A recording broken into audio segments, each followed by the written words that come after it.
you.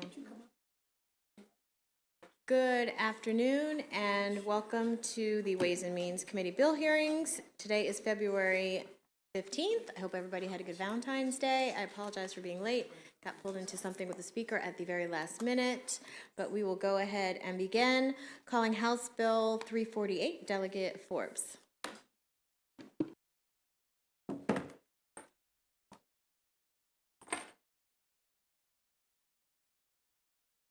Good afternoon, Chair Atterbury, Vice Chair Wilkins, members of Ways and Means. For the record, I'm Delegate Kathy Forbes, and I'm grateful for the opportunity to present to you HB 348, a bill that will create a process for filling single vacancies on the Baltimore County School Board. Until 2018, the Baltimore County School Board was entirely appointed by the governor, and the General Assembly passed legislation that created our hybrid board. So we have 7 members that serve based on the councilmatic districts and are elected, and we have 4 appointed members by the governor. The bill that created that hybrid board also created a school board nominating commission. So they vet all candidates that want to sit on our school board and be appointed to the at-large positions and send names to the governor. Right now, Governor Moore has 8 names of qualified candidates to fill the 4 at-large seats on our school board. But what the original bill didn't address was if there was a single member vacancy during the term. And soon after our first elected school board was seated, there was an untimely death of a member. And there was nothing in the statutes that said how the nominating commission should proceed. So this bill will require the nominating commission, when there's a single member vacancy, to hold one public meeting, an informational meeting about the vacancy. That meeting will be live streamed and archived on the nominating commission's website for anyone to have access to the information anytime they come to the process. And the second part of the bill will allow the nominating commission, with the permission of the candidates, to reactivate applicants. So as I just said, there are 8 names with the governor for the 4 at-large seats. Those four candidates could be considered for an opening by the nominating commission without going through the whole process again. I didn't mean to bury the lead, but this bill passed in the same posture through the House 135 to nothing in 2021, and it has support of our delegation in Baltimore County this year. Thank you. I ask for a favorable report. Thank you. Are there any questions for Delegate Forbes? Okay, seeing none, thank you, Delegate Forbes. That concludes the testimony on House Bill 348. Calling House Bill 350, Delegate Grammer.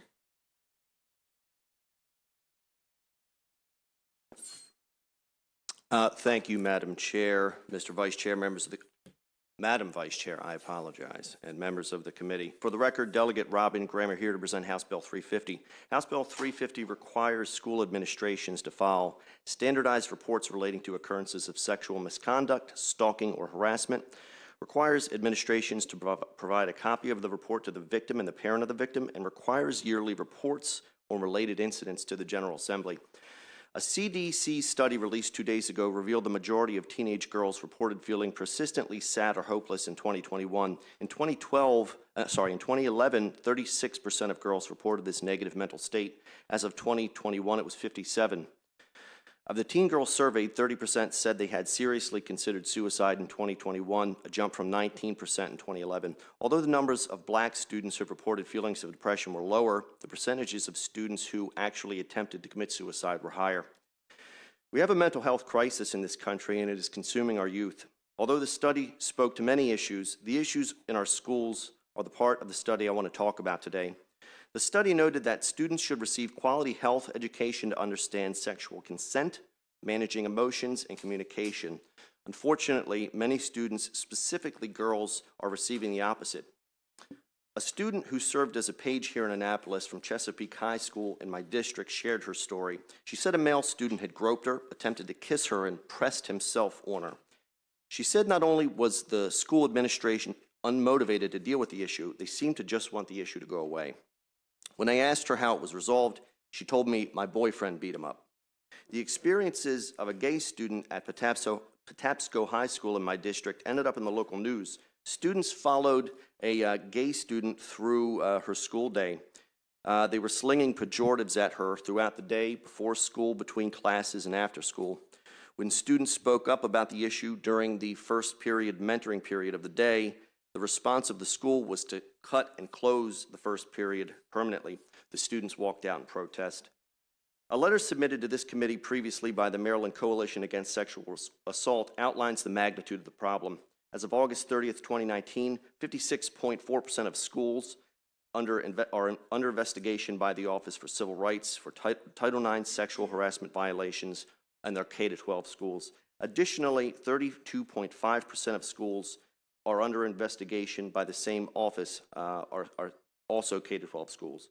Sexual harassment and sexual violence violations persist in K-12 context, in part because the procedures and policies currently implemented in schools are failing students. Schools are not hearing the concerns of students, and what this bill seeks to address is if a student is the subject of these egregious acts, school administrations at a bare minimum should respond by documenting the incident. In the case of harassment, sexual misconduct, or stalking, House Bill 350, the Report Act, requires administrations to file an administrative incident report with the county board that includes the details of the incident, requires a copy be provided to the student and parent, and requires the local board to adopt necessary policies to deploy the program. Hearing the voices of the vulnerable means accountability that ensures that students and parents have an accurate account of the most egregious personal infractions. With that, I'd be happy to take questions, and I'd ask for a favorable on House Bill 350. Thank you, Delegate Grammer. Are there any questions for Delegate Grammer? Delegate Hornberger. Thank you, Madam Chair, and thank you for attempting to address this important issue, Delegate Grammer. So one of my concerns is that, based on your testimony, is that this is currently underreported, or in some cases not reported at all. So is there some sort of teeth in the legislation that says that if this doesn't occur and that they don't follow the protocol set forth, that there might be, I don't want to say disciplinary action, but some sort of repercussions to not doing this? Because I think what you're seeking to do here is very admirable, and we can't manage anything until we can quantify it. So, Great question. Let's start here. Schools are supposed to do this. right. They are not. And this was the point that Delegate Guyton pointed out last year. Like, this is Baltimore County policy. They're not doing it. What I don't want to get into is what they should do, the disciplinary actions. What I want to get done for the most egregious offenses is just ensure that the school gives an account of the incident. I think the question here, when someone is legally obligated to do something and they're not, it's a measure of accountability.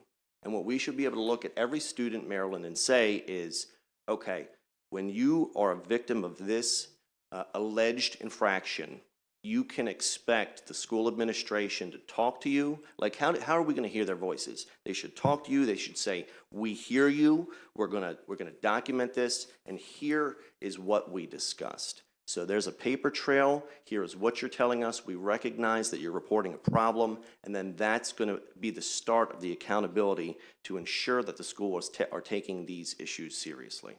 Okay, and then just as a follow-up question, I know that we deal a lot with bullying in this committee. And one of the things that comes along with bullying is the threats that if you tell anyone, I'm going to ramp up or continue the bullying. So it sounds to me like this bill would make that message come from the school and not come from the child or one of the other children, and put that onus back on the adults to where it's their obligation to inform the parents of what's going on. Is that accurate? Just to be clear, if you remember back, I've talked about this issue for, I believe, 4 or 5 years now, and this bill does not cover bullying. In thinking about it and what we wanted to accomplish, I told myself if we were able to get anything done, I want to limit it to the most egregious things that I'm seeing in my schools that would be unbelievable to the normal person that they're occurring. That's where I wanted to start. But it would put a responsibility on the school system to have to say, we hear you, we've talked to you, here is what we talked about. I believe that's a first step for accountability. You're absolutely right. Okay, thank you so much. Thank you. Delegate Fair. Thank you so much, Madam Chair. And thank you, Delegate, for bringing this bill forward. Yes, sir. And it's great to see you in Ways You as and well. Means on the flip side. You as well. I wanted to zero in on section B2 of the bill. On page 3, subsection 2 talks about who receives a copy of the administrative incident report, and it says if the victim of the sexual misconduct, stalking, or harassment is a student, the parent of the student. So my full-time job deals a lot with vulnerable populations and specifically LGBTQ+ people. We see a number of these cases come through our center as we provide guidance and assistance to school systems dealing with harassment, especially sexual harassment of students for their sexual orientation and gender identity. My question is that a lot of those students also struggle with being out at their home, and from the details that are provided in the administrative incident report, I would see it to be impossible for that information to not come out in that incident, which would not only violate some county school policies on protecting student identities who are out at school and not at home. Right. Have you or your staff looked into options and opportunities to make sure that we do not unintentionally harm and out students to their parents in the process? Great catch. So we actually talked about that very issue last year, and you have to forgive me, I did not. MCASA brought the issue to me, and they said we'd like to offer an amendment. So I can have that drafted if you like, but I have to beg your forgiveness. I did not include it in this version. But you're absolutely right. It becomes an optionality for that student. Thank you. So if they're in that circumstance, they could say, you know what, I'm gonna refrain from going that route. But you're absolutely right, and I would take that as a friendly amendment. And if we decide to move forward with this, I'll be happy to get it to you. Delegate, I really appreciate it. You Thank got you. Delegate Miller. Thank you, Madam Chair. Thank you for bringing this forward. It goes along with kind of what we heard with the Hear Our Voices Act, and a lot of our questions had to do with, well, then what are we going to do about that? And I think you bringing this forward, like you said, is a good first step toward the accountability piece. My question is, especially, and we talked a little bit about the bullying, something that people may not know about a bullying form or a bullying incident, and I don't want to tie it too much to this. Right. But is that actually students can use those forms against adults in the building. Where do you see that fitting into this part with the harassment, as far as if it is coming from an adult in the building or being done to an adult in the building by some of our students are 18, 19, 20 years old, so. Right. I think the sad part of it is, frankly, there are some reports from faculty. A lot of times they are alleged to be the attacker.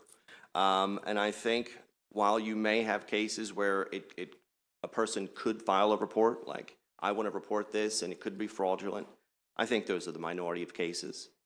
And, the majority of the cases where someone comes to me and they talk to me about their particular case, it is where the school, you can never say, unless you're there, you could say this happened or that happened. But the feedback that I get from people in disparate parts of my district is that I went to the school, I told them of something that really happened to me, and they did nothing. Yeah. So, look, any kind of disciplinary problem, you run the risk of people using it fraudulently. But sincerely, I don't sense that to be the case in any of the people I talk to. Well, I'm not talking just fraudulently, I'm talking about like actual cases. Oh, where that happens. I want to make sure that people know that you can have, if this is how you're going to apply it, much like our bullying form. That's why I printed out Delegate Lewis's bill. Great bill, I love it, I'm going to support it. But the question is, what happens when they report, when they use this mechanism, and then the school doesn't take action? And again, we don't want to get into what we have to prescribe when there is one of these infractions. Right. We want to create a base level expectation for victims that if this happens to you, we have your back, and we're going to talk to you, we're going to recognize you put in this incident report, we're going to put it on paper, and then we're going to see where it goes from there, whether it's an adult or a child. Thank you. Thank you. Delegate Wu. Thank you, Madam Chair. Thank you, Delegate Grammer, for bringing forward the bill. I have two questions. One question, is online harassment is part of this or is separate from? I don't see that in your. No, so there are different parts of law that govern different student kind of engagements. So there's a section of law that governs online bullying. That was actually passed several years ago. There's a section of code that governs what are considered reportable offenses, and those are typically happen outside the school. So this wouldn't relate to either one of those. This would be specifically for these type of offenses.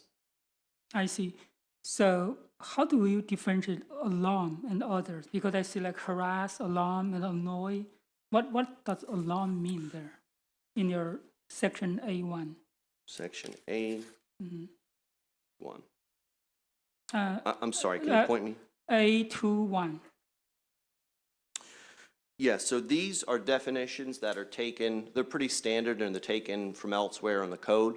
And these set the harassment, the sexual misconduct and stalking, these are taken from different parts of the code. And I really wanted to capture, frankly, the most egregious things that are happening in my district. When you talk about the young girl, the gay student at Patapsco, that conduct falls under either A, stalking, or B, harassment.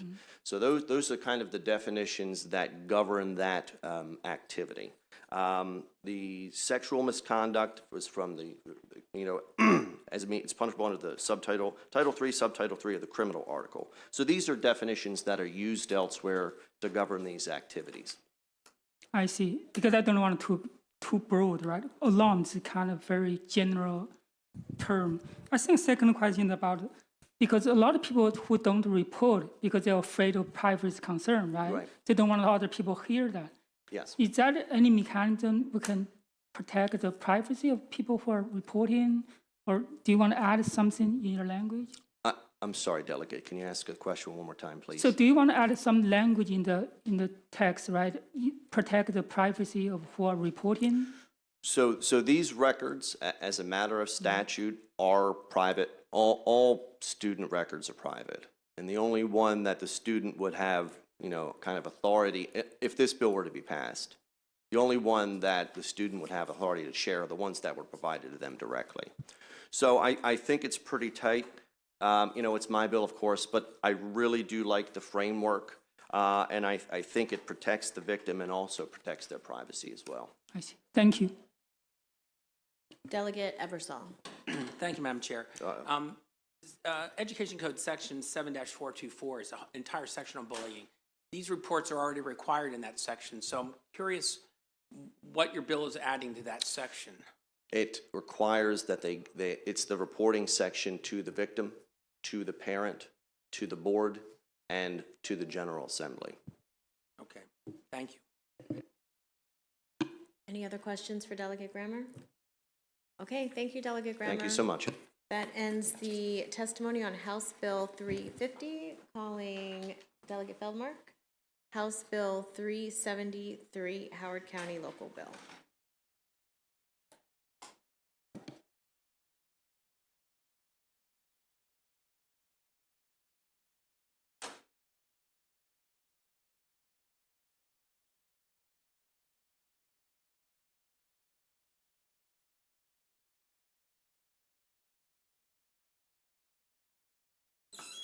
Thank you, Madam Chair, Madam Vice Chair, committee members. For the record, Jessica Feldmark on behalf of the Howard County delegation to present House Bill 373. This is a burden of proof bill, and I think my testimony today hopefully can be very short. We have discussed this issue extensively in the context of the Harford County bill and the statewide bill that Madam Chair has brought. As you know, the committee approved this as well as the House last year to shift the burden of proof in special education disputes from the parents to the school system. And as we've discussed before, the point of this is, the school system really has all the expertise and resources in these cases. And the hope is that shifting the burden of proof will actually promote a more collaborative process to find the best solutions for our students. So you're familiar with the bill. I'm happy to answer any questions. I have a question, Delegate Feldmark. Yes. What was the vote in the delegation on this bill? I believe that was unanimous, Madam Chair. Thank you for that. Are there any other questions for Delegate Feldmark? Okay, seeing none. Thank you, Delegate Feldmark. Thank you. That concludes the testimony on House Bill 373, House Bill 402, Kent County Local Bill, Delegate Jacobs. Good afternoon, Madam Chair, Madam Vice Chair, members of the Ways and Means Committee. For the record, Delegate Jay Jacobs here to present House Bill 402. This bill codifies a non-voting student member of the Kent County Board of Education into statute and specifies the selection method and responsibilities of the student member. The bill makes other conforming changes to distinguish between provisions relating to regular voting members and the non-voting student member. I'd like to first of all offer an amendment that you all should have received that strikes lines 19, a portion of 20 out of on page 3 of the bill. It was inadvertently included in the original draft and not picked up before the bill was dropped. So the superintendent and school board requested that be removed from the draft. Next, the student member must be a bona fide resident of Kent County, a regularly enrolled junior or senior at Kent County High School, student government association representative, and elected by one of the high school students of the county as specified. If a student member is ineligible, or disqualified to complete the student member's term of office, the board must appoint a qualified student to serve for the remainder of the term. The student member must attend the Maryland Association of Boards of Education New Student Board Member Orientation, all regular meetings of the board, and the May and June meetings of the board before the student member's term begins. And Madam Chair and Committee, I ask for a favorable vote for HB 402. Thank you, Delegate Jacobs. Are there any questions from the committee? Yes, Delegate Ebersol. Thank you, Madam Chair. So the amendment would, in addition to the fact the student can't vote, it would not allow them to attend executive committee meetings. Is that right? That's what the ask was by the superintendent and the board. Originally, it was that they could attend some, but now they wouldn't be able to attend them no matter what, right? Correct. Okay, thank you. Okay, any other questions? Okay, seeing none, thank you very much. That concludes the testimony on House Bill 402. House Bill 432, and Committee Delegate Nick Charles was going to present. He's under the weather, so we have the lovely Delegate Tolles here to present. Welcome to Ways and Means. Thank you, Madam Chair. I am pleased to be in front of you, the esteemed chairwoman of this amazing committee. And I am here to present and also welcome to Vice Chair Wilkins, as well as all committee members, my teammate, Daryl Barnes. Sorry, didn't get permission to use his name, but that's okay. Thank you. Oh yeah, my buddy Delegate, everybody, love you all.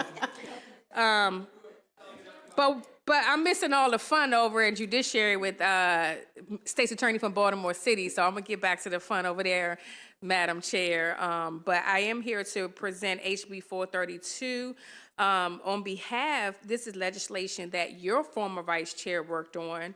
And it is a CEO selection requirement, and HB 432 is straightforward. It's an important bill that will put more power back in the hands of Prince George's County residents.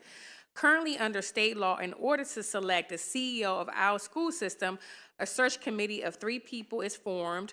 One member of the committee is a member of the Board of Education appointed by the state superintendent of schools, and 2 are county residents appointed by the governor. This legislation repeals these requirements and instead requires that all 3 members are county residents and appointed by the Prince George's County Executive. Additionally, the new qualification requirements have been added to mirror what we did at the state level for the Blueprint Accountability and Implementation Board. Search committee members should have requisite knowledge of public education and our school system, as well as reflect the racial and geographic diversity of our county. This legislation is necessary to give county residents a better say in who is leading the direction of our public school system. And for these reasons, Madam Chair, and committee members, I respectfully request a favorable report on HB 432. I would also add that this is a late file bill, so once we receive the approval from the delegation, we will forward that to you. Thank you. Delegate Tolles, are there any questions on House Bill 432? Okay, seeing none, that concludes the testimony on House Bill 432. House Bill 437, and Delegate Tolles is presenting that as well. Thank you, Madam Chair. This is also a bill that was done by your former Vice Chair, now Senator. And I may add that this was his last hurrah as the chair of the Subcommittee of Education for Prince George's County. I gently nudged, and we all agreed we're going to give Delegate Washington, former Delegate Washington, his last hurrah. So this was his last bill, so we definitely asked for a favorable report for that.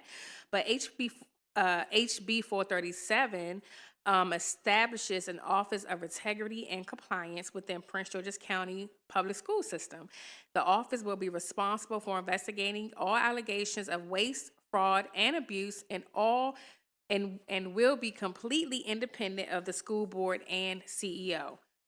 In previous years, this legislation is set to provide in previous years, this legislation will provide more oversight, accountability, and transparency in our school system.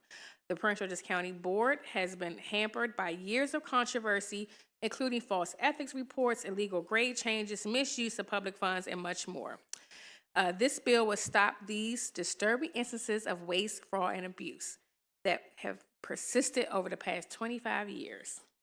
So, to ensure that the office will have a functioning staff, the Office of Integrity and Compliance will absorb the functions, powers, duties, and employees of the Prince George's County Public School System's Office of Internal Audit. This legislation did pass the House of Delegates unanimously in 2018. And again, I ask for a favorable report on HB 437. And the House delegation did vote unanimously to approve this legislation again. Thank you, lovely Madam Chair. Thank you. Are there any questions for Delegate Tolles? Delegate Wu. Thank you, Madam Chair. I'm sorry I'm new to this topic, right? I heard about some issues, but why were the position will work in the school system, but it will be hired inside the county government? Is that right? Will that create friction between the school system and the county council? Well, you mean former issues? No, I mean for the way we set it up. You set it up. So it just establishes its Office of Integrity and Compliance, and so that cost will be absorbed through the Board of Education. It's a separate function. So I used to be a council member, and pretty much the way that I'm wearing all these different hats.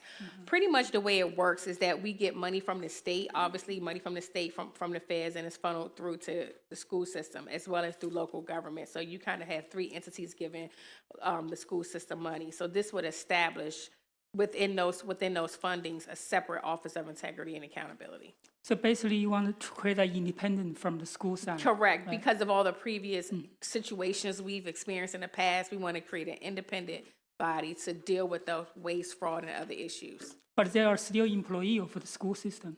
I'm not sure. I can get back to you with that. I see. Thank you. You're welcome. I apologize. I don't have that answer. Thank you. When you see Delegate Charles, you can ask him when he comes back. Thank you. Any other questions? Okay, thank you to the lovely Delegate Tolles. Thank you, Madam Chair, Madam Vice Chair. Bye. That concludes the testimony on House Bill 437. Now calling House Bill 492. And just so you don't feel slighted, I will call you the lovely Delegate Chisholm.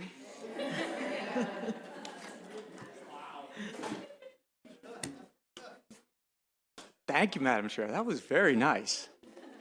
They don't say that to me in my committee. And thank you, Madam Vice Chair and members of Ways and Means Committee. For the record, I'm Delegate Brian Chisholm, here to present HB 492. This is now an Anne Arundel County delegation bill that was requested by the Anne Arundel County Public Schools, which will simply just give them flexibility to extend the years of operation for the school buses from 12 to 15 years and put us in alignment with 15 other counties. This passed Anne Arundel County delegation unanimously last week. In fact, it passed through the House last year unanimously, went over to the Senate, and, well, you know, they kind of missed the bus. And with that, I ask for a favorable. Well, I like that pun, and they often do miss the bus. Any questions for Delegate Chisholm? Yeah, Delegate Ebersol? So the fiscal note says it doesn't affect Anne Arundel County school system, but I'm assuming the reason they want to run buses longer is to save money. Is there been any estimate of how much savings this would produce? Well, according to the Anne Arundel County Public School System, this really doesn't quote-unquote save money. They would take the money and the flexibility they get from extending the school bus years of operation and apply them other places. So they wanted to make sure it was understood it's not going to cut into their budget, but it should save them some money by extending the years of operation of the school buses to give them more flexibility with what they're doing with the school funds. So my question is, how much money is that going to free up for other things? Obviously, the physical writers couldn't figure it out. I could take a guess. No, don't. I don't want to put you on the spot, but I think it's something we need to figure out, the savings that are involved here. Yeah, we could probably look at the other counties that have already done it and see what kind of savings, and we'd have to make the assumption that all of the school buses is going to be extended from 12 to 15 years, but we're not certain that's going to happen. Thank you. Thank you. Any other questions? Okay, seeing none, thank you. Thank you, Madam Chair. That concludes the testimony on House Bill 492. House Bill 461, Delegate Johnson, and you have 2 virtual witnesses.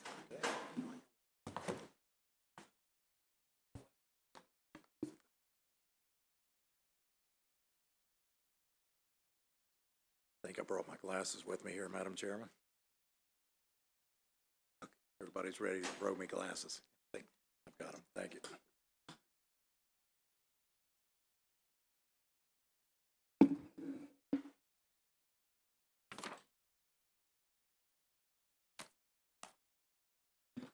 All right. Madam Chairman, Vice Chair, and committee members, I'm Delegate Steve Johnson, for the record, here to present House Bill 461, 165. I've got a lot of bills going on this year. Sexual Abuse and Assault Awareness and Prevention Program, Human and Sex Trafficking. What does this bill do? This bill requires the State Board of Education and certain non-public schools to incorporate education on the awareness and prevention of human trafficking and sex trafficking. This would be taught by teachers who are trained and provide instruction on the awareness and prevention of grooming and human trafficking. Be incorporated into the health curriculum for students in grades 6 through 8. Why is this bill needed? A silent plague has spread viciously, corrupting the lives of hundreds of thousands of people. It has been sweeping through Maryland, forcing victims into prostitution and young children into involuntary servitude, as well as the ever-growing worldwide industry of harvesting of organs. It rids them of their innocence and adolescence. Human trafficking is a pressing public health concern and transcends all races, social classes, demographics, and gender. No population is exempt from the ever-present threat of traffickers. Human traffickers are motivated by greed, driven by quota, devoid of respect of human rights, preying on the vulnerable and damaging the psychological and physical well-being of their victims. That's from the National Institute of Health. Education plays a vital role in shaping how our children perceive these dangers. Due to our access to major highways such as I-95, truck stops, bus stops, airports, and the Port of Baltimore, victims and traffickers have told law enforcement that Maryland is a gold mine for human trafficking. Traffickers capitalize on their victims' innocence and desperation, making young children incredibly susceptible to this crime.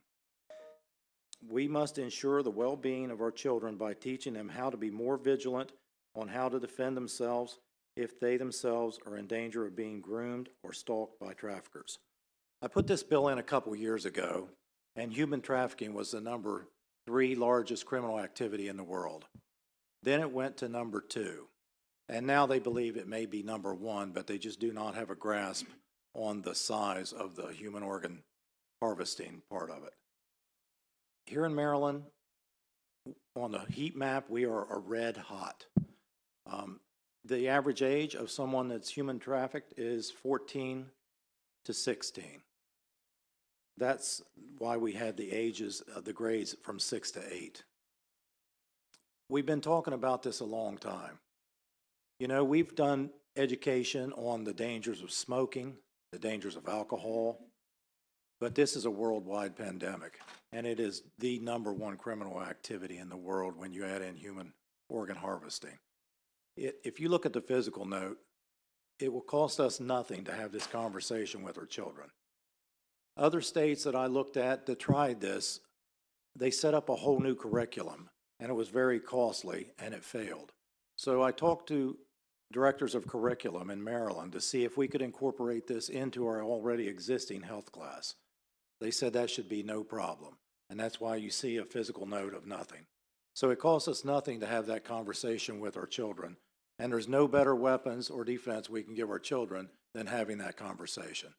And with that, I'll pass it to my panel. Thank you. Thank you. Do we have Amanda Rodriguez or Sophie Aaron in the waiting room? Hello, I can go first. Yes. Sophie Aaron. Good afternoon, Chair Atterbury, Vice Chair, members of the committee. My name is Sophie Aaron. I'm a social worker at the University of Maryland Safe Center for Survivors of Human Trafficking. I'm here to testify on behalf of the Safe Center and the Maryland Human Trafficking Task Force in support of HB 461 with what I hope will be 2 friendly amendments. At the Safe Center, we provide direct services for survivors of sex and labor trafficking. We also serve as the regional navigator for Montgomery and Prince George's County, where we work to identify child and youth victims of sex trafficking and ensure that those folks are connected to trauma-informed care. In this position, we've seen firsthand how many youth fall victim to human trafficking and the need for increased upstream intervention, including increased education on the on-ramps and vulnerabilities to trafficking, and an increase in education around the topic of healthy relationships, not only in person, but healthy online relationships too. Over the past 2 years, the Safe Center has provided workshops for more than 1,800 high school students, parents, teachers, and community members in 8 Prince George's County middle and high schools focused on healthy relationships and the signs of human trafficking. And through this partnership building with the schools and with the communities, it has become increasingly evident, shockingly evident, that there are major gaps in knowledge on the topics of healthy relationships and the risk and vulnerability factors that lead to human trafficking and exploitation in general. While the MSTE current framework does include a lot of important topics, I've combed through it very carefully, I would note that it does not include education on the safe and healthy use of technology and online communication to avoid violence and exploitation. So for that reason, the Safe Center and the Maryland Human Trafficking Task Force suggest that amendment language is included to specify that these topics are included in the comprehensive health education framework. We also recommend that subject matter experts are consulted on the curriculum that is being taught in schools. We want to make sure that our curriculum reflects the most recent research and the best practices in the areas of necessary instruction. So for those reasons, I respectfully request a favorable report with some friendly amendments on HB 461. Delegate Johnson, those amendments will be coming to your office shortly. Thank you very much. Thank you. Ms. Rodriguez? I do want to note that I am not Amanda Rodriguez, but I'm here representing Turnaround Inc. So I didn't think you were Amanda Rodriguez because I knew who she was. And I was a little confused. So just tell us your name, please. Yes, greetings, Madam Chair and Committee. My name is Angela Evans, and I'm representing Turnaround Inc., a nonprofit organization based out of Baltimore City and County with the mission to educate, empower, and advocate for all people impacted by intimate partner violence, sexual violence, and human trafficking. Considering our mission and commitment to preventing and ending power-based violence issues, which includes human trafficking, Turnaround respectfully request a favorable report of House Bill 461. I do want to note my title. So here at Turnaround, I am the Senior Manager of Community Engagement. For those who may be unfamiliar with that title, I oversee our Prevention Education Department. I've been connected to this work for over a decade, and I have seen the power of what it looks like to echo Delegate Johnson, to have conversations with our young people about these issues. A goal of our department is to just go and enter spaces and have conversations about what this may look like, what this may feel like around issues of not only human trafficking, but things as if, like Sophie noted, like healthy relationships as well. We have seen this impact. We are often working in one-time engagement and ongoing engagements with communities. Last year alone, we serviced 7,000 community members talking about these types of issues and seeing the impact that it has when we create space to talk about issues as this bill will allow, will regulate for schools to implement in their schools. Again, we vote favorably for House Bill 461, excuse me, and thank you for your time. Madam Chair, just a final note, this bill did pass last year in the committee unanimously and was passed on the floor 131 to 1. Okay, and is this bill in the same posture as it was passed the floor of the House? It is. Are there any questions for the delegate? Delegate Wu. Thank you, Madam Chair. Thank you, Delegate Johnson. So I have one question about you are only focused on grade 6 to 8. Why not including high school? The average age of the person human trafficked is, I think I said 14 to 16, but it's actually 12 to 16, which fell in more in alignment with those grades. I would love to see it 6 through 12. However, I thought this was a good starting place and a good compromise that we could see how much of a difference it made before we required the rest of the years of high school. Thank you. Any other questions from the committee? Okay, seeing none, thank you very much. That concludes the testimony on House Bill 461. House Bill 381 is a Baltimore City and Baltimore County bill, and Delegate Attar will be presenting, and there are 3 individuals that will testify virtually. Thank you, Madam Chair, Madam Vice Chair, and members of the BEST Committee.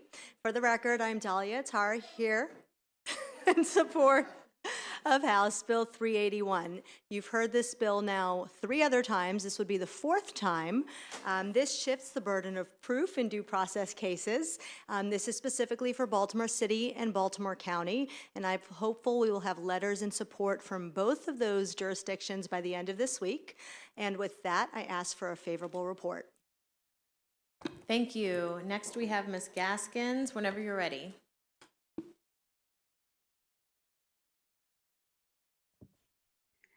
Thank you, Madam Chair and members of the committee. As you know, the Individuals with Disabilities Act was passed in 1975. It requires school districts to create IEPs or individualized education plans for students to receive special education. What happens when there's a disagreement, is the best way I can put it, between what the parents believe is happening and what is actually happening in the school? That's where due process comes in. And many times for parents in the city where more than 90% of the schools are Title I, which basically means that either the kids are living at or below poverty, parents don't have the funding to go and pay for attorneys to go and fight these cases adequately. Shifting the responsibility of proof belongs on the school district, not on the parent. Parents like myself can come in with overwhelming evidence, and as in my situation, the school system will basically deny everything. We need to go back and fix it so that the school system, which also has the funds, is required to show that they are doing what they're supposed to do. Therefore, I ask a favorable report and support for HB 381. Thank you. Next, Mr. Hedelman.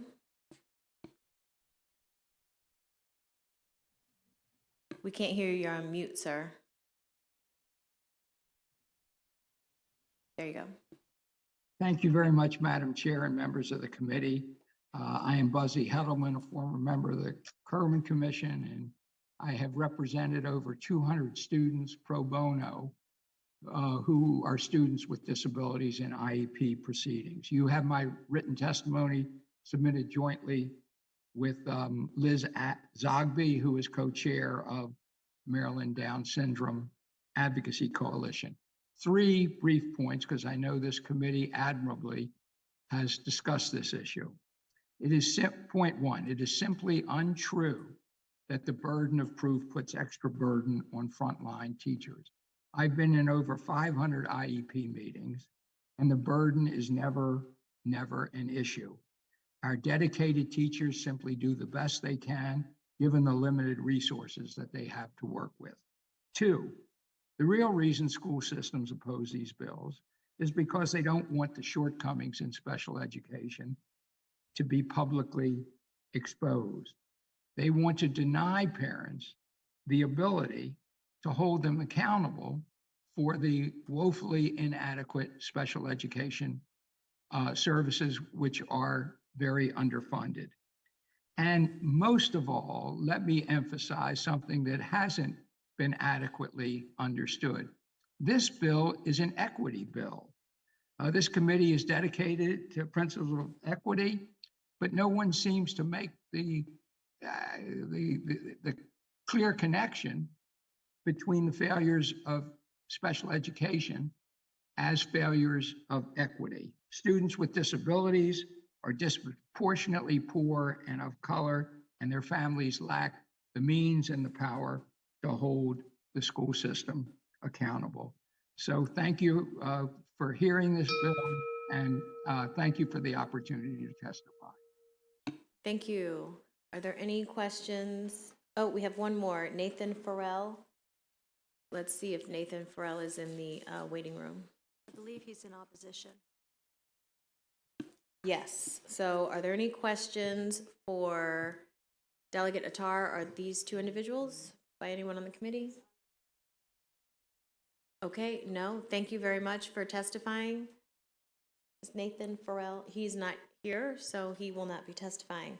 Thank you, and that concludes the testimony on House Bill 381. Calling House Bill 369, Delegate Jones.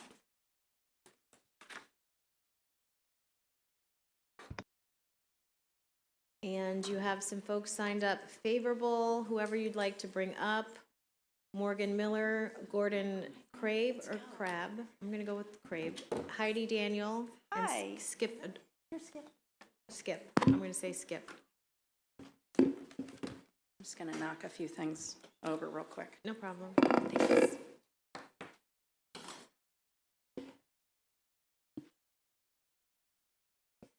Hello.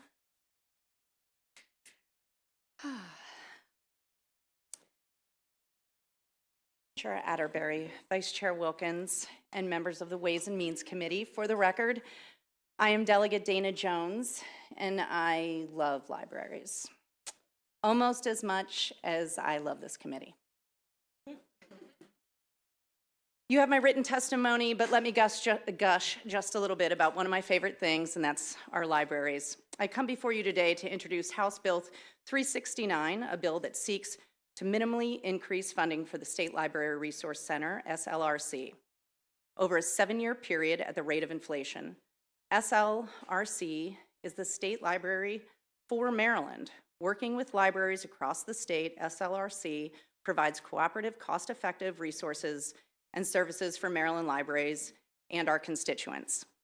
The SLRC is an extremely well-utilized, economical, and cost-effective way to connect all of Marylanders with a multitude of variable services, including workforce and small business training, database access, and interlibrary loan services. Our library system is more important today than it ever has been, and the SLRC is an integral part to our local library's operation.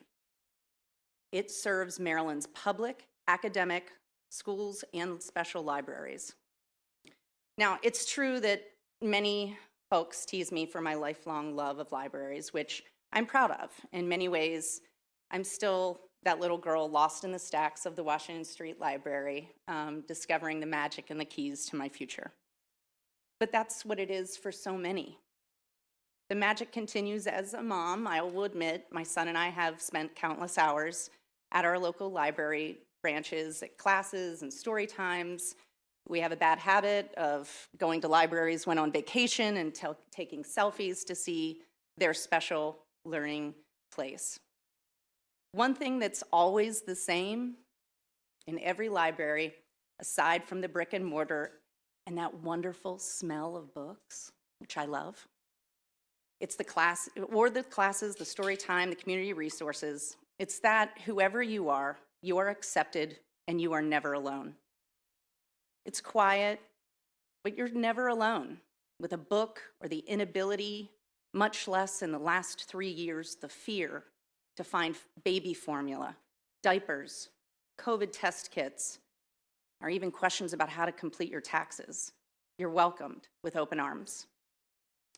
Libraries in the last 2 years really have become a place where a family could acquire period products, diapers, which I was honored to help cut the ribbon in Anne Arundel County at our Discoveries Mall location and our community pantry, which is truly amazing. No other place in our society does so much for our constituents as our libraries. I didn't just read Ronald Dahl's Matilda, but I know it to be true. I know that the superhero abilities are found at our libraries. It can make the impossible your future. It can take a young girl from a depressed coal mining town to work the halls of Congress and to the Maryland State House. So it's my pleasure to be sitting here with so many of my friends today. I'm going to turn things over, and I respectfully request a favorable report on House Bill 369. Thank you so much, and thank you, Madam Chair, for having us today, Vice Chair, distinguished members of the committee. I'm Heidi Daniel. I'm the President and CEO of the Enoch Pratt Free Library State Library Resource Center. In 1971, the legislators declared that the central branch of the Enoch Pratt Free Library would become the State Library Resource Center because it was far more economical for us to coordinate and provide services throughout the entire state of Maryland, and that still holds true today. So all of these dreams and amazing things that you've heard about, we help coordinate throughout the state of Maryland to support our colleagues and peers doing their amazing work. We have a collection of 2.2 million items that we circulate throughout the state. We manage the Maryland Interlibrary Loan, so that means we're driving over the Chesapeake Bay Bridge and delivering items to the Eastern Shore and over to Western Maryland. We have customer service that is outstanding with our specialists, our age-level specialists, providing reference through online, telephone, and in-person. And last year, they answered over 255,000 questions. We have our databases, which are heavily used throughout the state, getting used 10.6 million times, and we provide free broadband access to all the libraries throughout the state of Maryland, as well as city governments. In fact, the city of Denton relies entirely on our Sailor network for broadband, as does the city of Sorry, I'm watching the timer and getting nervous. The city of Hagerstown's city government also uses our Sailor network. So we provide these critical services at a low economical cost to the entire state of Maryland. And you'll hear more from my colleagues here at the table about what that looks like for them individually. Good afternoon. Thank you, Madam Chair, Madam Vice Chair, and especially Delegate Jones. She's just made the icing on the cake of our Maryland Library Legislative Day with her remarks for bringing this important bill forward. I'm the Executive Director of the Cecil County Public Library, the past Chair of the State Library Resource Center Commission, and I'm here today to represent the Maryland Association of Public Library Administrators, which makes up the directors of all 24 counties in Maryland, to ask for a favorable report on this bill. As Delegate Jones and my colleague Heidi has shared, The SLRC is an extremely well-utilized, economical, and cost-effective way to connect all Marylanders to such important resources. What it does for citizens in Cecil County is especially important, as it is with many of the smaller counties in the state. I was writing our annual report yesterday, and I quoted a children's book author saying that the library is infinity under a roof, and having access to resources through the SLRC truly helps us to create that concept of infinity. The interlibrary loan program is especially essential. It gives our citizens access to millions of books that they wouldn't have otherwise, that we certainly couldn't purchase within our very limited print budget collection. As Heidi shared, there were more than 10.6 million searches through SLRC's databases. For thousands of our citizens, this means they were able to access online and career test prep, foreign language learning, and genealogical resources. We would never be able to pay for this on our own out of our budget, and so SLRC brokers this across the state. When I was chair of the SLRC Commission, I had the honor of serving on their strategic plan. I'm very excited about their ambitious goals to increase digital equity across the state, as well as to train our staff to deliver 21st library services that are so in demand. Your committee's support for this and future funding ensure that we're going to be able to meet these goals, and that no citizen or county public library system will be left behind. Thank you.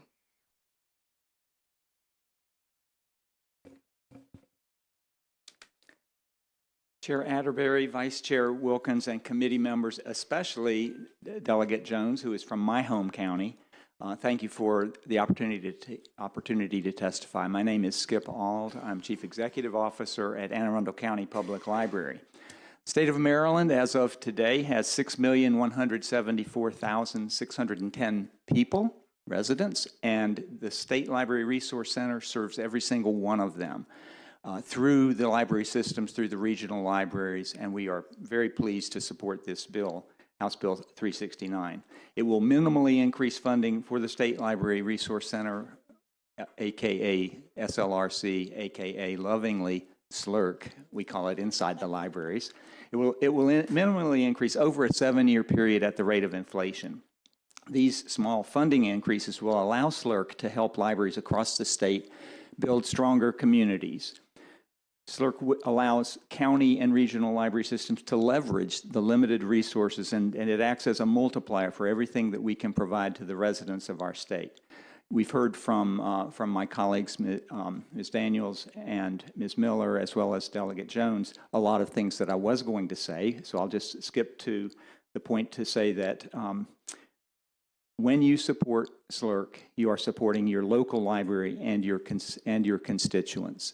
We thank you for your consideration and ask that you carry this forward favorably. Thank you.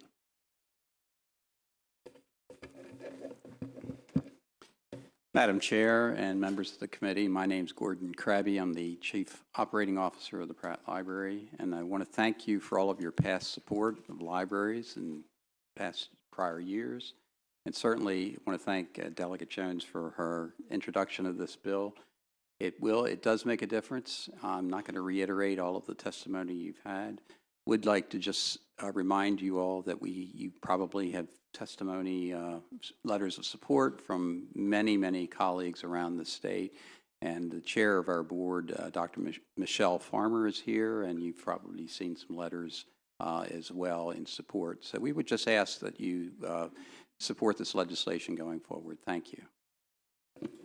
Thank you. Are there any questions for Delegate Jones or this panel? Delegate Ebersol. Thank you, Madam Chair. So the previous schedule increased the amount per state resident at about 4 cents a year or so. Your jumps now go to 8, 9, or 10 cents a year. So just wondering how you pulled those figures, what you thought you needed. I'm sure it's justified, but I'd love to hear it. Thanks. Thank you, Delegate, for that question. The increase really is related to inflation that we have encountered over the years, and we feel the increase is kind of minimal when you look at it over the next 6 years, and it's primarily based on the increased costs that we've seen in our library system. There's also been a significant increase in electronic database costs as well as e-materials in general, which, as you can hear, which we provide to public and private schools as well as all of the libraries around the state. So that increase also takes into consideration that we expect those costs to continue to climb. Thank you. Any other questions? Okay, seeing none, thank you very much. That concludes the testimony on House Bill 369, House Bill 495. Delegate Solomon, and you have some folks here with you. Would you like to bring them up? And then you have two that are testifying virtually. So we'll do all the in-person folks here and then virtual.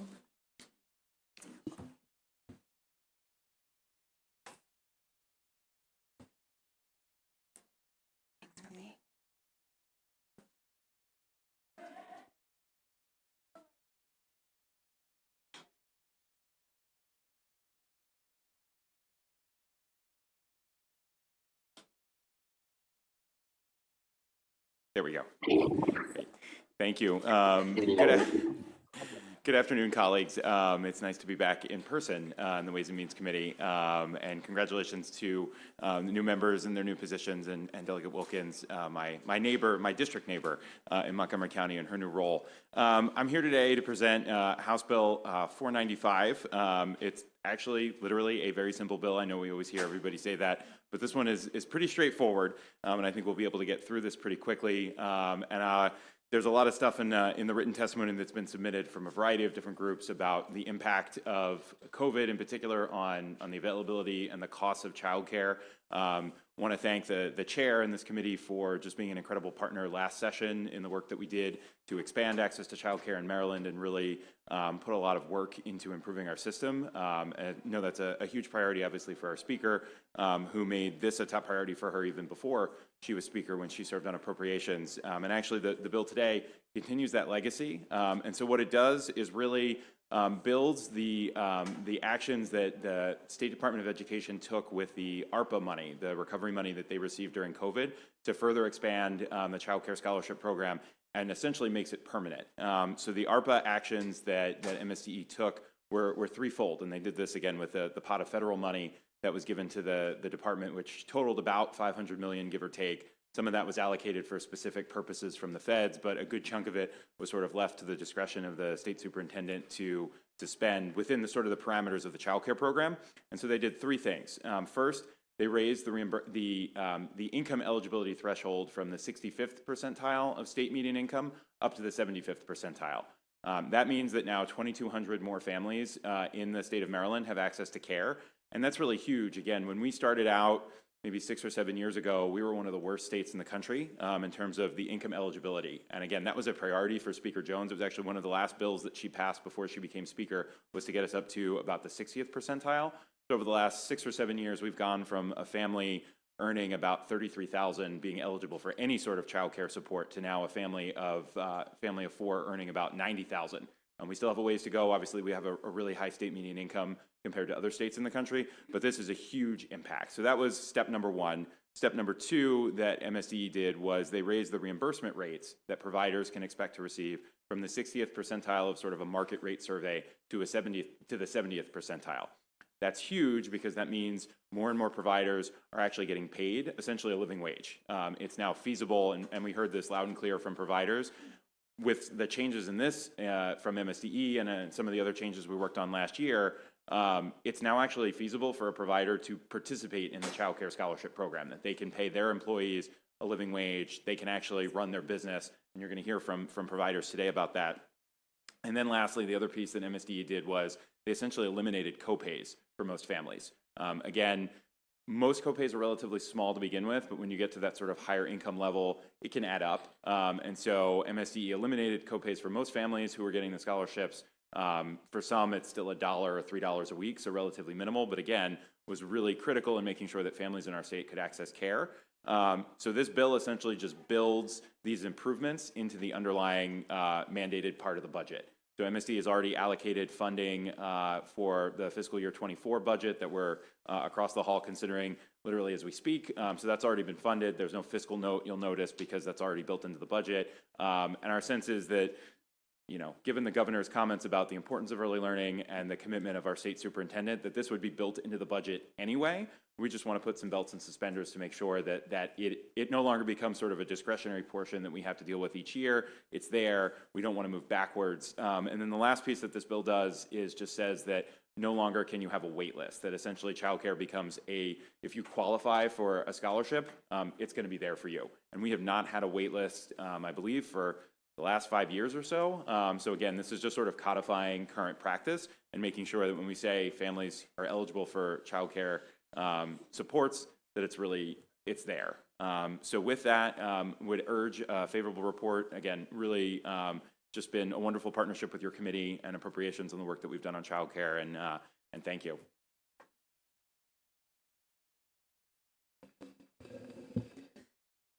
Madam Chair, good afternoon. My name is Laura Wheeldryer, and I'm the Executive Director of Maryland Family Network, a statewide early childhood advocacy organization. I appreciate the opportunity to testify in strong support of this critical legislation. You have my written testimony, so I'll be brief. You've already heard Delegate Solomon say that as recently as 5 years ago, I would have been sitting here telling you that according to the U.S. Department of Health and Human Services, Maryland had one of the very worst child care scholarship programs in the country, for all of the reasons we've already covered. But we didn't start out in that position. We got into that position through backsliding and complacency. And again, in 2018, through the leadership of Speaker Jones, Delegate Solomon, Senator King, and others since then, we have now one of the strongest child care scholarship programs in the country. And the legislation now before you will guarantee that inertia and backsliding will never again undermine the program that keeps parents earning and children learning. So in summation, this will make permanent the latest round of child care scholarship improvements that MSD implemented in May 2022. I submit to you that our investment in child care scholarship is one of the most important and rewarding we can make. Just as one last note, I want to say that I know several members of this committee have a particular interest in services to children with disabilities. And the good news here in the intersection with child care scholarship is that scholarship has long prioritized children with disabilities and pays an increased rate to providers for care of children with disabilities. And that special rate will increase as funding increases to scholarship overall. I'll just call your attention to supporting written testimony from the Developmental Disabilities Council for more details on this aspect of the bill. And with that, Madam Chair, I thank you for your time and attention. I urge a favorable report, and I'm happy to answer any questions. Hi, my name is Regine Stegall. I'm a parent and a provider. I have 2 children who's currently in childcare, and I am receiving MSDE's childcare scholarship.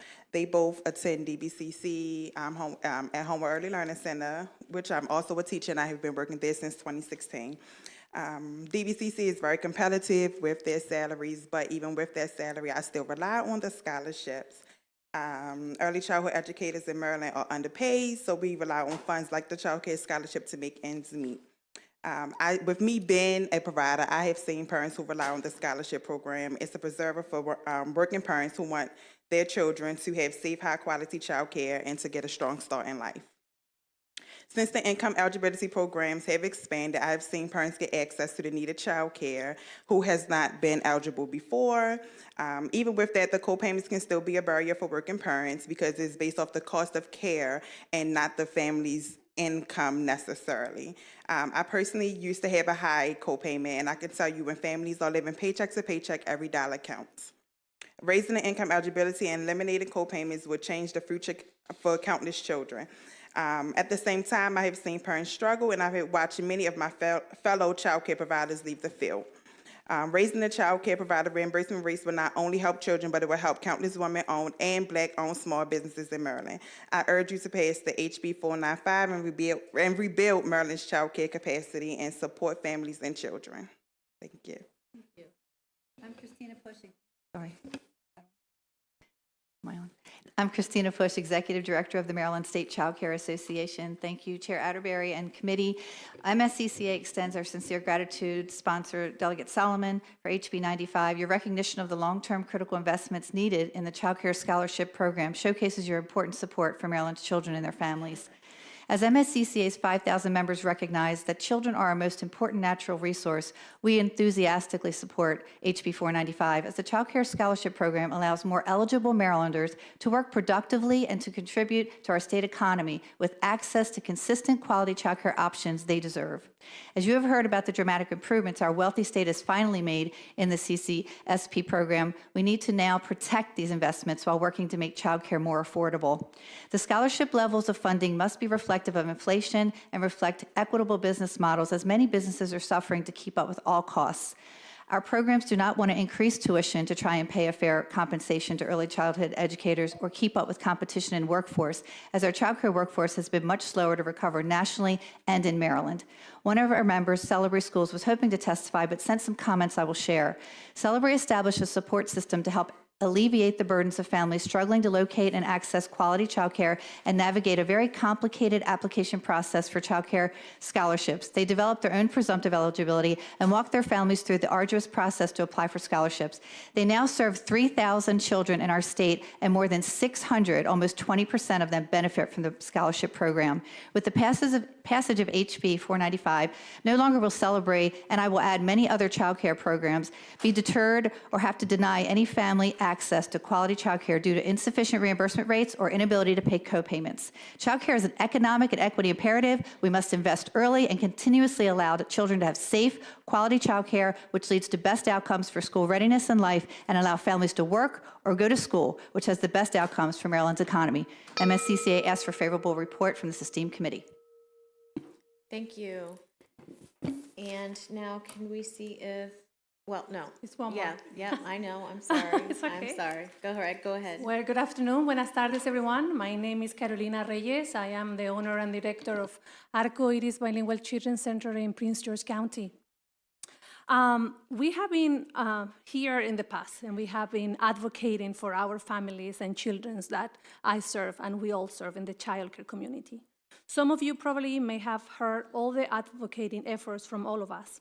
Today, I'm here once again to ask for continued support of our Maryland families. Since Maryland increased the income level to its 70th percentile, more families are able to participate and obtain great benefits.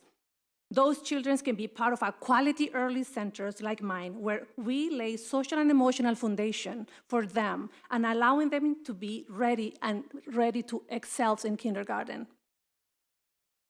Since giving testimony last year, I have gone from having 3 families, the scholarship program, to now families, and 3 more of them are waiting for approval.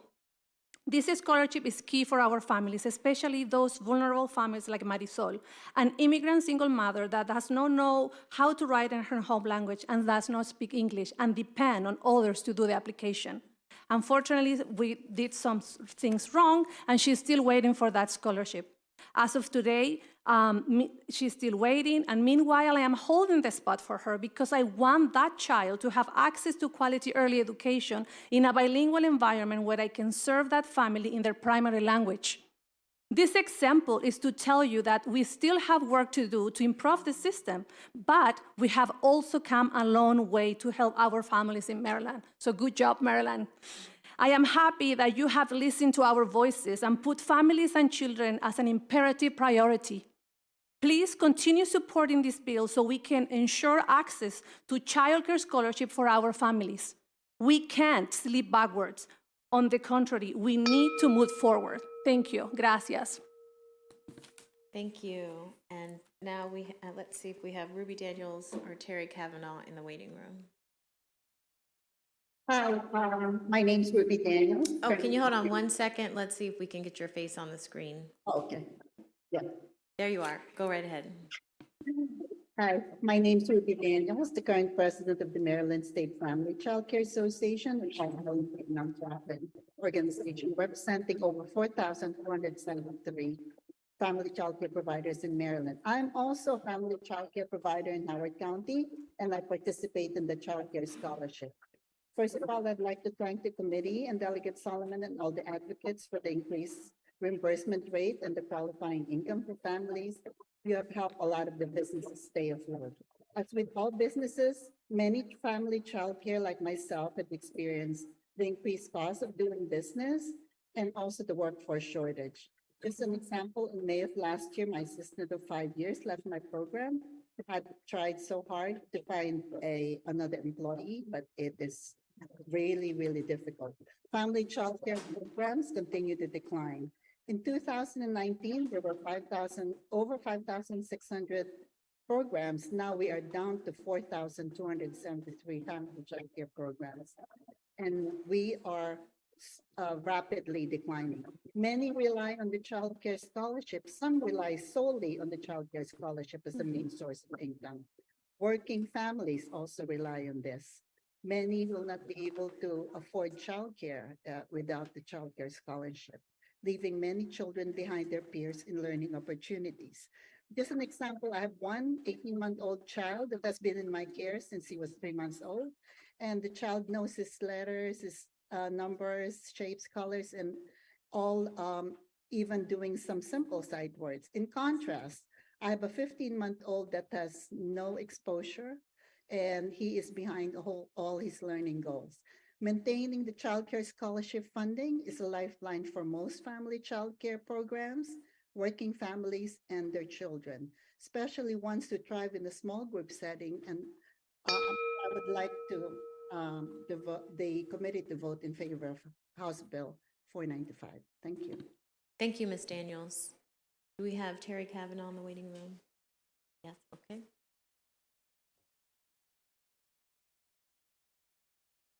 Hi. Madam Chair, Madam Vice Chair, members of the Ways and Means Committee, thank you for the opportunity to testify on this important bill. I'm Terry Kavanaugh with the SEIU State Council.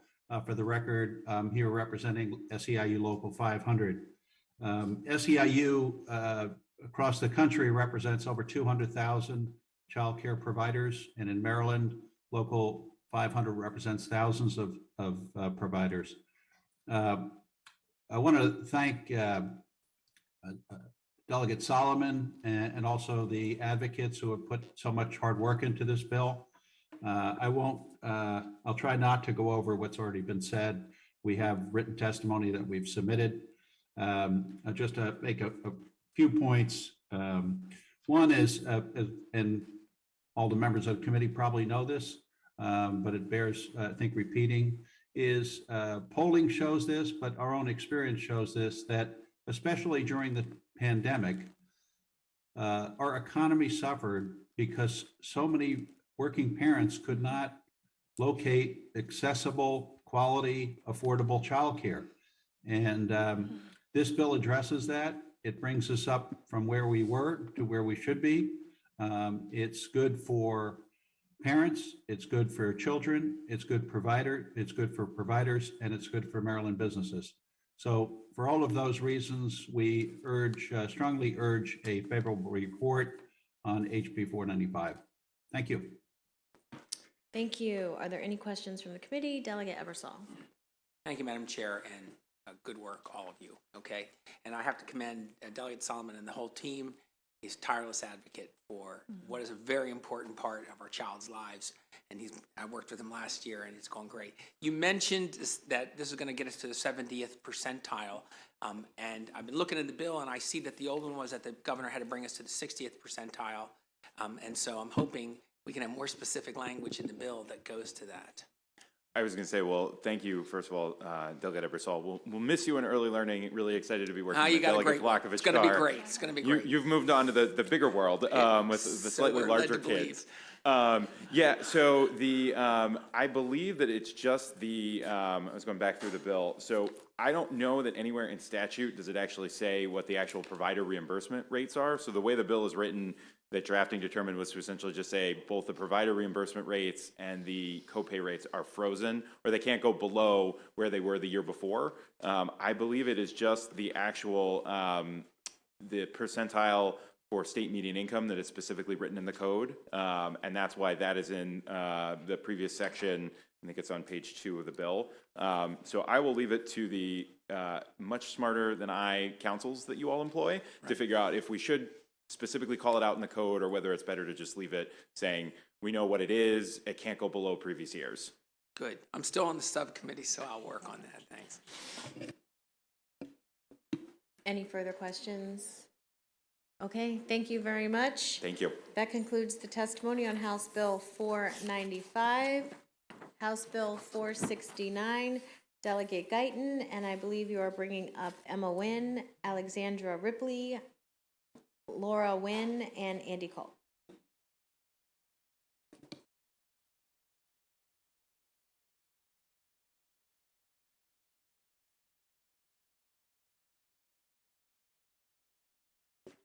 Wonderful people on Ways and Means.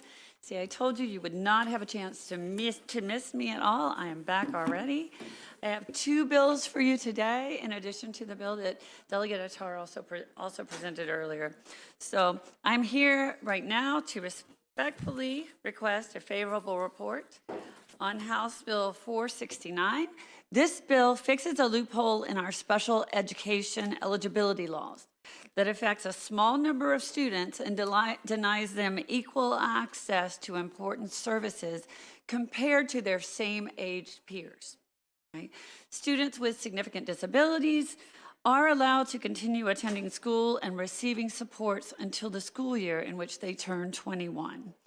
The student, however, if they have a birthday after the enrollment eligibility date, but before the first day of school, I'm going to try to simplify this more, this very small group of students actually receives 15 years instead of the 16 years that their same-age peers receive.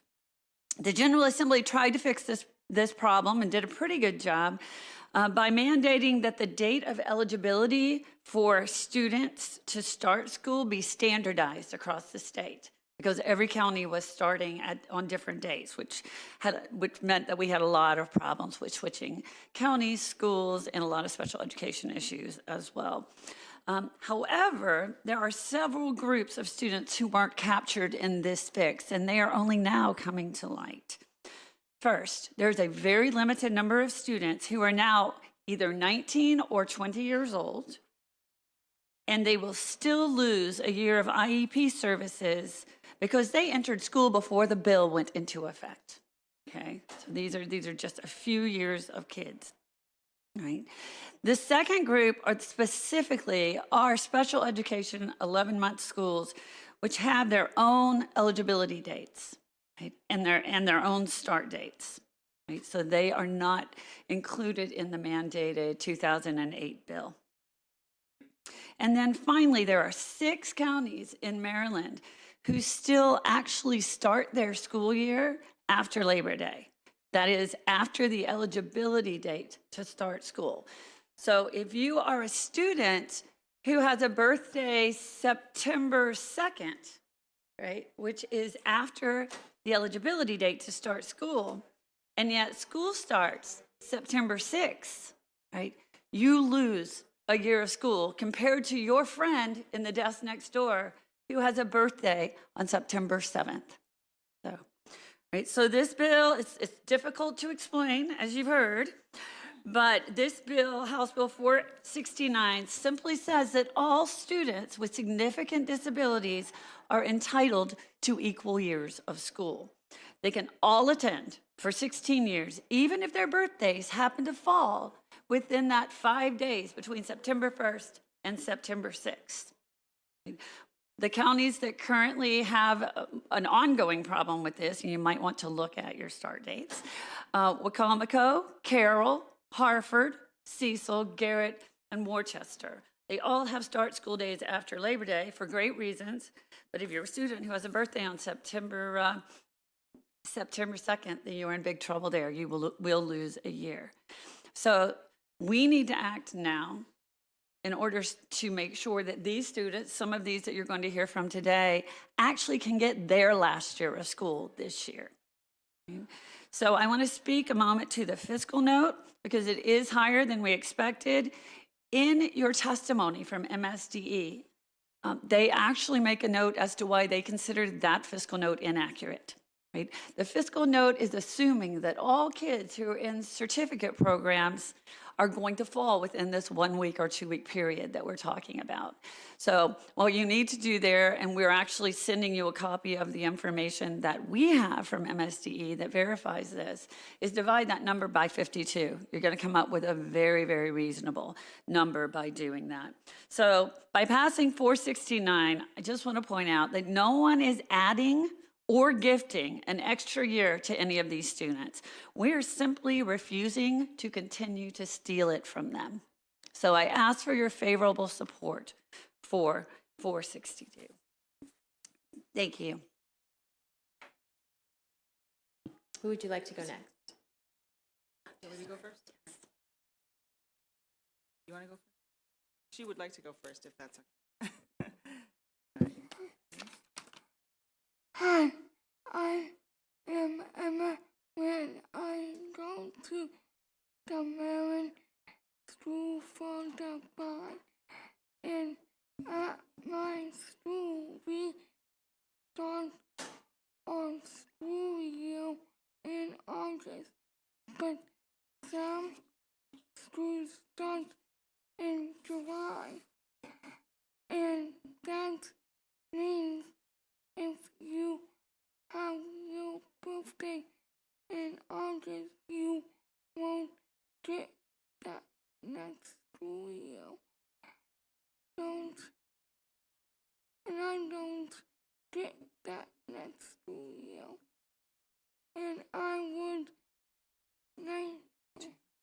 would like to have one more school year. Some kids get only 15 years of school, and others get 16, and I only get 15, and I would like to get 16. I think we should make this a law to be nice to everyone, and everyone gets the same time to be in school, 15 years, and to be fair to everyone. Please pass this law. Pass this law. Thank you. You did a great job. Thank you very much.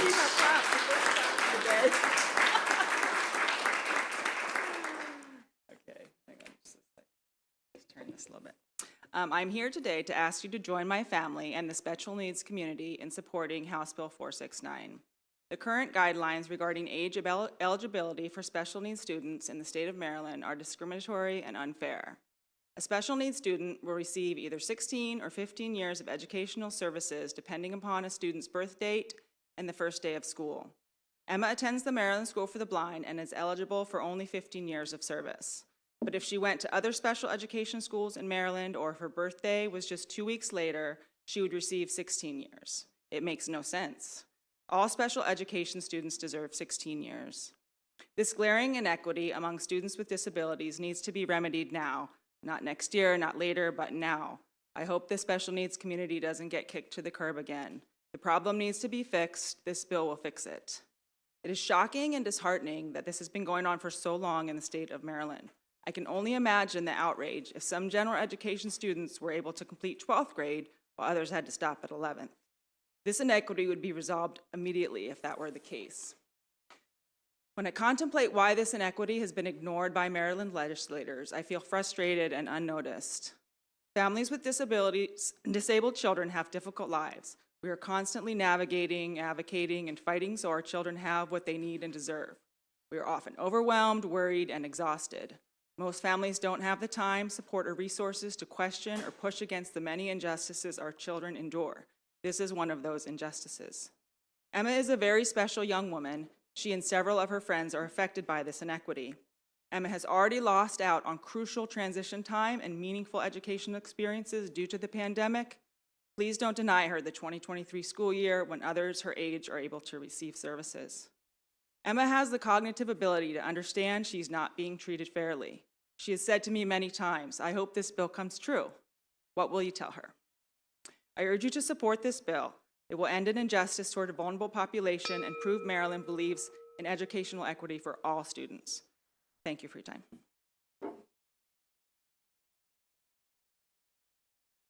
My name is Alexandra Ripley. I'm the mom of twin 17-year-old girls who were born on June 15th, 2005.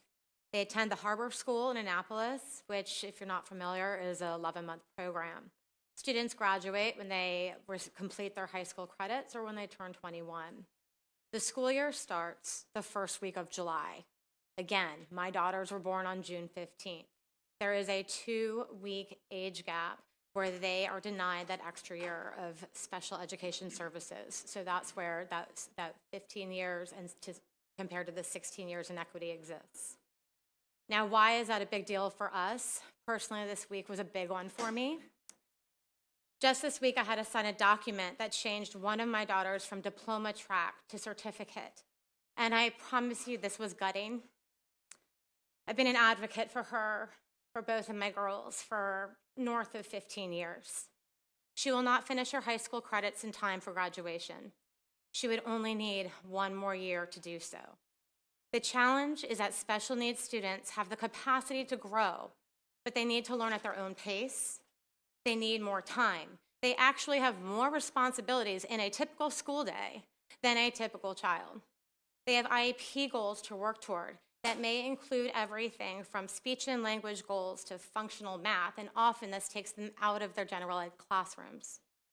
They have transition services that also take them out of the classroom but are crucial in setting them up for life beyond high school. Finally, they must work on their high school credits with what time is left in the day. An extra year would provide a better opportunity to achieve a high school diploma for some, while addressing valuable aspects for their curriculum outside of their credit classes. I am in support of the bill HB 469, and I ask that you are as well. Thank you for your time and attention. Good afternoon, Madam Chair and members of the committee. My name is Andy Culp, and I'm here from the ARC, Maryland.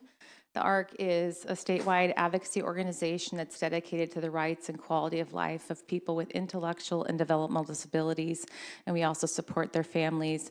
And we're here in support of House Bill 469. Some really critical points have been made. The most powerful points can be only made by parents. So I just wanted to just add a couple more. I understand that some people who are opposed to this bill are concerned of the lack of clarity of who would actually be eligible and when that eligibility would start. But I think the bill on page 2 really defines that this is, for students in primary and secondary education, and that's very well defined in statute. So there's no ambiguity there.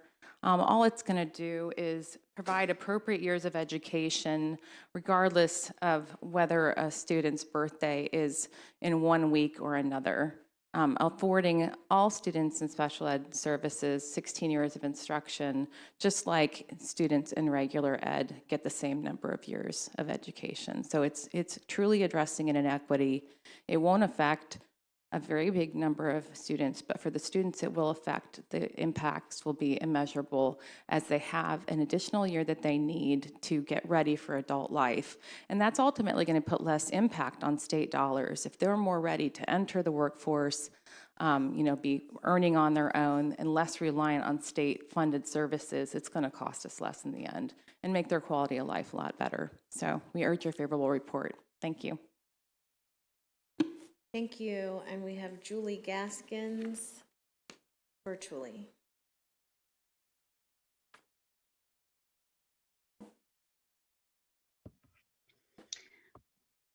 Yes, I'm sorry, can you hear me? We can hear you. We can't see you. There we go. Okay, sorry about that. So I can only emphasize what the parents and the students basically said to support this bill. Allowing students, especially special needs students, the time needed to reach their goals, again, will overall enhance not just the student, but the community. And that's just an undisputed fact. This is an equity bill. I thank Delegate Guyton. I thank you all for listening, and I ask for a favorable report for this bill. Thank you. Thank you very much. Committee, are there any questions? Delegate Plakovich-Carr. Thank you, Madam Chair. Thank you, Delegate Guyton, and your panel. I just wanted to get some clarity, I guess maybe in terms of timing and the fiscal note. So I think you mentioned that there's 3 groups of students, and one of them is like a cohort that's coming through the school system now. So, but maybe there are 2 other groups where it's an ongoing issue. Do I just have that baseline right? Certainly. So the cohort, we heard from our friend, she's a part of that cohort, which is one reason this is an emergency bill. It is actually affecting the lives of these kids right now.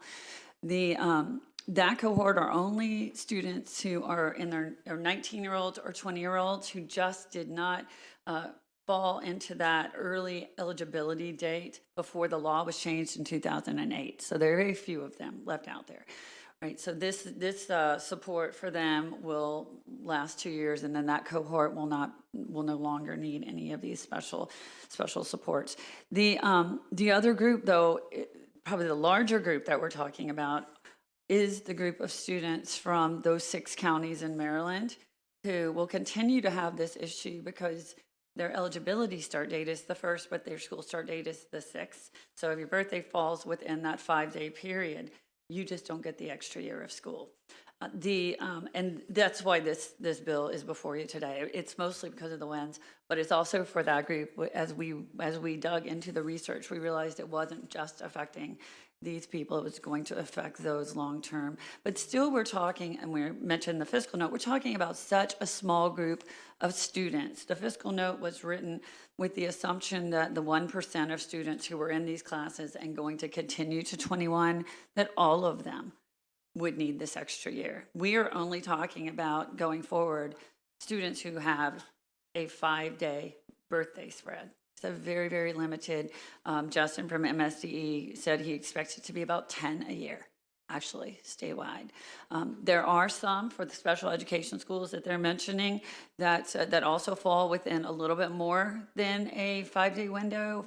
I believe in this case it was 2 weeks, but I haven't heard of anyone who was longer than that. So I think that's the longest spread between eligibility and start date. So thank you for helping clarify. It is a complicated thing to understand without a bunch of calendars and presentations in front of you, but I'm sure that this group of very smart people can wrap your heads around it. And if you could just, I think you mentioned you would share MSD's input, because we don't have that in our floor system, and I'll just note that it seems like in the fiscal note, right, from what you're saying, Certainly. That's another point if there's a cohort that's going out. The timeline doesn't Sure. make sense here. Thank you. Absolutely. And so they have been very helpful with this bill, as has, if I can give a shout out to Alistair, helping us figure out, he looks scared now, helping us figure out the wording to make what we were trying to happen. So I really appreciate his time and energies as well. Delegate Miller. Thank you, Madam Chair. Well, to clarify, yes, I did have to, even with all my background with this, and special ed has been I had to read it multiple times to figure out and read the fiscal policy note. But 2 of the phrases, the later of, that really clarified it, and then the or statement. Really, those are really, they're tiny words, but they're very important as far as in this bill. So my question is, often when we pass things, we don't know the direct impact that it has on individuals. So this is incredibly important that will have a direct impact. So I appreciate you bringing it forward, and I appreciate you all being here.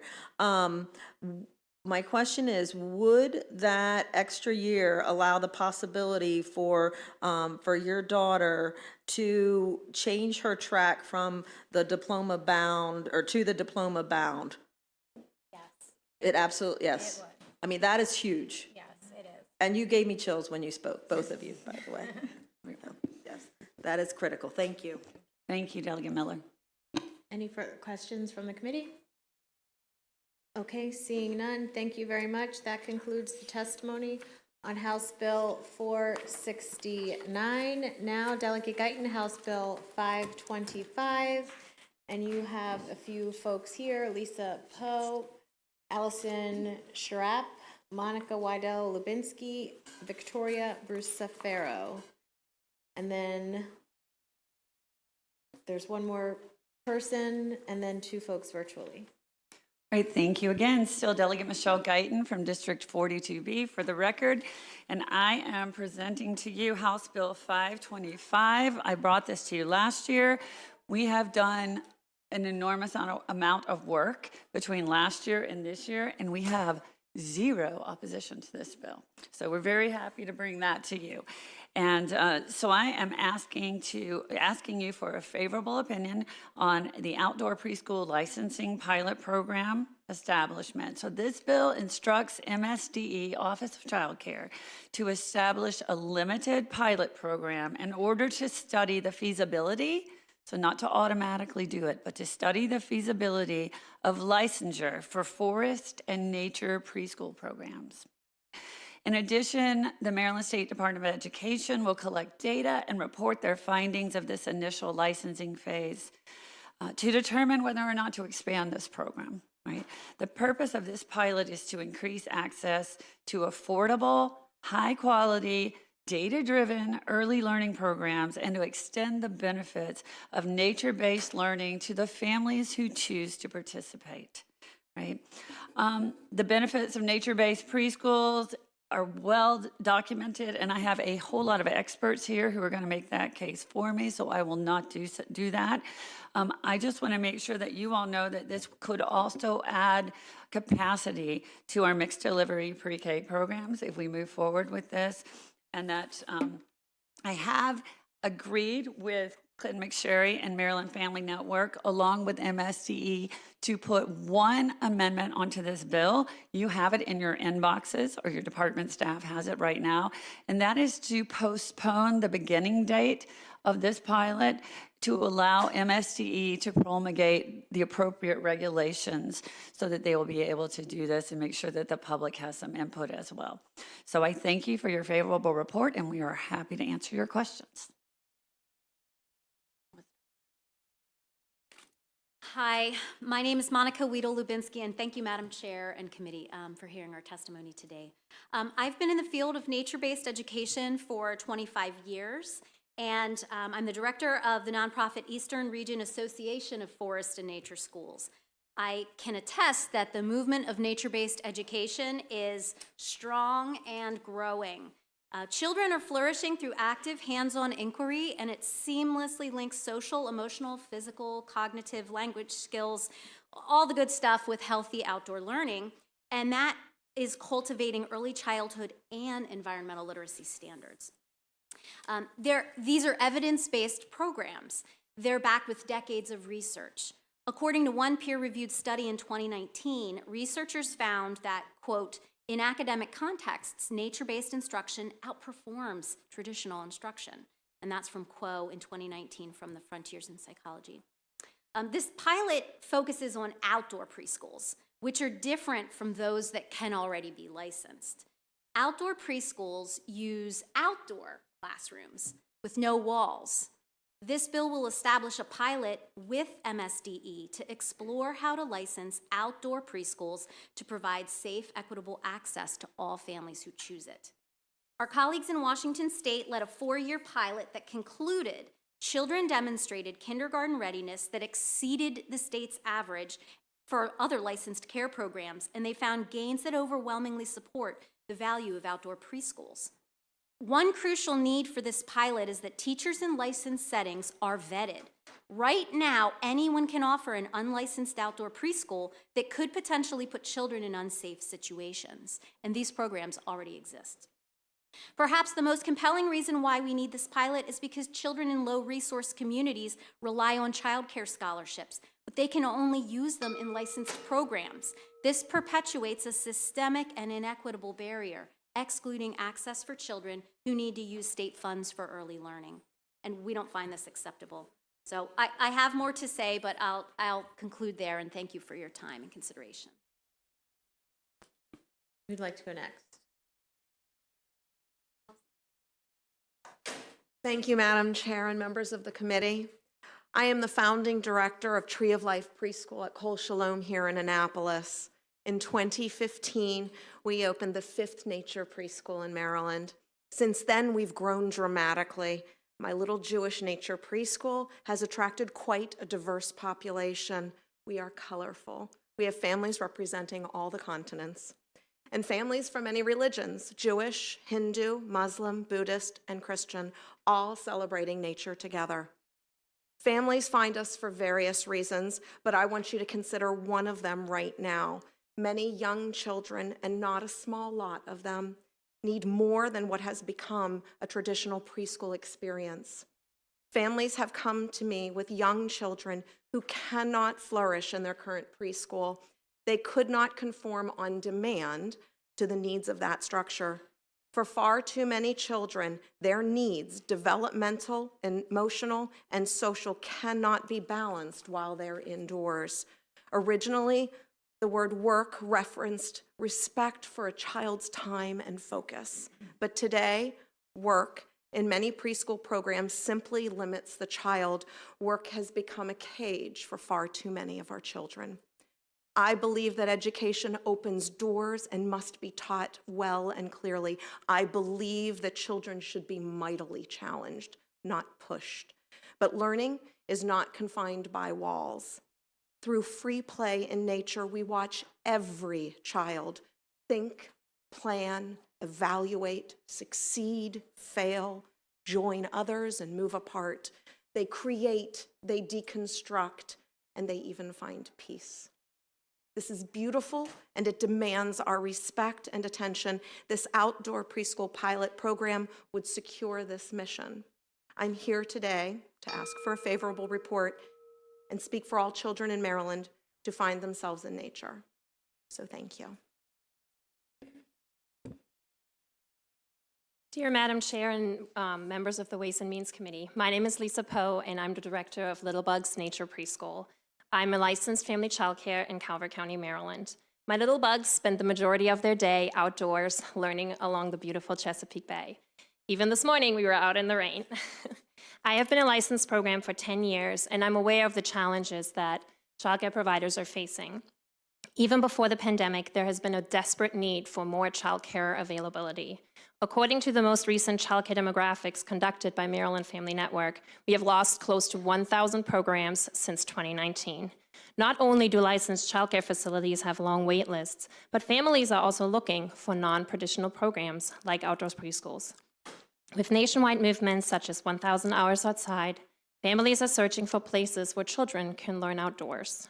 The pandemic emphasized this need even more. The Maryland Blueprint for Early Childhood Education emphasizes equitable early childhood education opportunities and wants to build capacity for new and current programs. Outdoor preschools can provide just that. Let us advocate for programs that teach resiliency, strong executive functioning, and social emotional skills, because they learn outdoors in all weather. Let's create additional spaces for children across our state in outdoor programs, which families are asking for. Outdoor preschools in the pilot program will be able to provide access and additional childcare spaces, which are so desperately needed. In the future, licensing outdoor preschools will also enable licensed programs like myself to grow and expand. I ask for a favorable vote for HB 525 to create equitable access for high-quality education options for all children and families in our state. Thank you.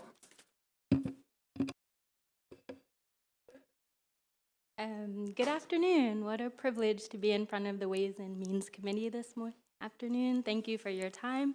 My name is Dr. Victoria Rose Brucifero. I've been an environmental educator and research scientist in Maryland for the last 12 years. I am here to speak to some ways in which HB 525 would inform best practices in early childhood education and support socioeconomic and racial equity regarding who gets access to these types of programs. For as long as they've existed across the United States, nature and forest preschool enrollment has shown that the primary benefactors of outdoor education in early childhood come from a middle to upper class white demographic. This suggests that wealthy white families secure for their children all of the benefits of early connections to nature, including decreased stress levels, increased academic performance, higher test scores, enhanced memory retention, and strengthened immune systems, just to name a few. The Nature Preschool at Woodend, where I'm currently the director, was established in 2006. That is 17 years of serving primarily white families. We are long overdue for immediate action to examine and eliminate racial disproportionalities in our nature and forest preschools. To work towards diversity, equity, inclusion, and access, we need to remove the barriers that prevent the global majority from feeling like they don't belong in these programs.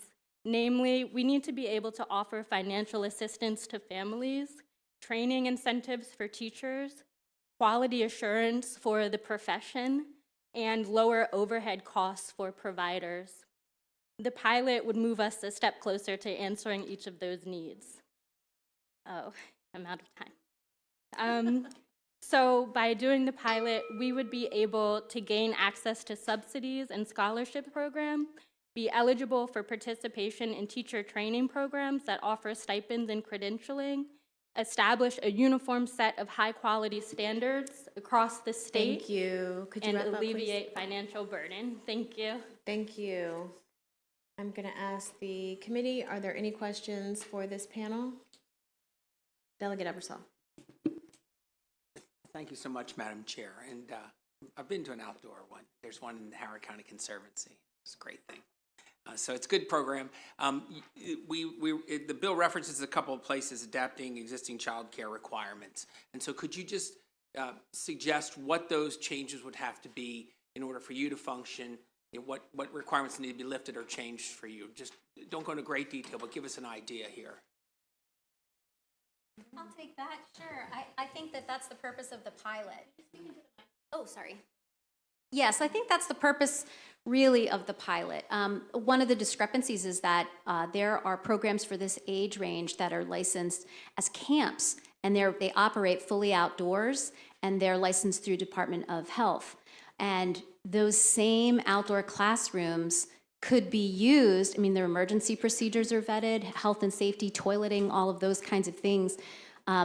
Those pieces are addressed through the camp licensing, but it's a different department, and it doesn't acknowledge that it's a form of early care. So I think that to most people's minds, those feel like the biggest pieces because they're what keep kids safe, and we want to work with MSDE to determine how can we do that year-round in a variety of conditions and in many different types of settings. So that would be I think that's probably what we want to examine very closely. If I could add to that too, I would say that this is one of the few schools or organizations that we deal with, businesses, that actually ask us to come in and regulate them because they are in existence. So whether we do nothing or we do something today, they're still going to be running their programs. What they're asking is actually to be elevated to the same requirements within the scope of their educational program that other preschools are being asked to rise to. And they're very willing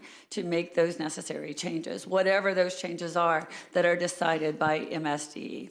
One quick follow-up, if I may. I think when I spoke with some folks, we talked about square footage requirements and things like that. So there's some logistic requirements that you might need to be lifted from in a reasonable way. That's one, and I've kind of fed it to you. I don't know if you're going to talk about that or if there's any others like that, things that other daycares might have to meet, which wouldn't really fit into your, the hitting of a square peg into a round hole kind of thing. Like they wouldn't really fit into your model. But if there's nothing else than that, then I can just leave it at that. I'm not really sure without a little more thought, and I want to give you a good answer. So Okay, I'm not sure. Thanks. I mean, it's just. I think the pilot will dig into. I think it would help people, and the pilot would be great. It'll help people understand what the differences might be between what you need and what you're offering. So, but we'll get to it. That's fine. Absolutely. Thank you. Delegate Patterson. Thank you very much, Madam Chair, and thank you, Delegate Guyton, for bringing this to our attention again. I remember last year, and the question I had last year you answered, but I'm going to ask it again. With regards to the timing, and this is directed to the to the advocate who has his center in Calvert County. On a typical day, when you think about Learning Center, are there specific times that the children are out in nature? And if so, is it a parameter in terms of how far they go and where they go on a weekly or monthly basis? Because I would see some limitations if this is in the city, and I'm going to surmise that you're in a rural or semi-rural area. So most of the outdoor preschool programs that are already in existence, there's one in Baltimore City, right in Baltimore City. Pertaining to I am a licensed program. I do have an indoor space, but we rarely make use of it. We take our learning outdoors at all times. We have our meals outdoors. I have a hand washing station outside. We do use the bathroom inside, but if there was an option of using the bathroom outdoors, we would. I am part of the 1,000 Hours Outside Challenge, and I can tell you we've tracked close to 150 hours outside this year already. We spend the majority of our door outdoors, and the children want to. I have many children with special needs, and they just thrive outdoors. That's where they play, that's where they learn.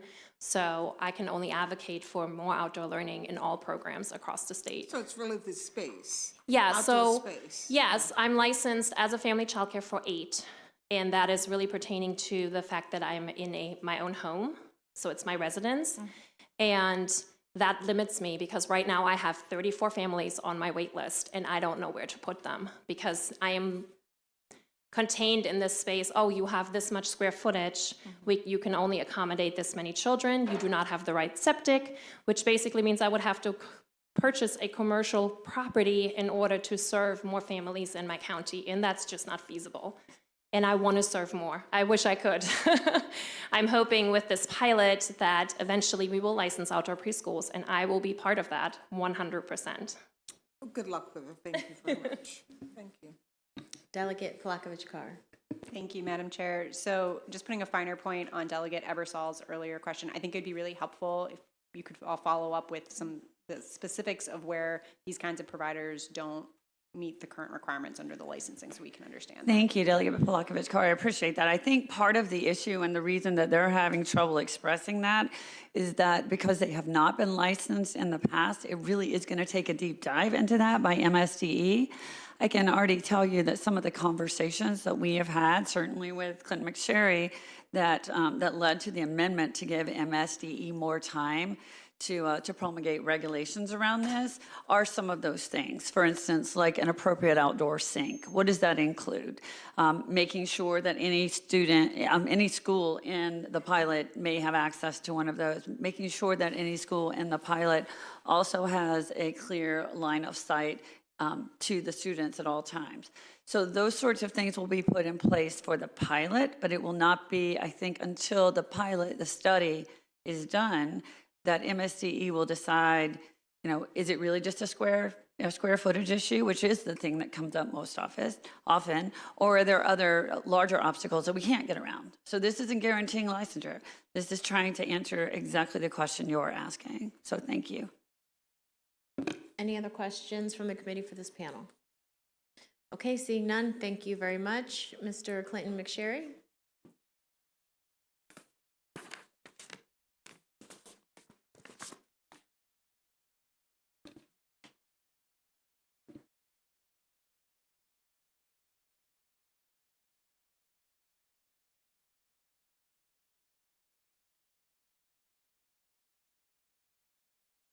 Madam Chair and honorable members, good afternoon.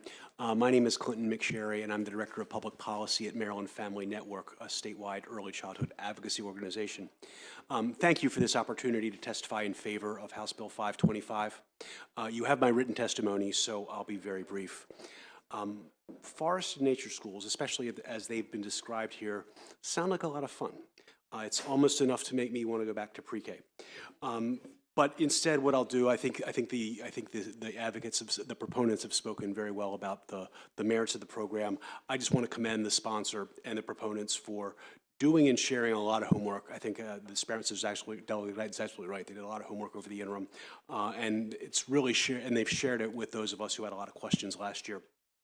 I also want to thank them for allowing us to work together on this legislation.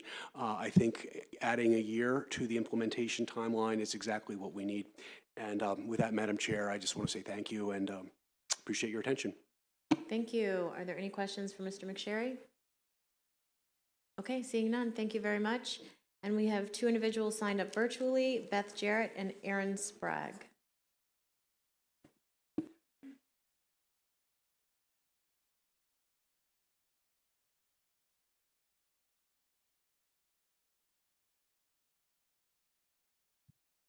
Should one of us just hop on first? You can go right ahead, Ms. Sprague. Thank you. Good afternoon. My name is Erin Sprague. I'm a Frederick County resident and mother of two. I am here today in support of a favorable vote for the outdoor preschool licensing pilot program. My investment in this bill is personal. My oldest child has a rare genetic disorder called SETD5. She has suffered from global developmental delays, low muscle tone, impaired learning, and focus issues since birth. During COVID, when her OT, PT, and speech therapies were halted, we enrolled her in a forest school in an attempt to support safe socialization and keep her active. Spending 3+ hours a day outdoors with nature as her classroom transformed my daughter. Through adventure walks and regular outdoor exploration, she drastically improved her strength and gross motor capacity. Through time spent digging in the dirt, building fairy gardens, and observing tracks in the snow, her focus and executive function improved. By jumping in puddles and rolling through the grass, she increased her proprioceptive and vestibular registration so that she is able to move more safely through the world. And through child-led free play with peers, she learned to see herself as a leader and developed lifelong tools for self-regulation. My daughter is now a first grader in public school with a pretty extensive IEP. However, she is physically strong, emotionally resilient, wildly curious, and very well resourced on how to use the natural world to calm her nervous system. The data shows the benefit of time outdoors for youth is extremely profound. I credit a large portion of my neurologically atypical daughter's current success to her time in outdoor education. While she will always be on her own unique timeline, this foundational experience gave her tools to better navigate the challenges of her life. I urge you to vote in favor of this bill so that more children and families in Maryland will have access to this life-changing early childhood experience. Thank you. Next, Beth Jarrett, please. Good afternoon, Madam Chair Atterbury and committee members.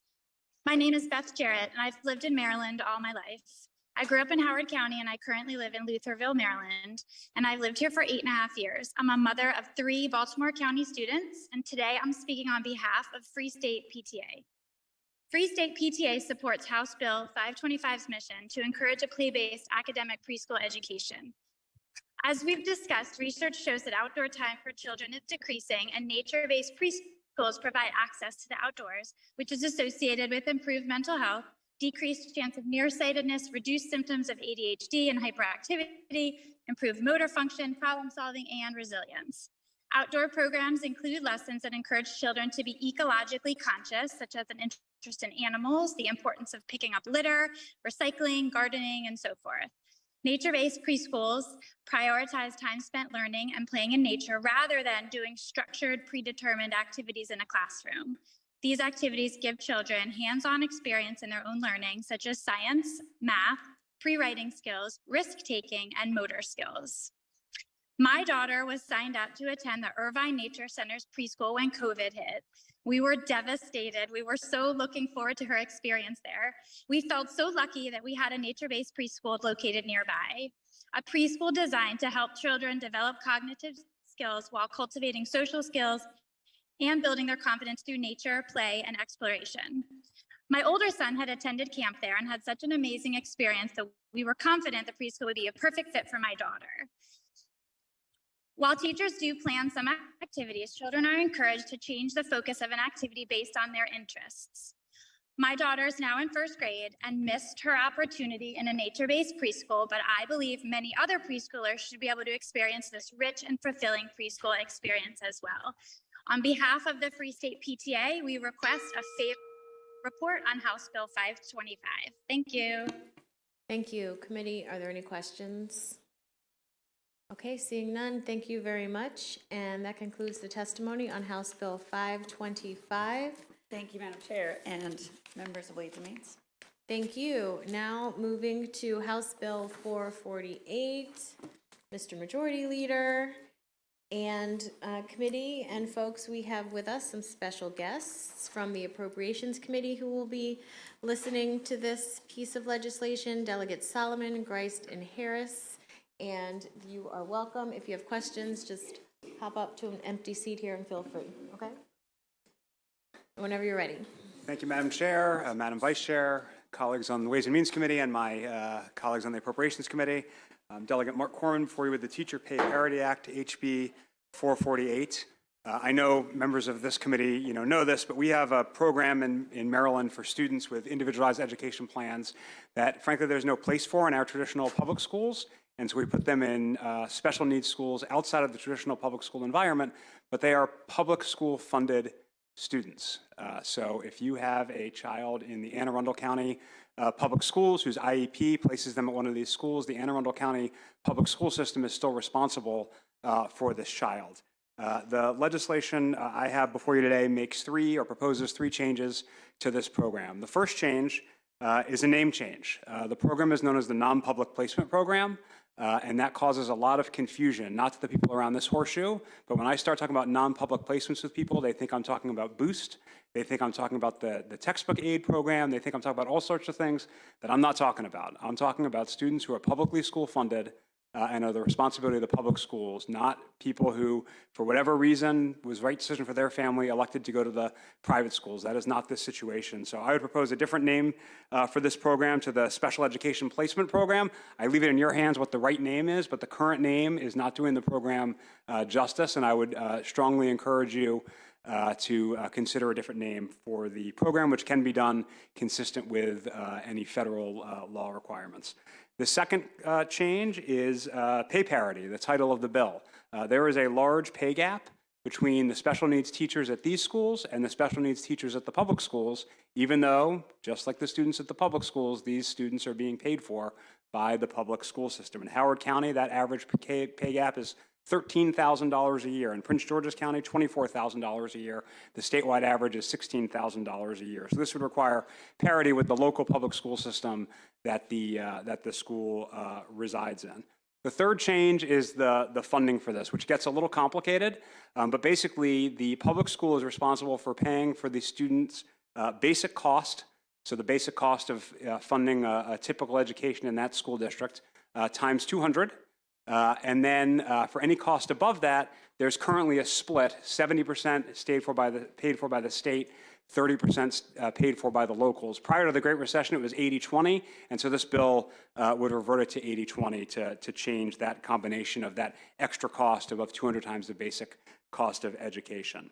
I'll just note a couple other quick things. One, I've been asked by some folks, well, doesn't the blueprint take care of this? And the blueprint does many really important things, including for special needs children, but it doesn't cover this particular aspect of our public education system.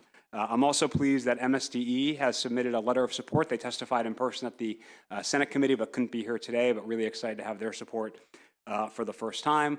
As some of you know, this is the third year in a row I've brought this bill. You're probably thinking, geez, why does he keep trying to do this? Well, it is, as I've shared with a lot of you before, quite personal. For me, my son is one of the 96% of the students at Ivy Mount, one of these schools, that is there as a result of a public school IEP. So this is, as so many of you, including me, because of my daughter being in the public school, get to fight for the public schools for your children. I get to do that and also fight for these schools for my son. So with that, of course, happy to answer questions, but hope we'll hear from some teachers as well, Madam Chair. Thank you, and we enjoy seeing Harrison in the morning crew pictures on your IG account. So, and I appreciate those likes, Madam Chair. Whoever would like to go next. I'm Amy Dykes, and I'm here to speak in favor of House Bill 448, the Teacher Pay Parity Act. The significant salary disparity between non-public special ed teachers and public teachers is well established. Fresh out of college, I was a special educator in Harford County Public Schools. I quickly realized that my ability to help these disabled students reach their maximum potential was being thwarted. I resigned and I relocated to Kennedy Krieger High School in Baltimore, Maryland, where resources are disability-specific and students thrive.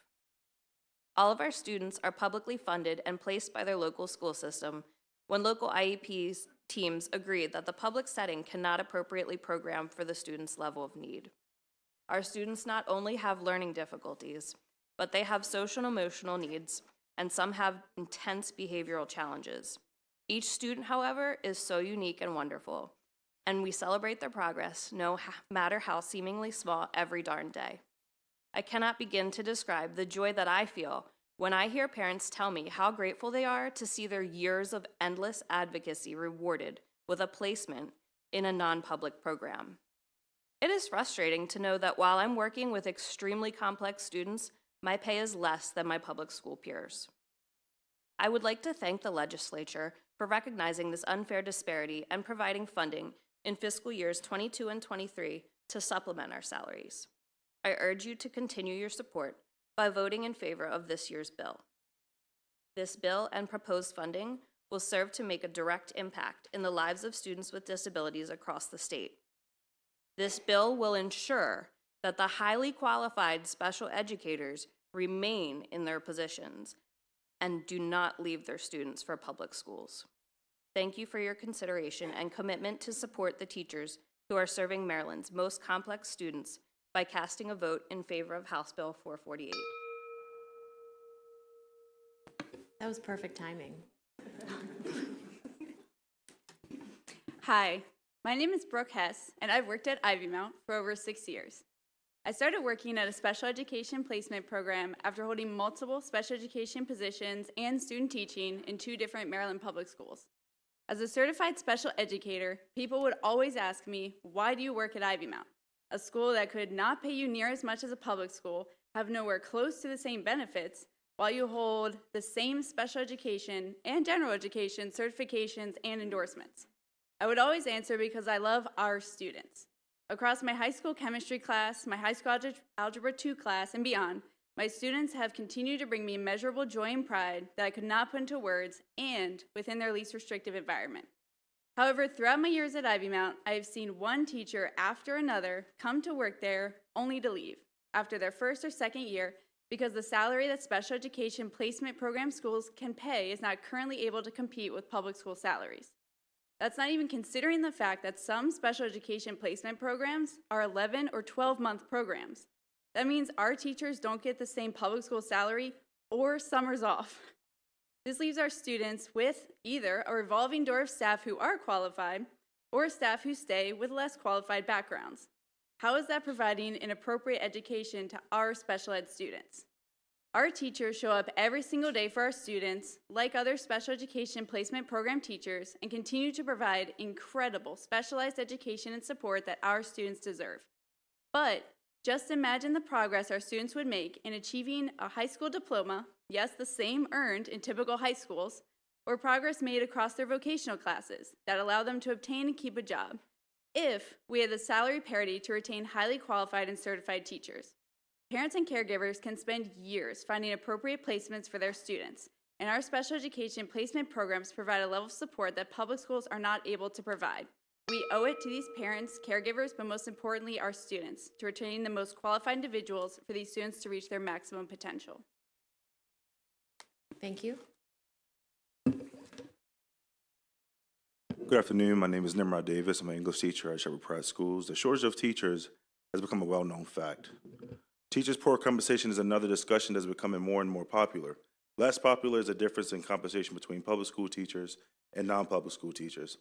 I've had the fortunate pleasure of working both public and non-public schools. I started non-public at Riker Baltimore in Baltimore County, received an opportunity to work in public school systems at Owens Mills High, and now I find myself at Shepherd Pratt back in non-public. With that move came a pay cut. My reason for accepting that cut is the population we serve in non-public schools. And this is my testimony, a testimony that is not just my own, but the testimony of the students we teach. The students that come to us are often on their final chance after being kicked out and expelled, denied, refused, and told that they could not and would not be able to do, and what they could not and would not be able to do by public schools. Teachers at non-public schools teachers at non-public schools taking these students with open arms. Not just because we get paid so very well to do so, but because it's the love and passion for us to do it. Obviously, this is not a knock on public school teachers. I'm not saying they don't do what we do. What I am saying is that we do it on another level. The students we teach find themselves hopeless coming to us and already prepared to be shut down and shut out. We give them a brand new hope that they may have never seen elsewhere prior to non-public education. This unfortunate truth is that love and passion don't pay the bills. We lose staff to public schools all the time because, who wouldn't want to be paid more for the hard work and dedication you must bring every single day with the kids that we work with? This is an opportunity to level out the playing field for teachers like myself that may have strayed away but wish to return to our beloved, amazing, although sometimes seemingly impossible, extremely draining, but again, truly amazing students in non-public education. Thank you. Good afternoon, Madam Chair and members of the committee. My name is Brendan Joyner-Ill. I'm a lifelong Baltimorean, a former teacher in the Baltimore City Public School System, as well as Anne Arundel County Public School System. Thank you for this opportunity. I'm the instructional lead and curriculum coordinator at the Woodbourne School located in Baltimore, Maryland. Our students have experienced significant trauma and hardships in their adolescent lives. Through intensive support, intervention, and remediation, they are working to develop their needed skills, rejoin their community, and share success. Our students have often been out of traditional school settings due to incarceration or significant mental health issues. For many of our students, the Woodbourne School serves as their last hope to receive quality instruction. As a result, our students require a great deal of therapeutic support and holistic education from our educators at the Woodbourne School. To support our students, we are a 12-month program. As educators, we work all year with our students whose challenges and backgrounds are so significant that they are unable to attend a traditional public school. As non-public school educators, teachers at the Woodbourne School are paid less than their Baltimore City public school counterparts, who work for 10 months a year. The significant pay discrepancy has made recruiting teachers for our school very difficult.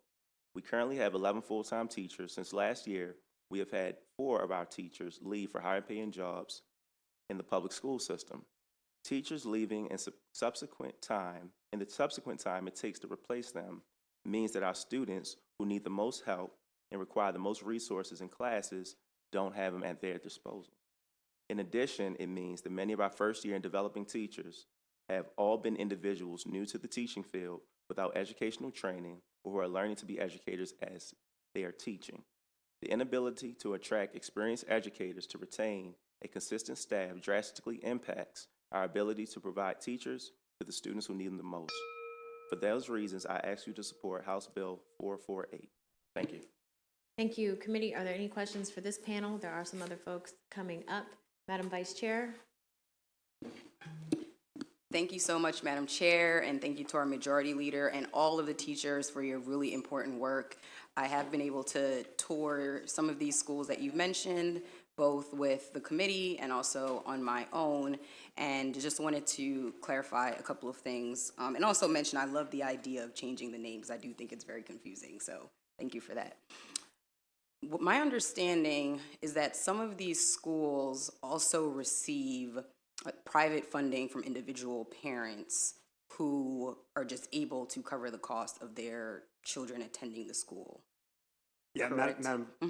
Madam Vice Chair, it depends on the school. So the Linwood School in the Chair's County is 100% publicly placed kids. Ivy Mount, where my son goes, is 96%, so it depends on the school. We obviously would not be covering the costs of those non-publicly funded students. This is to make sure, so the way the program works for these schools is they have to have their budgets submitted to MSDE and approved by MSDE for those publicly funded students, and so they account for that in the budgeting process. I'll also say for some of our schools, there are public placements from other jurisdictions, from Virginia, from DC, and so all that is sort of accounted for in the budgeting process with MSDE, because obviously the state of Maryland doesn't pick up the cost of a public school student in DC or a privately placed student in Maryland. Got it, that's helpful. Do you know if the private, I'm assuming it's the same teachers, either between the different types of students who are coming in through the public and coming in through the private. Do you know if the private, does it help supplement teacher pay at all? Is it all one pot of money paying the teachers and it's the same teachers? Yeah, so it is the same teachers, because again, 96% of my son's school is public placement, so there would be a very small little classroom for privately funded kids.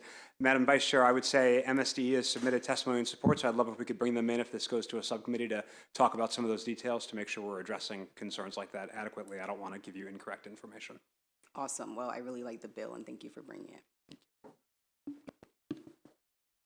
Delegate Harris.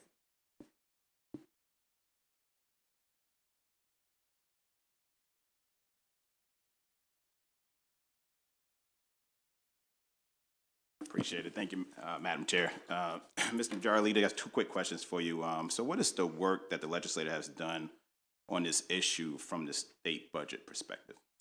Yeah, so Delegate Harris, you've just joined us, so you were not a part of this the past few years. We've been able to provide supplemental funding, I think $4 million over 2 years. Ms. Dykes actually referenced it, to supplement the teacher pay. And so we've made some efforts, but obviously the lack of parity is still there, so a lot more to do. Appreciate that. And one quick follow-up. So this bill definitely has a larger fiscal note than I was actually expecting. So do you think there are ways to reduce the cost? There are always ways to figure out how to deal with tricky fiscal notes. I don't want to, get too far out here on the fly, but we could, calculate an average based on the statewide teacher pay instead of looking at the individual counties. We could talk about whether the change in the cost mix only applies to the increase in teacher pay as opposed to the entire program. I think there's probably lots of things we could look at. Again, would want MSDE at the table to help crunch those numbers if the committee's interested. Appreciate it. Thank you. Thank you, Madam Chair. Certainly. Delegate Grice. Thank you, Madam Chair.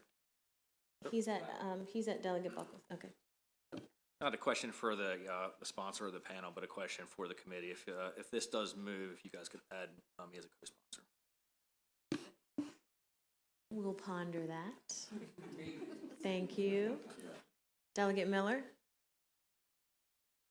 Thank you, Madam Chair. My questions kind of go along the lines of our Vice Chair. So are the budgets public information for schools like Ivy Mount and our non-traditional, non-public schools? Sorry, I'm not sure if it's just publicly posted. I believe what they have to get approved by MSDE is probably available to you as a member of this committee, but could certainly work with you to get that information. Okay, it's been a while since I've looked at those, so yeah, any help you could give, I would appreciate it. And then when I was on the Board of Ed, we have a lot of issues because local school systems, are accountable for a lot of these. How placements, how does a school like Ivy Mount raise their tuition? How do they raise that? Well, they have to get their budget approved by the state, and so a huge chunk of it is a mix of the state and local funding that I described. And then, yes, they also do some additional outside fundraising, I believe. And then, again, I'm just using Ivy Mount because I know it the best. I can get you the information about some of the other schools. Linwood, for example, and Howard wouldn't do this. They have no private placement students, but the 4% of students who, are privately funded at Ivy Mount, those students pay tuition. And then as those budgets are increased, is teacher pay and teacher contracts and things like that accounted into that when they are raising the budgets? That's kind of where I'm going with that.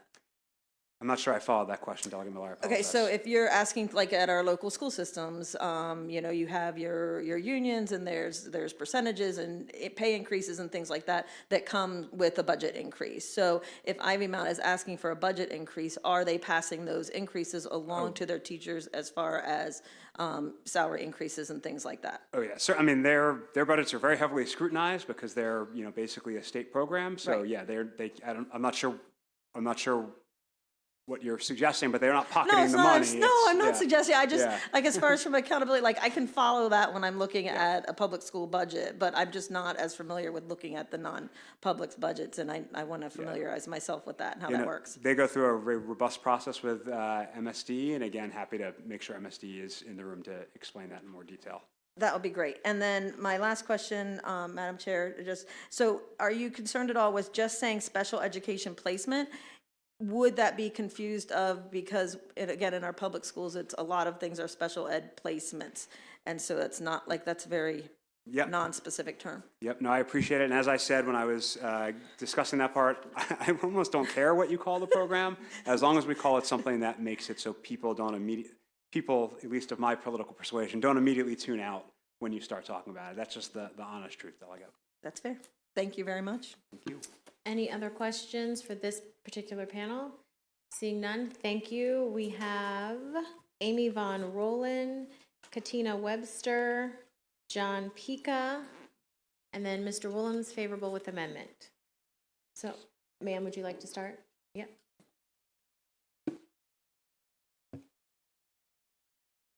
Thank you, committee. My name is Dr. Amy Von Rowland. I'm a special educator at the Villa Maria School, a division of Catholic Charities of Maryland. Our education system is founded on the principle that each child receive a free and appropriate public education. But for over 3,000 Maryland students, they need more than the public school can offer.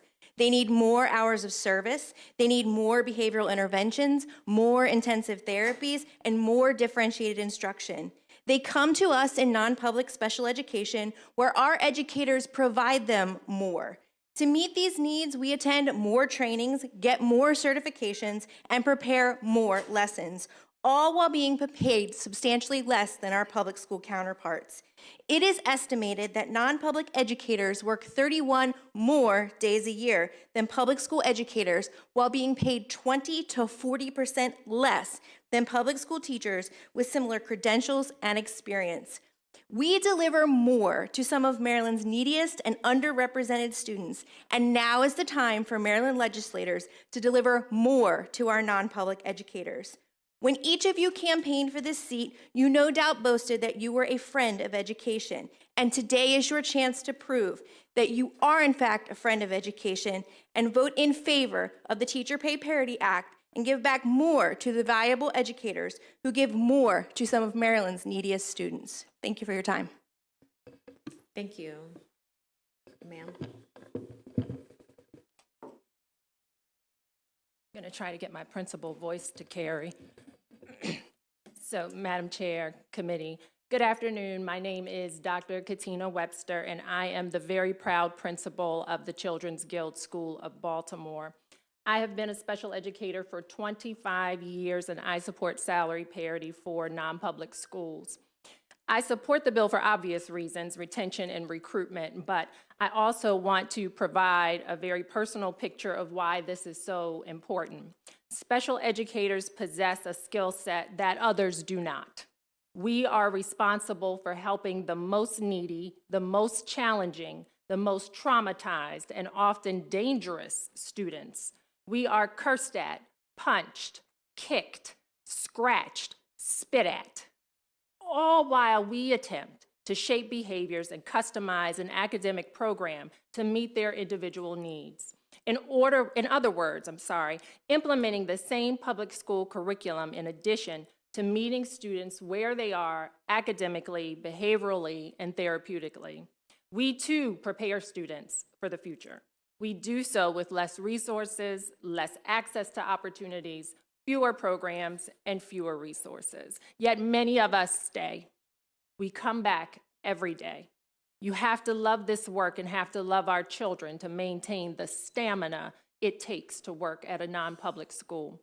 The salary I make now, I made 7 years ago in the public school system. The teachers who commit themselves to working in a non-public setting deserve to be paid equal to their public school counterparts.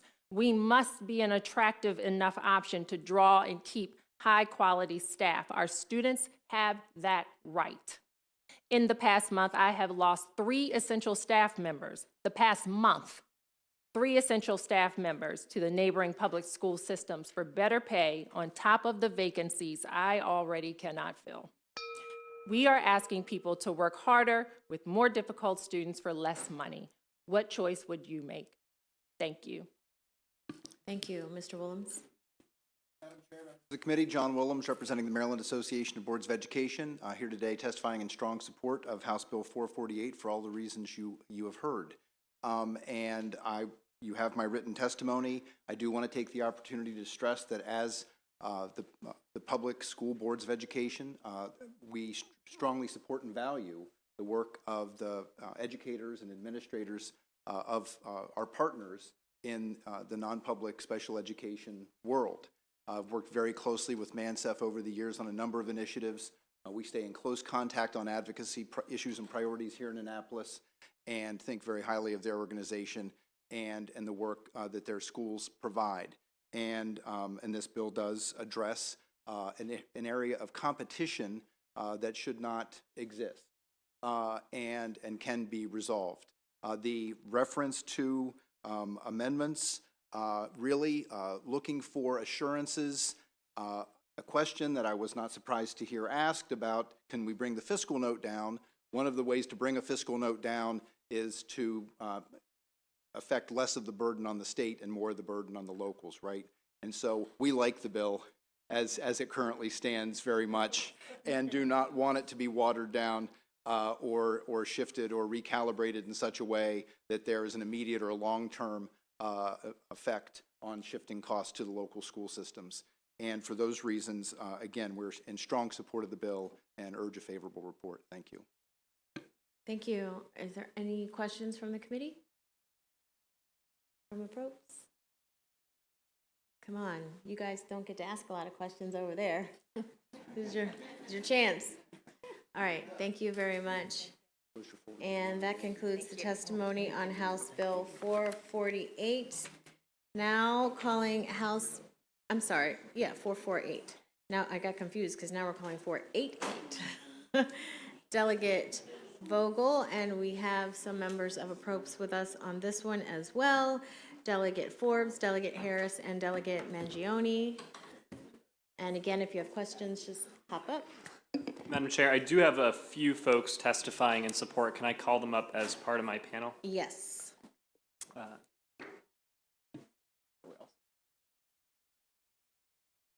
They're coming up. I like the view from up here a little bit better. It is.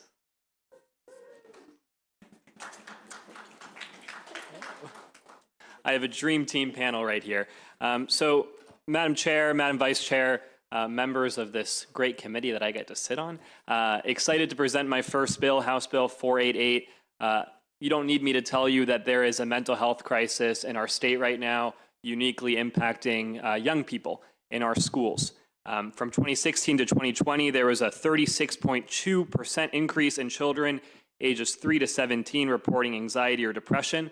A report that was released yesterday in the Washington Post by federal researchers showed that in 2021, nearly 1 in 3 high school girls reported that they seriously considered suicide. That's up 60% from a decade ago. The Maryland Hospital Association, that has provided a favorable written testimony, reported that between 2013 to 2021, emergency department visits for behavioral health conditions climbed from 10.5% to 18.3%. The reality is that this crisis requires an all-hands-on-deck approach, especially in our schools, but we just don't have enough professionals in our public schools to address this crisis. We have a shortage of mental health professionals. A PBS article highlighted how in Maryland, a shortage of psychologists at Montgomery County Public Schools has kept the short-staffed department focused only on crisis intervention. The district has sought to hire staff to address increased student needs, such as anxiety, depression, and struggles with conflict management, but still has 30 vacant psychologist positions as of a few months ago. Baltimore City has 10 unfilled school psychologist positions. Howard County has 4 vacancies, and other counties have several as well. The ratio of school psychologists to students in our state is 1 to 1,198. The ratio of students to school social workers is 1 to 2,324. Those are both well above the recommended ratio. The salary for school psychologists is $88,000 approximately. The average salary for school social workers is $58,000. In order to become a school psychologist, you must complete at least 3 years of graduate school. To become a school social worker, you must have a master's degree. School social workers have, on average, $68,000 to $76,000 in student loan debt when they graduate. Some psychologists have upwards of $100,000. What this is leading to is many many people not going into this field, not seeking degrees in this field, which is contributing to the shortage of mental health professionals in our schools. What this bill would do is expand eligibility to the Janet L. Hoffman Loan Assistance Repayment Program. Professionals would be able to receive up to $10,000 in debt forgiveness awards annually and receive these awards for up to 3 years. To qualify, you have to have worked in a public school as a mental health professional for at least 1 year and must remain employed to reapply and receive future awards. By expanding eligibility to this program and tasking the Maryland Higher Education Commission to aggressively advertise this program to mental health professionals and mental health students, we can forgive up to $30,000 in student debt for school mental health professionals, which would reduce the burden that they face and help with recruitment and retention at a time when we need it so urgently. To put it simply, I think this bill and this debt forgiveness program would do 3 things. First, it would encourage more students to obtain these advanced degrees in school psychology and school social work.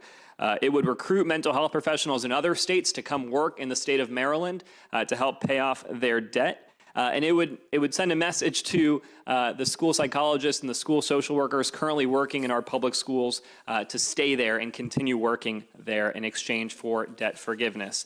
You will hear from a number of students, mental health professionals, and public school stakeholders who are in support of this legislation. And you will see in your floor system letters from stakeholders, including the Maryland Association of Boards of Education, the Maryland Psychological Association, the Maryland School Psychologists, the National Alliance for Mental Illness in Maryland, the Maryland Association of Counties, the Hospital Association, among several others. With that, I will turn it over to my panel.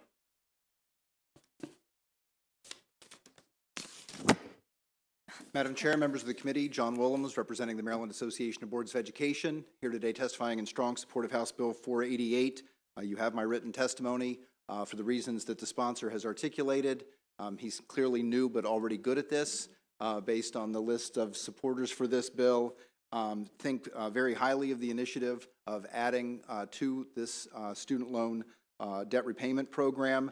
And just to share with the committee, I was at some point old enough to understand why we didn't live in Columbus, Ohio, and we lived near Wheeling, West Virginia instead. It was because my father, graduating from Ohio State with his master's in school psychology, was able to get his loans forgiven if he worked in Appalachia, and which at the time was measured to some extent by how many kids came to school without shoes, quite frankly. And he was the only school psychologist in 3 counties, ranging from Steubenville down to Wheeling on the Ohio side of the river. And so this is an issue that is very near and dear to me, and we need to support our school psychologists and school mental health and behavioral health professionals. And this bill does so in a meaningful way. Thank you. Madam Chair, Madam Vice Chair, members of the committee, Sarah Peters here on behalf of the Maryland School Psychologists Association, the association representing over 500 school psychologists in the state of Maryland. We appreciate this bill. We appreciate the sponsor introducing it, and we look forward to supporting it. The reality is the needs of mental health in schools has risen, especially in light of COVID-19.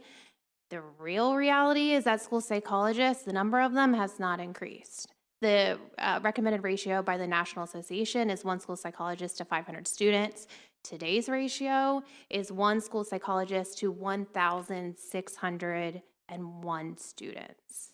That's real, and it's not getting any better. Now, is this bill going to fix that shortage? No, but could it help maintain the number of school psychologists that are currently in schools? Yeah. Could it incentivize students to pursue being a school psychologist? Absolutely. So for those reasons, the School Psychologists Association supports House Bill 488.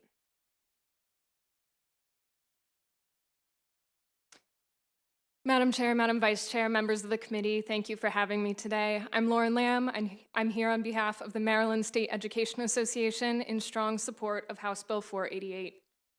We represent at MSEA 75,000 educators across the state of Maryland, which includes not only teachers, but also certificated school psychologists and social workers.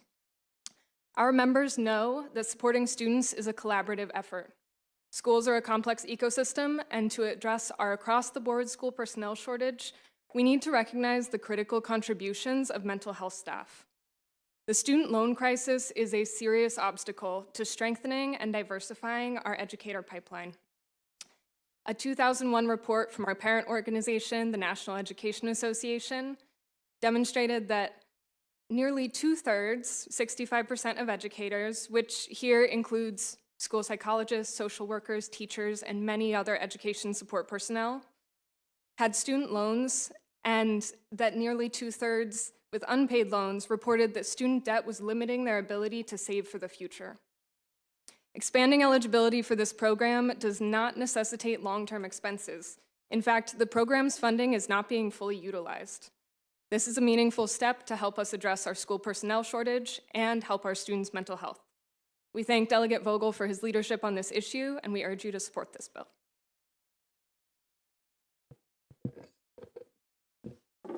Sorry. Hello, my name is Laura Stewart. I am representing the statewide PTA organization, Free State PTA, which represents over 500 public schools. I am here today to strongly support HB 488. This bill includes assisting in the repayment of loans for mental health professionals serving as school psychologists, resource psychologists, psychologist coordinators, social worker supervisors, or mental health coordinators in the public schools. And we need them all. Free State PTA included the mental health of children as our top priority this year in our legislative agenda.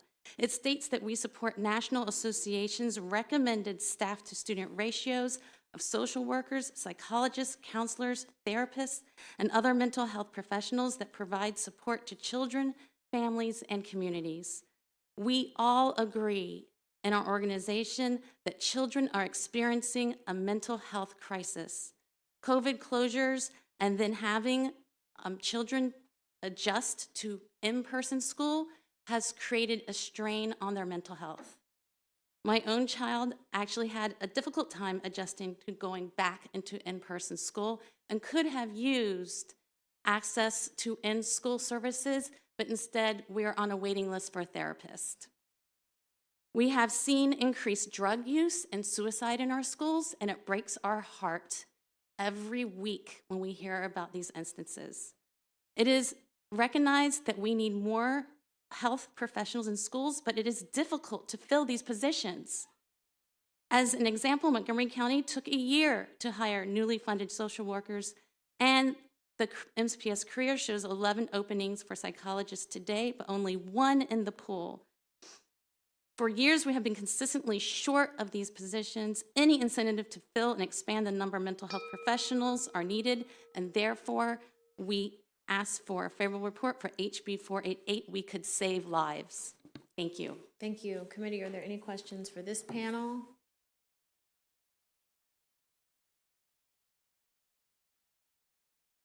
I think you have quite a few questions, Delegate Vogel. It's a controversial piece of legislation. Does anybody have a legitimate question? Delegate Barnes and then Delegate Eversole.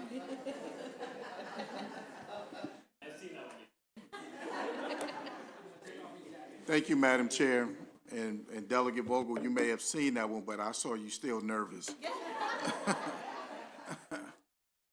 Listen, I think this is a good bill and a good opportunity to broaden the discussion on mental health. And as bad as we may need more healthcare professionals, can you tell me where in the state of Maryland are we lacking the most or have the greatest need for mental health professionals? I can follow up with specific, Delegate, I can follow up with specifics on where the breakdown is county by county. I think what we've seen based on the numbers that I've seen so far, it really feels like a statewide issue. And it doesn't, it's school psychologists, it's school social workers. The ratio that I mentioned earlier is statewide. But I can follow up with specifics on counties. Yeah, I think it's important that we truly understand when you talk about health professionals, what does that really mean?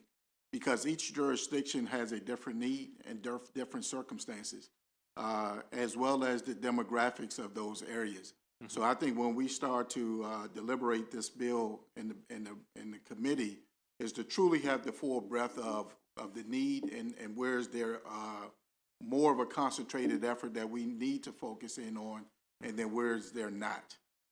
So I think that will be helpful as we continue to move forward.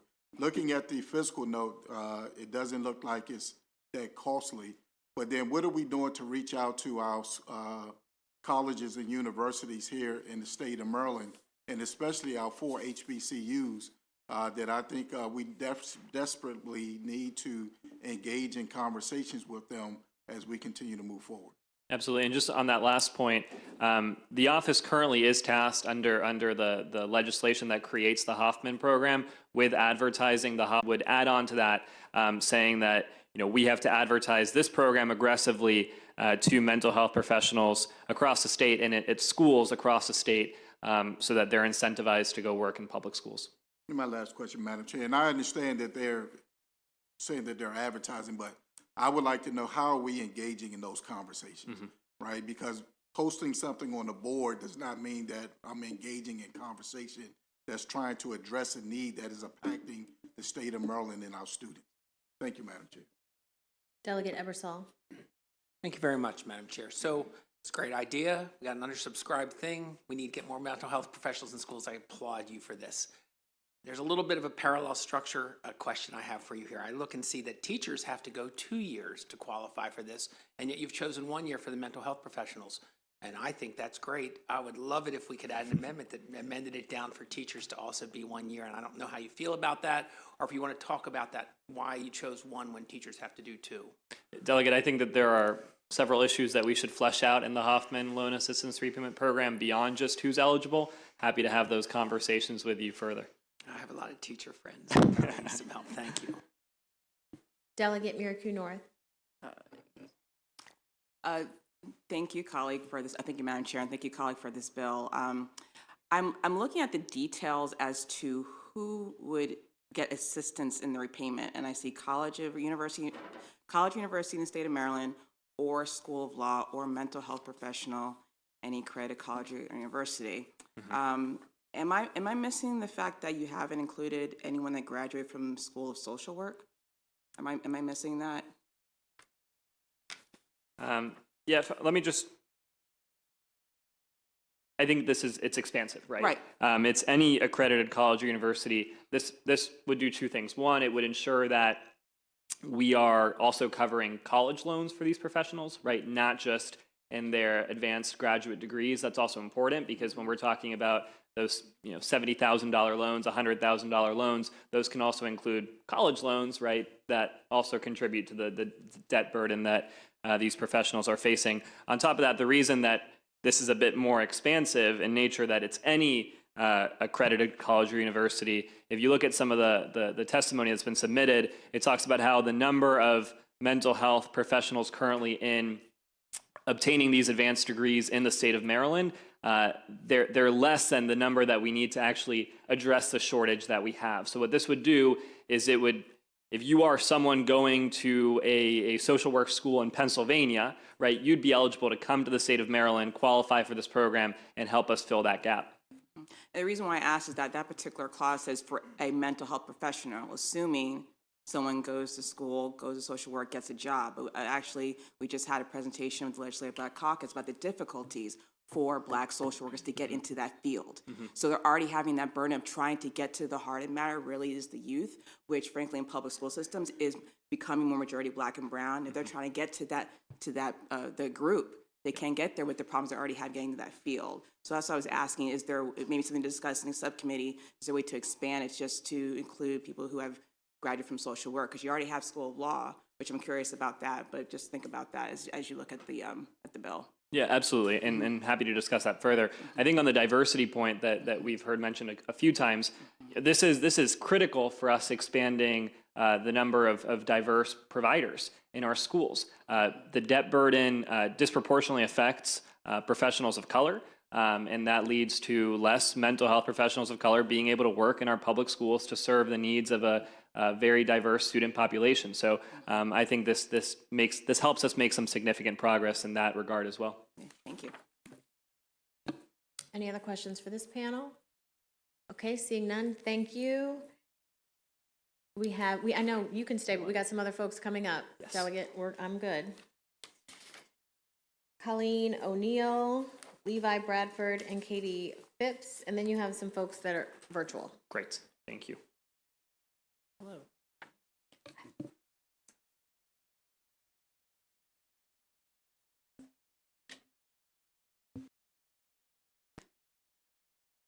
Hello, I really appreciate being able to come and speak with the committee. I am Colleen O'Neill. I am a professor at University of Maryland, College Park. I'm a professor of school psychology. I'm director of the school psychology, school counseling programs in the College of Ed, and I'll say it again, at University of Maryland, College Park in Prince George's.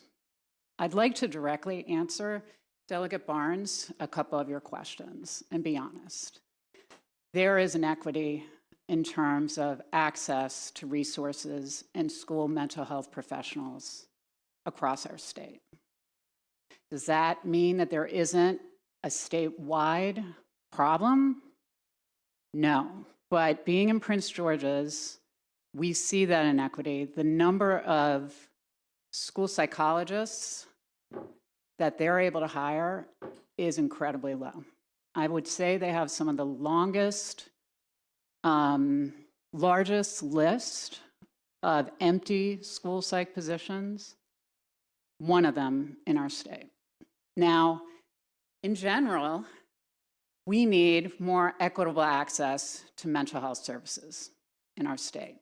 And I would also argue, and I think, Delegate Barnes, you are also addressing this issue, that our graduate training programs are sorely and perhaps inequitably under-resourced. And I think that that's a big part of why we're not meeting the mental health needs of our students, our children in this state. Now, why are they under-resourced? I can't necessarily speak to that. But what I can say is why this debt relief is so important is that these school psychologists and school counselors and social workers, last mention, they have undergrad debt problems. They have graduate 3 years, but also some of them 5 years for PhDs. Thank you. In our state. We do need to That's wrap it. up. Thank you so much.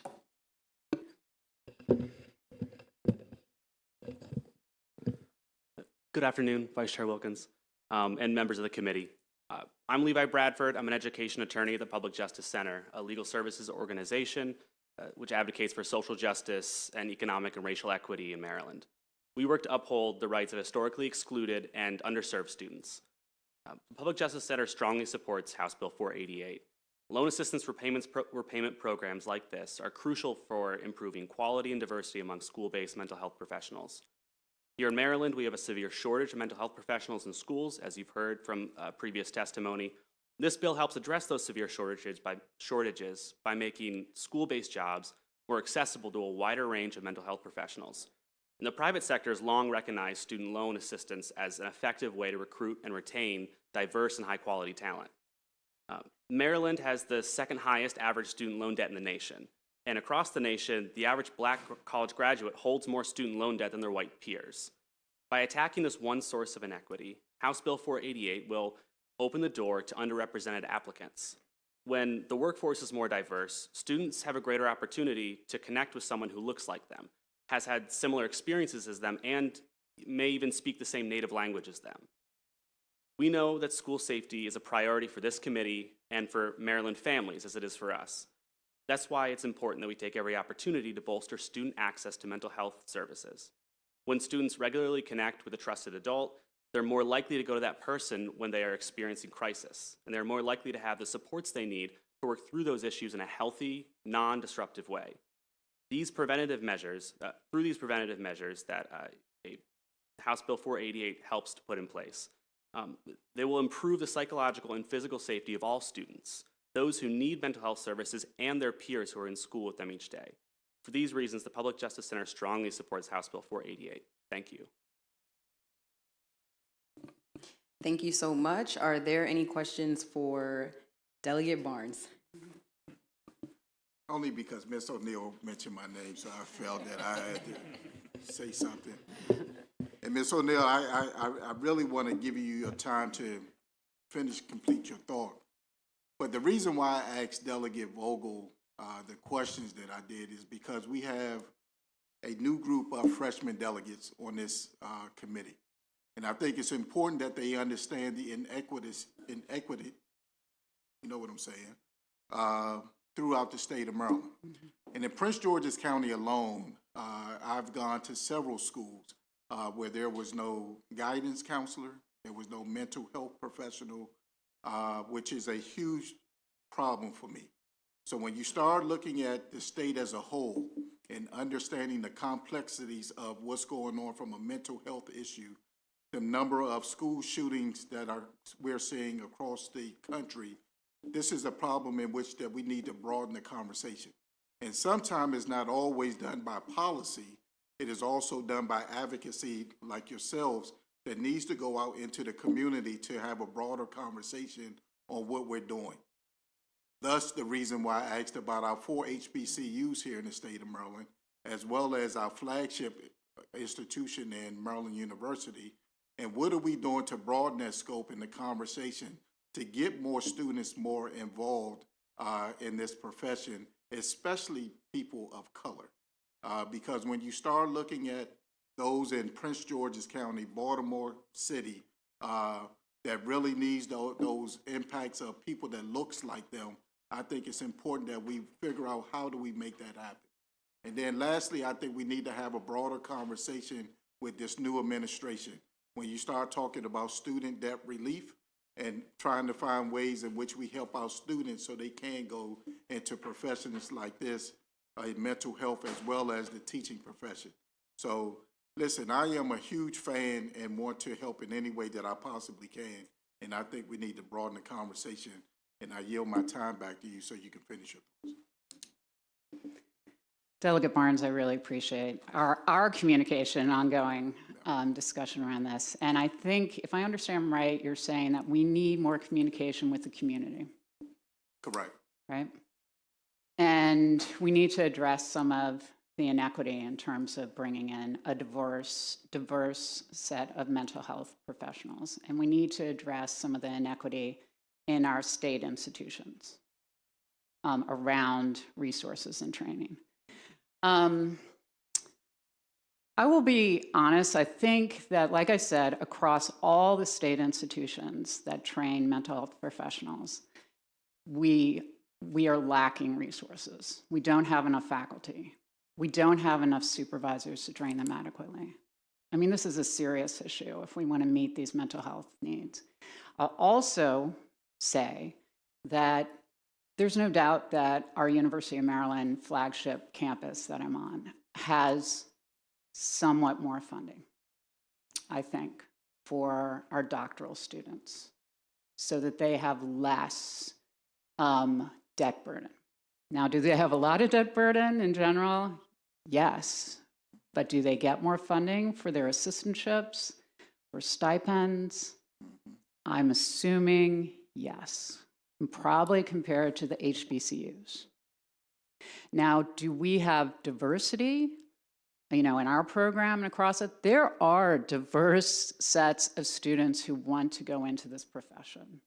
We have groups like McNair students who come in, get funding in undergrad. Our institution gives more funding for graduate students who are McNair students who are low income, often of color. And they are concerned.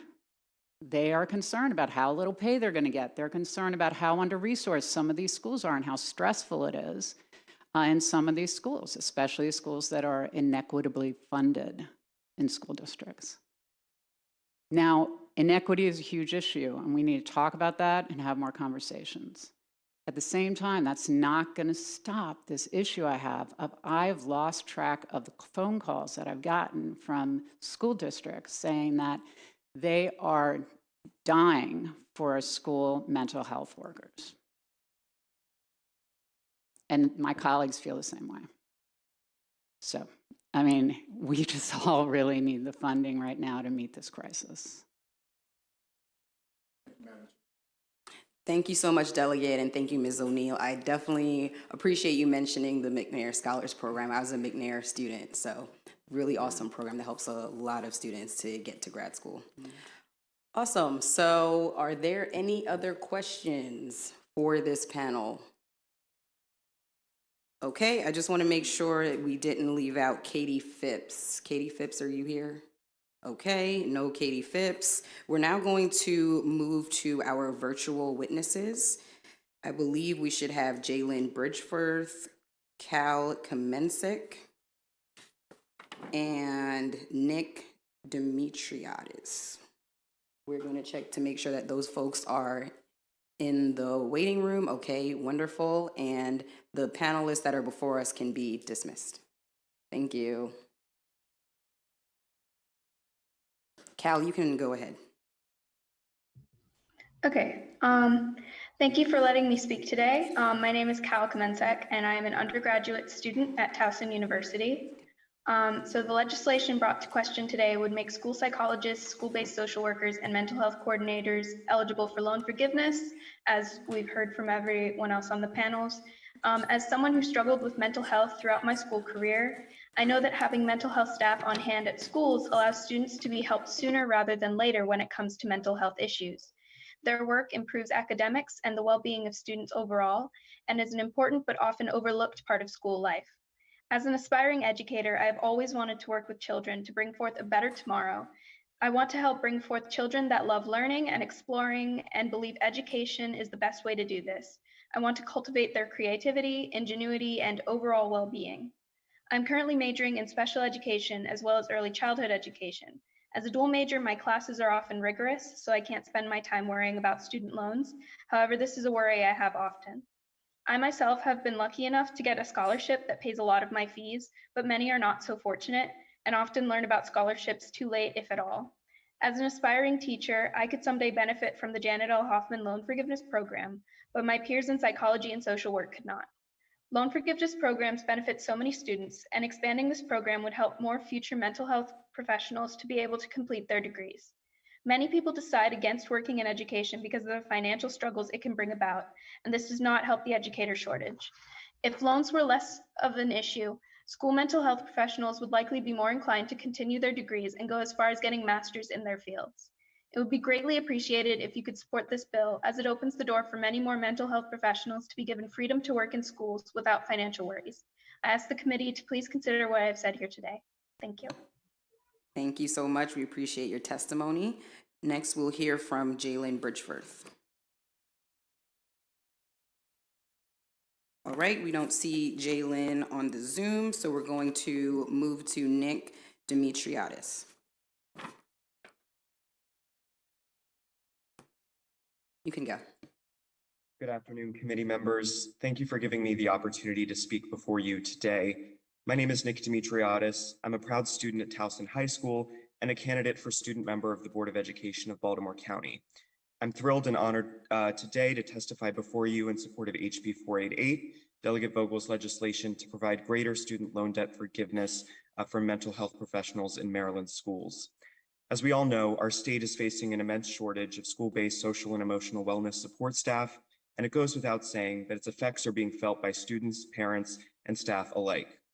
This shortage means not only less opportunities for students to receive guidance or support, but a greater strain on the current professionals who are tasked with helping more students plan for the future, achieve academic success, and manage their emotions and behavior.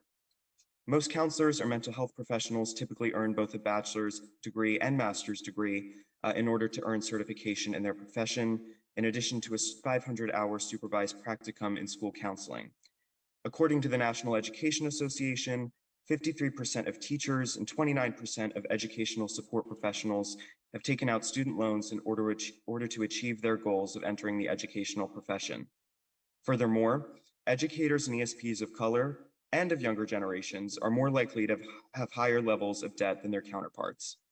With the average salary for a school mental health professional in Maryland being $63,000 annually, mental health professionals in our schools are feeling the heavy financial effects of student debt and are more likely to face difficulties when saving up and maintaining emergency savings and/or funds for their personal well-being. Whether it be healthcare, food, transportation, or housing, coupled with rising costs, student debt is becoming an increasingly present burden as so many mental health professionals struggles to make end meet. HB 488 is crucial to helping ease the financial burden of student debt that so many current and prospective mental health professionals in our schools are facing. Thank you for your time and consideration. Thank you so much for your testimony. If we can, we'll leave the two of you here and then bring in the Maryland Coalition to Reform School Discipline. Thank you. We don't have a name here for you, so if you can make sure you state your name for the record. Thank you. Absolutely. Hi, my name is Emily Ames Messenger. I am with the Coalition to Reform School Discipline, but I'm also with the University of Maryland School of Social Work within the Positive Schools Center. And so we are here to strongly support HB 488. I am going to jump around a little bit because you all have done such a wonderful job. I think some of this, we've talked a lot about mental health needs being dramatically increasing, and I think just speaking to the risk of when that is unaddressed. We had some folks talked about when students are in crisis that you're only responding. And the reality for us being in Baltimore is when you are already in crisis mode and then another crisis happens, when you have an incidence of school violence, our team has been called out from the university 5 times so far this year to respond because there is no one. Schools are running at capacity. I'm thinking of a school that I was visiting in October of this year who had just lost one of their 2 remaining mental health providers in a school of over 1,500 kids that would normally have between 6 and 7. And when a crisis happens in that building, there is literally no one left to respond. And you're looking at the cumulative burnout and what that means to retain the staff that you do have. And that crisis situation continues to escalate. I think it's also just really important to call out the equity considerations that are here. When you look at social workers nationwide, they're 63% white and majority female. And when you look at many districts in Maryland, that does not reflect our student body. And I think of my own graduate students that I work with, so many of them, when they're making the decision of where they go to work, debt load, their debt burden is one of their major factors. And they are not signing up to go work in public schools because it's not a financially viable option. Within Maryland, we've been working to kind of think about what this would look like. How do we build in? There's a pipeline for new positions with the blueprint, but there isn't necessarily the pipeline that there is with teacher equity of how do you maintain and keep folks into mental health related services. So we encourage your support and thank you for your time. Thank you so much for your testimony. Any questions for this panel? Seeing none, there are no unfavorables here, so this ends the hearing on HB 488. Thank you so much. We'll now move to HB 515, and as we do that, we want to thank our Appropriations Committee colleagues for visiting us and for their wonderful questions.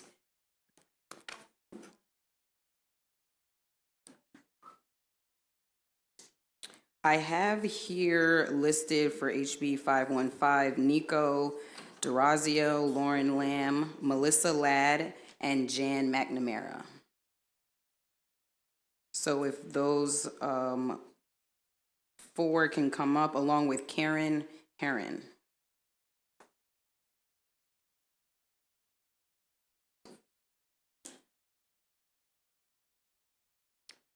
And you can begin when you're ready.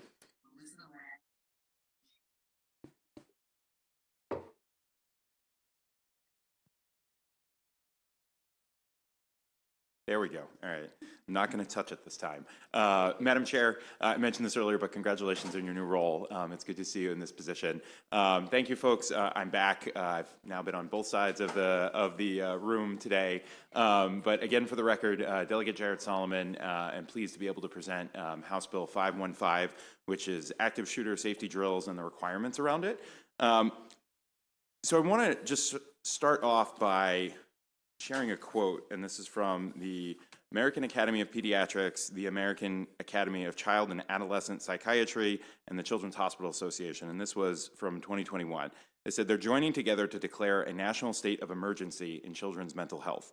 The challenges facing children and adolescents are so widespread that we call on policymakers at all levels of government and advocates for children and adolescents to join us in this declaration. I think we just spent a lot of time On the previous bill, talking about the crisis that we're facing in mental health for our young people. And I think many of us in this body, particularly this session, have really been trying to think about how not only we provide supports, but how we get to the root causes of some of those issues. And that's part of why I brought this bill forward. So we know since, unfortunately, the incident at Columbine, active shooter drills and trainings have become a reality in basically every school in America. Before the pandemic, more than 95% of public schools in the U.S. had these kind of drills or trainings. And from a preliminary study from Everytown and Mom Demands Action, they concluded that active shooter drills in schools are associated often with increased rates of depression, stress and anxiety, and physiological health problems in children sometimes as young as 5 years old. And you're going to hear today from students and parents from across the state who have their own just real gut-wrenching experiences. And frankly, I know many of us see it on an often weekly basis where, a drill or a lockdown situation goes on and nobody knows whether it's real or whether it's just a training. And we see gut-wrenching tweets and social media posts about, families not knowing whether what's going on in their schools are real, whether they have to fear for their lives or their children, and vice versa. It's really important, obviously, that we're preparing our students for the worst case scenario. I'm a former high school teacher myself, and we have to make sure that students understand what needs to happen if, God forbid, something were to occur in their schools. But we really need to do it in a way that is not doing more harm than good. Just like when we do a fire drill, we don't actually mimic a fire. When we do these kind of active shooter drills or trainings, we want to make sure that we're not mimicking the thing that in some ways is the worst possible case and the worst possible scenario, but we're not doing it in a way that harms students' mental health.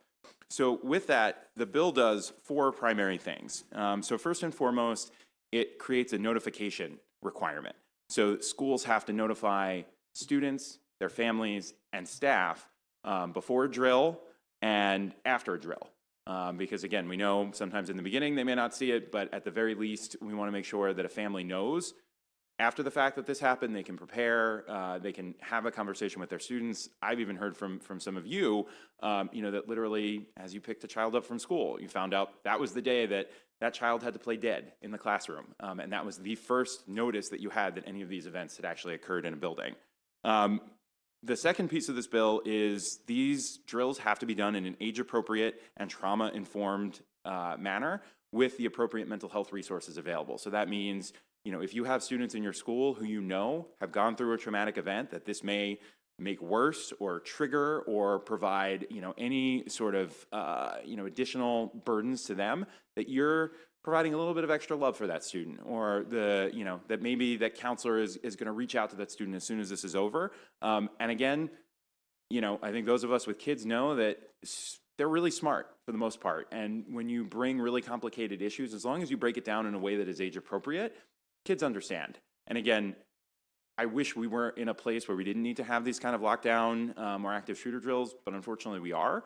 And so doing it in a way where our students still feel safe, they understand the gravity of the situation, but in a way that doesn't further harm their mental health. The third piece of this bill is around data collection and analysis. So we create a system where essentially schools will have to do some way, more than likely through a survey. We're not overly prescriptive in the bill, collect some sort of feedback on what these drills are, what the effects are. And then the Maryland Center for School Safety, which is the body that oversees the regulations around these practices, would have to partner with, the bill is written with an institution of higher ed, but there's a sponsor amendment that we just got back shortly, so we'll make sure it gets to the committee after the hearing. But we added, it can be a federal research partner like an Institute of Educational Sciences or a West Ed that's also based in Maryland that does a lot of work for the U.S. Department of Ed. We're not, again, overly prescriptive. The idea would be they're collecting the data from the school systems, and there is an additional analysis to make sure that what we're doing is working. Maybe we need to tweak it. And then lastly, the last piece of this bill that I think is equally important is we are requiring, and we have it written in the bill, that it's MSDE convening a variety of stakeholders. I've talked to the state superintendent. He actually is very supportive of the bill, but we don't know that MSDE is necessarily the best sort of convening element, so we're open to tweaks. But essentially, either MSDE or maybe the state police, working with a variety of stakeholders, will come up with model language that discusses not only the state requirements for safe storage laws for guns, but also puts forward the best practices.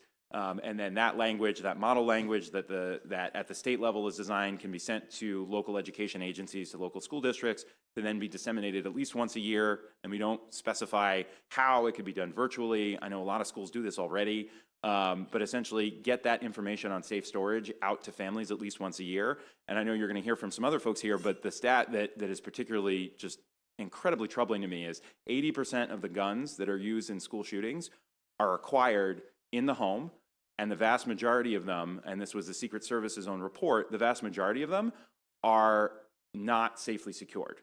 So a couple of folks have said, well, is this really the purview of the school system? If we are trying to prevent school shootings, and again, the worst case scenario, sending home, I think one of the least things we can do is say, this is at least how, this is the law that you have to follow in the state for safe storage, but also here's the best practices. And if you don't know, here's where you can get a gun lock, things like that. So we have a really robust coalition. Actually, I think there's only one organization that's testifying in opposition to the bill. I do want to thank the Maryland Center for School Safety. You're going to hear from them. They had a couple of amendments, but we've worked hand in glove on this bill. It's been fantastic. MSDE has been incredibly helpful in putting this together. And I think the superintendent is in a budget hearing on the Senate side, so they're not able to be here to testify, but there is supportive, again, with a couple of tweaks from them. And I did mention there is a sponsor amendment that we'll be forwarding. The only kind of minor changes that I didn't mention in there, we added training in addition to drills. And again, that was actually at the suggestion of the Maryland Center for School Safety, because often the trainings do the same thing. They're just technically different. A drill is different than a training. And then we tweaked, there were a couple of places in the code or a couple of pieces of the bill that have been placed in the incorrect code, and we shift those around. And again, you'll get that sponsor amendment, and then we're open to working with the committee on any additional tweaks, and really look forward to hopefully a favorable report. And again, appreciate your time and work on this issue. Who's next? Ms. Ladd? Happy to. Thank you. Good afternoon, Madam Chairwoman Atterbury, Vice Chair Wilkins, members of the committee. My name is Melissa Ladd. I live in District 14, and I am a volunteer with the Maryland chapter of Moms Demand Action. I'm here in support of HB 515, and I ask for a favorable report. There is no evidence showing that active shooter drills prevent school shootings or do anything to protect school communities during an active shooter situation. Instead, what we should be doing all that we can to prevent people, including students, from accessing firearms. Also, studies show that active shooter drills have a negative impact on the mental health of students. In addition to my volunteer role with Moms Demand Action, I am a middle school teacher part-time. At the beginning of the year, I went through all the drill scenarios with my students, including talking through what we would do in the case of an active shooter. We did not do a simulation or an actual drill, but even just talking about the possibility creates enormous anxiety for students. One of my students came up to me in tears after our discussion, asking me if we could please never discuss this again. These children have been subjected to a lifetime of constant fear and threat of school shootings and are left to bear the emotional brunt, since adults have not solved the problem of keeping guns out of schools. This bill also importantly requires school districts to remind families about their responsibility under law to lock up their firearms. 80% of school shooters gain access to the weapons used either at their home or the home of a friend or family member. It is only common sense that we would want to remind families of the part they play in reducing the possibility of their weapon being accessed and used in such a terrible way. Mandating that school districts notify families about these drills and do all that they can to lessen their traumatic impact is such an important step. Our country is now a nation of survivors of gun violence, and we must do all that we can to make sure we are using trauma-informed practices for school drills. Thank you so much. Good afternoon, committee members and Chair Atterbury. My name is Nico Durazio, and I'm a junior from Thomas S. Boone High School in District 17. I'm here today advocating for the support of HB 515 regarding active shooter safety drills. Last week, my school held an unannounced fire drill, and my mind immediately began preparing for the worst. My peers and I were worried that a school shooter had pulled the fire alarm and that our lives were in danger. Though this was only a fire drill, the fears that my peers and I experienced were unmatched by our fears when we undergo an active shooter drill. I can vividly remember my fear that these sugar drills could be real and the deep anxiety that they caused for my peers and me. The bigger reality of today is that these fears exist every day for students and are only amplified during an active sugar drill. Without mental health resources at hand, time and time again have we had to cope with these stressors on our own. Notifying students and parents before conducting an active shooter drill is a necessity for the sanctity of Maryland students' mental health. Rather than permanently traumatizing students with worries of their own lives, HB 515 provides students the opportunity to practice life-saving procedures and access mental health resources. Had HB 515 been in place during the active shooter drills my peers and I have gone through, we have not had to cope with the stress of a potential active shooter on our own. Furthermore, with mental health resources provided after a drill, HB 515 provides a channel for students to work through any emotional distress caused by an active shooter drill. Therefore, students will be able to access coping mechanisms and the necessary support that they need. Opponents of this bill state that active shooter drills without prior warnings will be ineffective and that students will not treat them as important. However, students of today understand the seriousness and the potentiality of a school shooter, signifying that students would treat drills as important. Moreover, because HB 515 requires the Maryland Center for School Safety to collect data on the effectiveness of these drills, we can ensure that the drills truly serve Maryland students. The purpose of every active shooter drill is to train and not to traumatize. Therefore, I urge you to vote in favor of HB 515 in order to truly support the over 800,000 students in Maryland. Thank you for your time and consideration.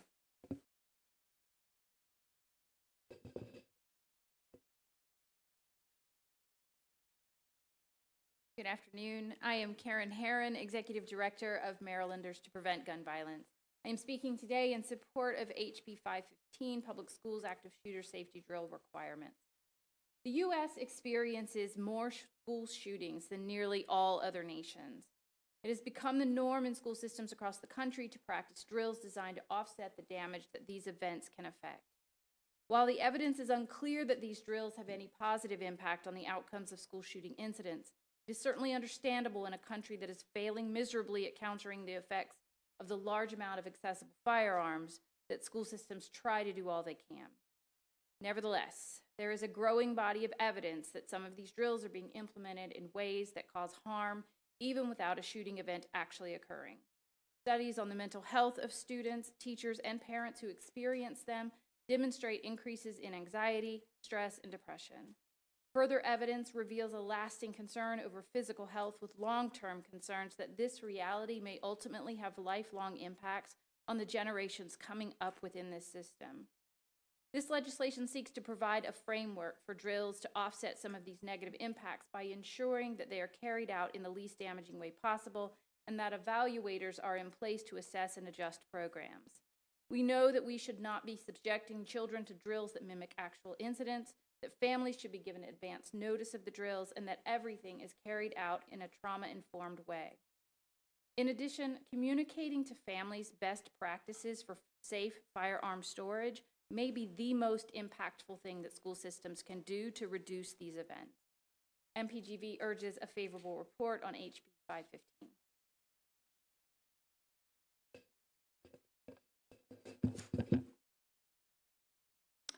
Good afternoon, Chairwoman Atterbury, Vice Chair Wilkins, and members of this committee. My name is Jan Donahoe McNamara. I'm a resident of Bethesda in District 16. I am also a volunteer with the Maryland chapter of Moms Demand Action.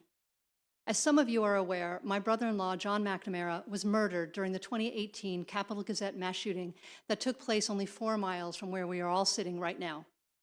On the day their uncle was killed, my daughters were 9 and 11 years old. About 8 months after John and his colleagues were shot, I was contacted by my older daughter's school. The principal informed me that they were planning an active shooter drill and that I may want to bring my child to campus a little late that morning so she could miss it. Soon after that, the school reached out to say they had realized the 1-year anniversary of the Parkland shooting would be later that week, and so the drill would not be held. My daughters have seen the face of their uncle's killer in the national media throughout the years-long legal proceedings surrounding his case. The idea that my children would have to act out a scenario in which a gunman is at large in their schools is not something I take lightly. I'm grateful that the administration gave my husband and me the chance to decide how our family would proceed. And I appreciate that they thought through the context in which all of the students would experience this training and the timing. My family's connection to gun violence is painful, but it is not unique. Each day, more than 110 Americans die in some form of gun violence. In addition, students across the nation see headlines about school shootings, other mass casualty events, and incidents where a weapon is brought to school far too often. Many young people are deeply affected by this issue in ways we are only beginning to understand. I request that the committee deliver a favorable report on this bill, and I thank you for the opportunity to speak to you today. Thank you. Does the committee have questions for this panel? Delegate Ebersol. Thank you, Madam Chair. I have two very different questions. First, I've heard testimony here that active shooter drills really aren't effective in stopping active shooters, and they do more damage than good. Would it be the opinion of anyone in this group of people that we should just pretty much stop doing them for the time being and just educate people about what to do? So I will say this, Delegate Ebersol, I appreciate the question. We don't mandate them in the state of Maryland, but most school systems do them. I mean, I think that's a broader question. You know, I think there is a lot of evidence that national groups have done. I think that's part of the reason we wanted to put the data requirements in here, was to make sure that we haven't had a specific analysis of what's working or what's not working in the state. Obviously, we've got, you know, I mentioned West Ed, which is, you know, headquartered in Maryland. Also, you know, we have the Bloomberg School of Health, which has done incredible work on gun safety issues. We have amazing institutions, research institutions in our state that I think would be more than happy to partner with our state government to figure out what we're doing, what's working, what's not working, and how we can tweak it. Thank you. And the study information and the gathering of actual data would really be valuable here. The other one is, if we're going to do these and we're going to announce them, I see that it says that, you know, at the beginning of the year, they have to announce a date and time. We just heard testimony saying, oops, we picked a bad date. And so, you know, to what level, you know, so how specific do they have, would you see them being on? I wondered if we could, you know, dial it down a little bit, because schools have snow days and field trips and things happen, and for them to say we're gonna have one on September 20th, it might be a high standard to hold them to on this one. Yeah, no, and I appreciate the question. You know, as a former teacher myself, I mean, yeah, we would all love to be that planned, that we knew to the day or to the hour. I never was, trust me. You and me both. Okay, that was my aspiration. We're not overly prescriptive in the bill. I think as long as there is a notice that, you know, this month or this time of the year we're planning to have one, our hope is, again, this becomes routine, that it's not an incredibly proactive principal that is thinking, who are the families that I need to reach out to, that this just sort of becomes a part of the annual planning of, we're going to put a schedule out in the beginning of the year, and then as we get closer to when we've put it on the calendar, we're going to do another round of notifications, be it an email, or, you know, we know a lot of schools use robocalls, or, you know, send something home in the kid's backpack. I would leave that up to the committee if you want to change the specificity or the language around the notification timeline. Because Ms. McWarren, right? Do I have that correct on the end? McNamara, sorry, I can't read my own handwriting. Very sorry about that. It's a tough one. But you know, you said too that dates changed, but it would be important in your case to have some information and be able to talk to your kids at the end of the year. That might happen, and if it does, but I think it's a larger question on the value, and probably something we need to explore, not in this bill, but yeah. Thanks. Delegate Miller. Thank you, Madam Chair. So I have a question in regard to data collection on events that not at the level of the school shooting, but were responded to in a similar way. And I'll tell you quickly about an example from our hometown. We had a high school football game going on. There was an incident that caused a fight to break out. There was a rumor of a weapon being at the school football game, and the stadium was cleared, and the opposing team was cleared off of the field. And so in that situation, those students were asked to go back out and play that game. And it was very upsetting for a lot of people in our community. So I would ask, have you in your research done anything on the things that should have been in place or that are in place when you do go to a situation like that? Because that call was made, you know, at a certain level. So are there any standards for things like that? Yeah, I mean, so, we don't necessarily address that in the bill, but Right. there's been a lot of research, specifically around the active shooter drills, but there's a lot of research from, and don't quote me on the name, it's I think the National Association of School Psychologists may have been the group, and I can forward it to your office, that has a lot of these best practices. What's in the bill, honestly, are best practices from a lot of different groups that we compiled. Again, we did not want to be overly prescriptive on the data collection, because I think to your example, I think it's really important for school systems to proactively talk with their students after these sort of events and figure out, even if it's just surveys to say, how did this make you feel? It may be more, qualitative as opposed to quantitative. And we want the flexibility for schools, for LEAs working with the Center for School Safety to figure out what's the best way to collect this data and then use it afterwards. And again, I think, in some preliminary conversations with some institutions of higher ed in the state, I think they would be more than willing to really dig in, robustly partner with, the Center for School Safety to make sure that what we've got in place is actually working.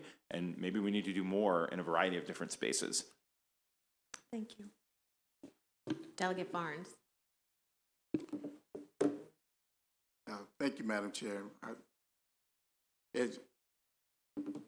kind of have mixed feelings on this bill. One, I think I had a couple of questions. Is one, how's the families will be notified that there's a drill going on that day? Just looking at the circumstances and the makeup of our population, who may have the latest technology, who's looking in their kids' backpack when they get home, so on and so forth. And then I think the main one that caught my attention is the lack of mental health professionals when we do have these active shooting drills, and the trauma that a lot of these kids will face from these drills. And then looking at the makeup around the state, once again, a lot of these kids from the inner city are dealing with social and economic despair already, living in single-parent households, so on and so forth. So I'm just trying to understand, because I believe that you said that these active drills would happen in ensuring that we have the right mental health providers there. And we've already heard Delegate Vogel's bill that just said that there's a lack of mental health providers. So this is a concern for me in establishing this, knowing that there's already a lack thereof. How do you address those things that make sense? And then I want to just piggyback off of the good delegate when she spoke about data collection, because I think it is possible to be prescriptive of what we want to see. Because if not, I mean, I could give you a hodgepodge of data that does not mean that I'm actually collecting the right data to address the needs or concerns of what's going on from a mental health standpoint and a active shooting standpoint, right? Last thing, and I know I'm giving you a lot. No. I got my notes here. Good. Is the safe storage box, right? I think there needs to be some form of a penalty that is attached to this, that should a shooting occurs or a gun is taken from a parent's household and a shooting has occurred in one of our schools here in the state of Maryland, that there has to be some form of repercussion to that family or that parent that did not have that weapon secured. So those are my questions and my concerns, but I appreciate what you're attempting to do. Yeah, Sorry, I just want to interject. After 7 wonderful years on judiciary, a safe storage issue is a bill that folks have been trying to pass for quite some time. So that would be a piece of legislation that would come out of the Judiciary Committee, and I know it's being heard again this year. And so that's where that stands in terms of criminal penalties and related to storage. But no, thank you. You literally took the words right out of my mouth, and I think it's actually being heard today, is what Melissa was saying. Yeah.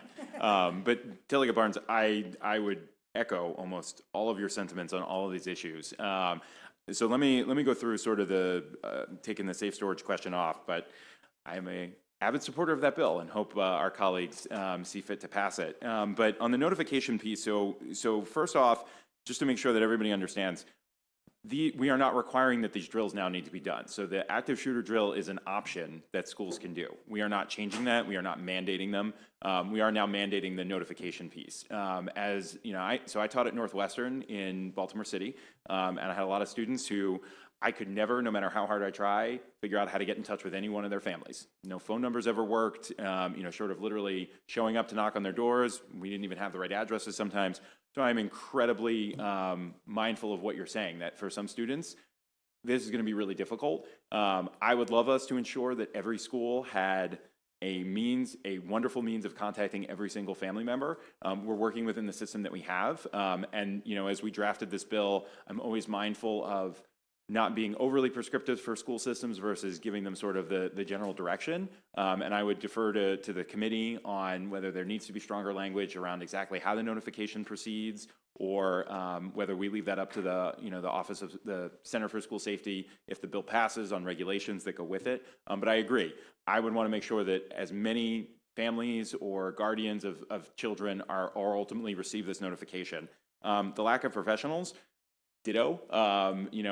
So Delegate Vogel's bill is going to come over. We're the subcommittee that I'm the vice chair of, where we're jointly assigned on that. And we've had a lot of conversations and appropriations with the higher ed system that we oversee on how we get a much better pipeline. And we've had conversations with the HBCUs. I know there's been a lot of talk about using the money in the HBCU settlement to grow these kind of programs. We just had Morgan State in for a budget hearing earlier this afternoon, and they are progressing on a new med school. That they're actually hoping, right now it's going to be for profit, but they're hoping it becomes a public school, and it would be the first public HBCU med school in the country, continuing to lead the way in Maryland, which is wonderful.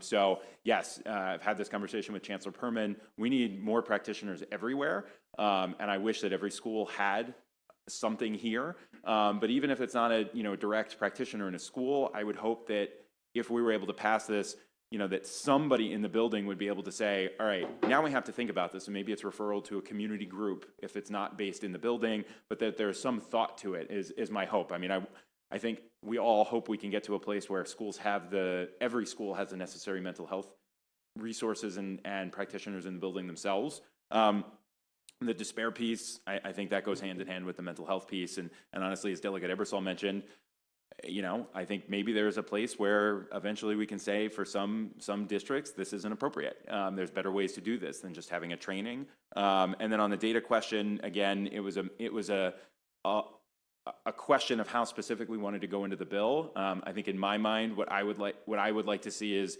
the Maryland Center for School Safety figuring out who their partner is, again, whether it's an institution of higher ed or a federal research arm, and then they figure out, okay, if we're going to study this, what are the questions, what's the sample survey that we want to give to a school system to say, here's what you could use.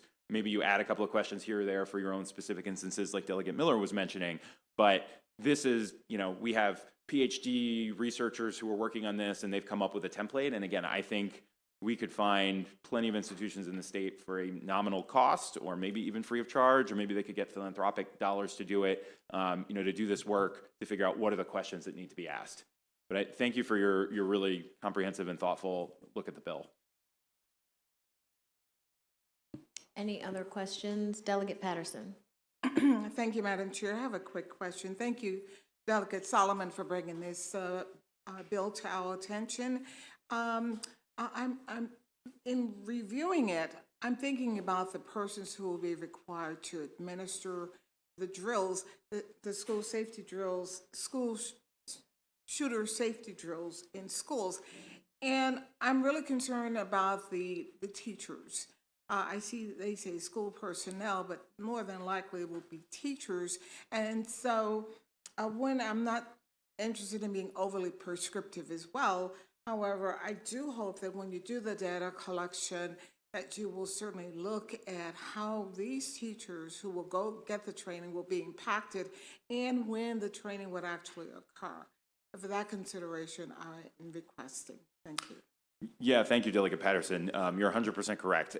We use the term, I think we use the term educator or school professional. It includes teachers, and I'm not sure if Lauren is here, but the MSEA is fully supportive of the bill. We want to make sure as much as this traumatizes young people, it also traumatizes teachers. And we want to make sure that they're getting the full supports. And again, if you have a staff person in addition to a young person who's undergone it, who's experienced trauma and would also be impacted by this event, we want those, ideally, we want those mental health resources to be available to anybody in the building to make sure that they're getting the support they need. Any further questions for this panel from the committee? Okay, seeing none, thank you. Next, we will call up Lauren Lamb, Melissa Villegas, and then there's one unfavorable, and then in person, we have a bunch virtually.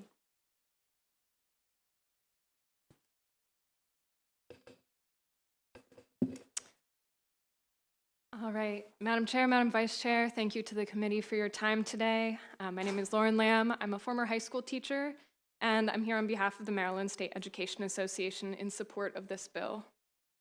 We all agree that every child deserves to feel safe when they go to school. Unfortunately, today, children carry this awful awareness of how common gun violence is in this country. Since 2020, it is the leading cause of death for children. As a former educator, I've seen firsthand and experienced the impact that active shooter drills have on staff and students. We practice them every year in my school, and they can be deeply distressing, especially when they're unannounced. We understand that preparation might be valuable here, but we want to make sure that we're not re-traumatizing students, and this bill takes some important steps to that end that are backed up by the most recent research. To the earlier conversation, there isn't necessarily conclusive evidence that active shooter drills prevent violence, but there is evidence that overly realistic drills that are unannounced create trauma and anxiety. So we look forward to the data collection in this bill and the measures to warn students, staff, and families. And we thank Delegate Solomon and the advocates on this bill for their work on this issue. I urge you to issue a favorable report. Thank you. Chairman Atterbury, Vice Chair Wilkins, and members of the committee, my name is Melissa Villegas. I'm a volunteer with the Howard County Moms Demand Action Team, mom of 3, current Girl Scout co-leader in the PTA, and a veteran. On a regular day after school, I hear all kinds of stories from my youngest, who is 7. She learned how to dribble, or she fell during recess. 2 weeks ago, I asked about her day, and she told me they had a drill. Okay, tell me about it. We were in the music room and had to hide from a bad person or an animal. We have to make the room dark, but it didn't get dark enough, and we could still see each other. So I know we would die. And we couldn't stay quiet for long. People kept talking. A little boy walking with his dad behind us was telling him about it. I was terrified. That night at dinner, I brought it up and asked if she had more questions for us. She did. What happens if the bad person finds us? I said, well, the police are amazing and so fast they could be there in about a minute to help you. She added, well, I taught my friends how to stay safe. How did you do that? I showed them how to go into werewolf mode. In 3rd grade, my son, who's now in 5th grade, brought butter knives to school that I didn't know about, and pencils, in case these drills happened or an active shooter happened, because he actually knows about the guns being an issue. So that if he was in the bathroom, because there are no locked doors, he at least had a way to defend himself, and he was taught, throw anything, do anything you can. My eldest daughter in middle school said nobody even cares anymore, and they know that people have guns at home, and it's just not a big deal, so who cares? But she understands why my youngest, who has anxiety, is concerned. Please support this House bill. We should learn what the research states regarding these drills and their effectiveness. We need to push for more research and better methods. We need to increase awareness of anxiety and provide all the accommodations to help students and staff. I've seen a PBS Sesame Street version of how gun violence impacts you. You can link to it. It has talking points for parents. I had some talking points because of the work I already do, but I know that a lot of parents around me did not. Caregivers should be given educational resources to accompany the drills. We ask you to support House Bill 515, and thank you for your time today. Thank you, and thank you for sharing your story. One of my kids, who is now 9, but when he was in kindergarten, on the way home, said, how was your day? What did you do? And he explained they did this drill. And I said, what kind of drill? And he explained it to me and told me that he had to be very still. And he said, well, Mommy, when I get shot. And so I do think that our little people are thinking that this is absolutely going to happen.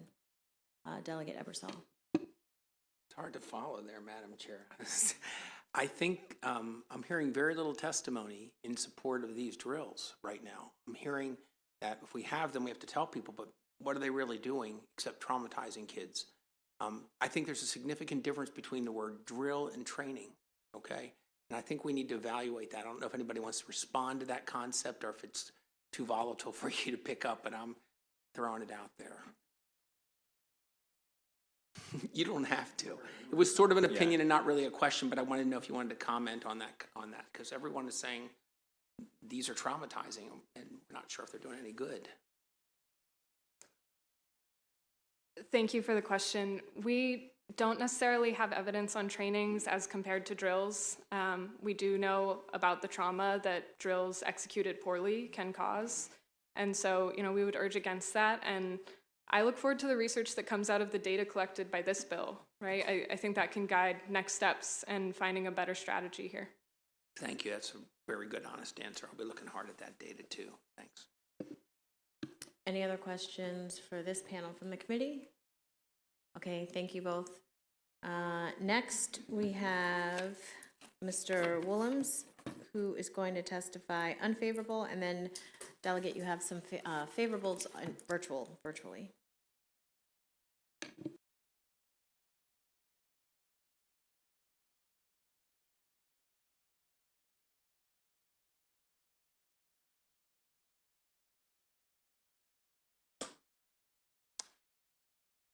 Madam Chair, members of the committee, John Willems representing the Maryland Association of Boards of Education, testifying in opposition to House Bill 515 as introduced.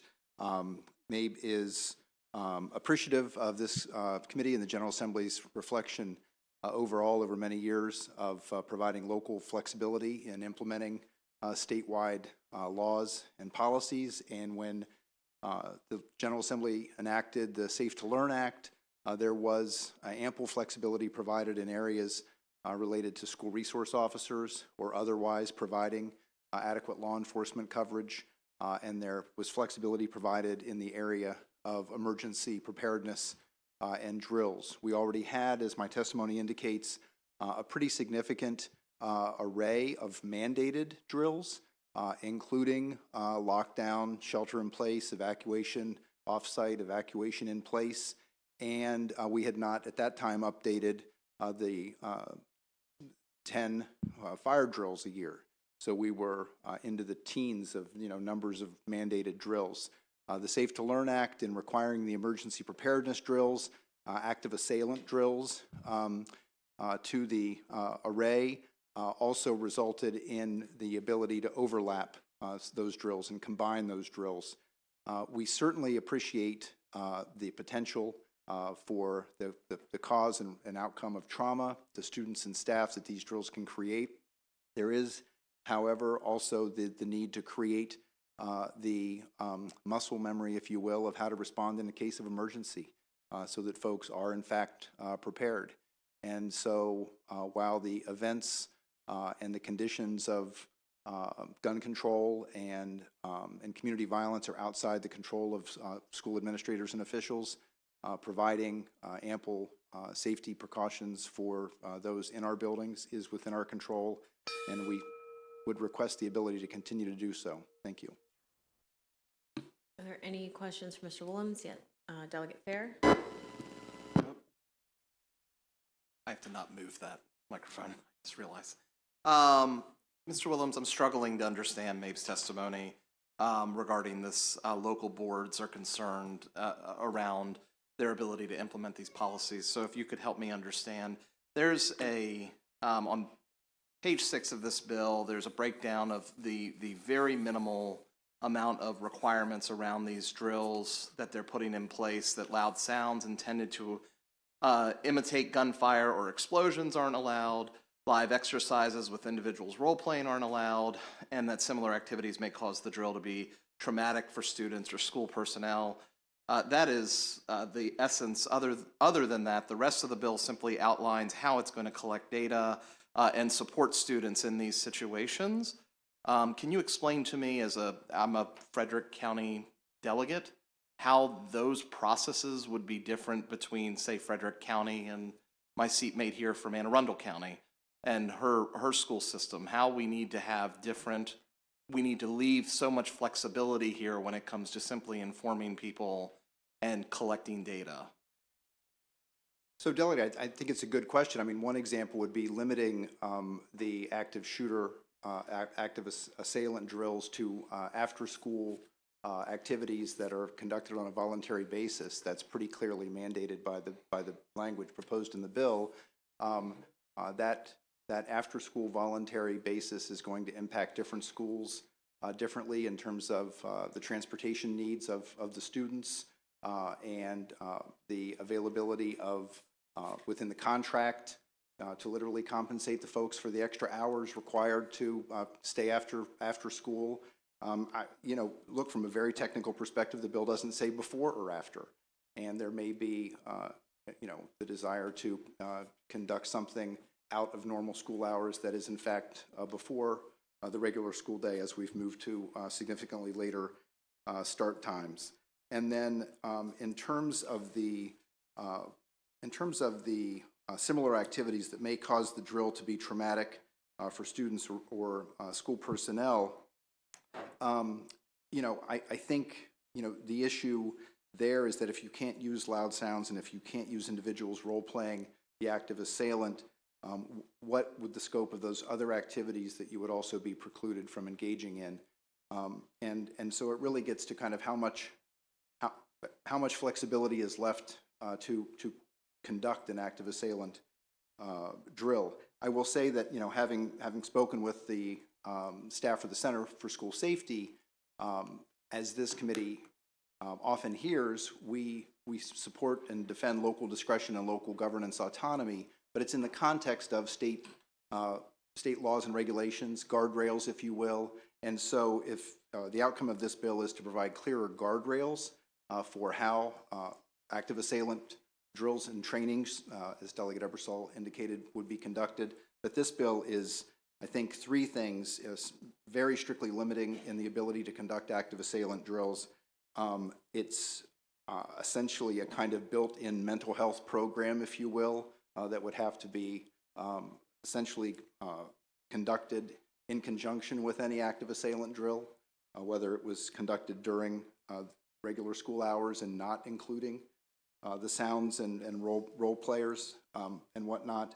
And then the reporting, which I know falls to the center. So there's actually, there's a lot in this bill. I think it's very well intended, but I think the strict limitations on the conduct of the active assailant drills is our greatest concern. Thank you. Delegate Feldmark.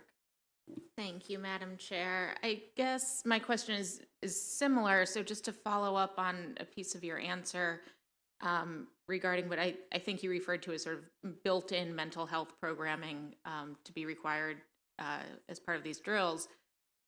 We've heard a lot of testimony about how traumatic the drills are. So what do you think the appropriate level of support to go with that trauma would be? I mean, if we're not going to have, it sounds like you're arguing for local control to be able to conduct traumatic drills without support services recognizing the potential trauma. And that's really alarming to me to hear. So I'm not sure if I'm misunderstanding or if you can clarify that. Delegate, I don't believe you are misunderstanding in terms of being that literal in the statute as to the degree of services that would be required to be provided. There is certainly the need for more trauma-informed services, and maybe certainly on record as opposing zero-tolerance student discipline policies, supporting restorative practices, and trauma-informed responses to student behavior. And as this committee has heard, and as Appropriations and Health and Government Operations have heard, we are understaffing and under-resourcing the services to meet, I think, those standards. So it's only to the extent that this bill essentially adds new requirements based on the conducting of the active assailant drills, that we raised that concern. Any further questions from the committee? Okay, seeing none, thank you. Now we have some folks that are signed up virtually. Elizabeth Jarrett.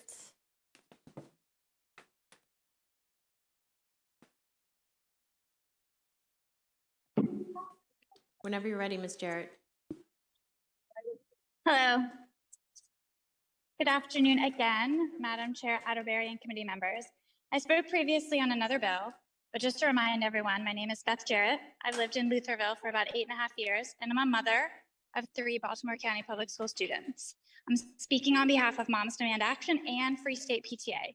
Both organizations support House Bill 515.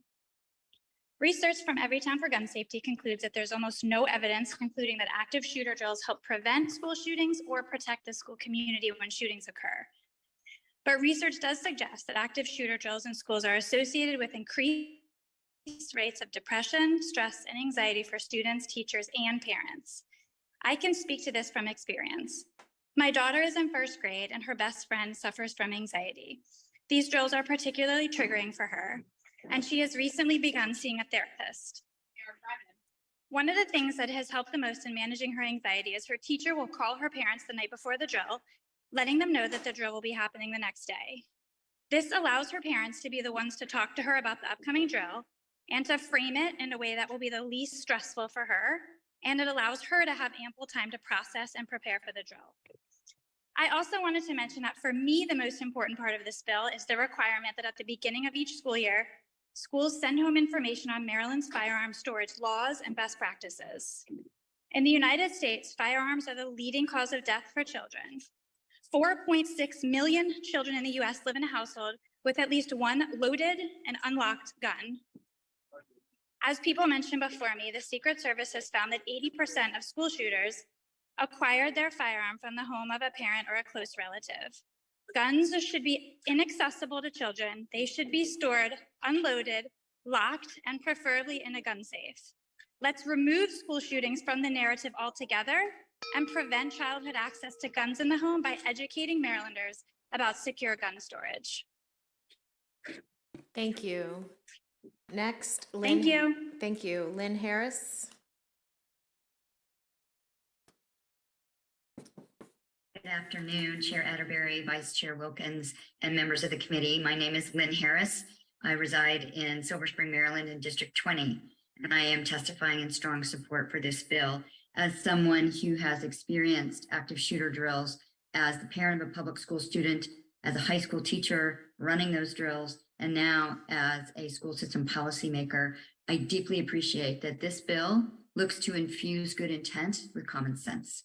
We have all experienced preparedness drills in our public school lives for generations. We have been running fire drills and tornado drills and even civil defense drills in our schools with a good purpose, a reasonable purpose, to rehearse a response to a hazardous situation when there is no threat, so that if that threat ever does materialize, people know what to do, and more importantly, they know what it feels like to do those things.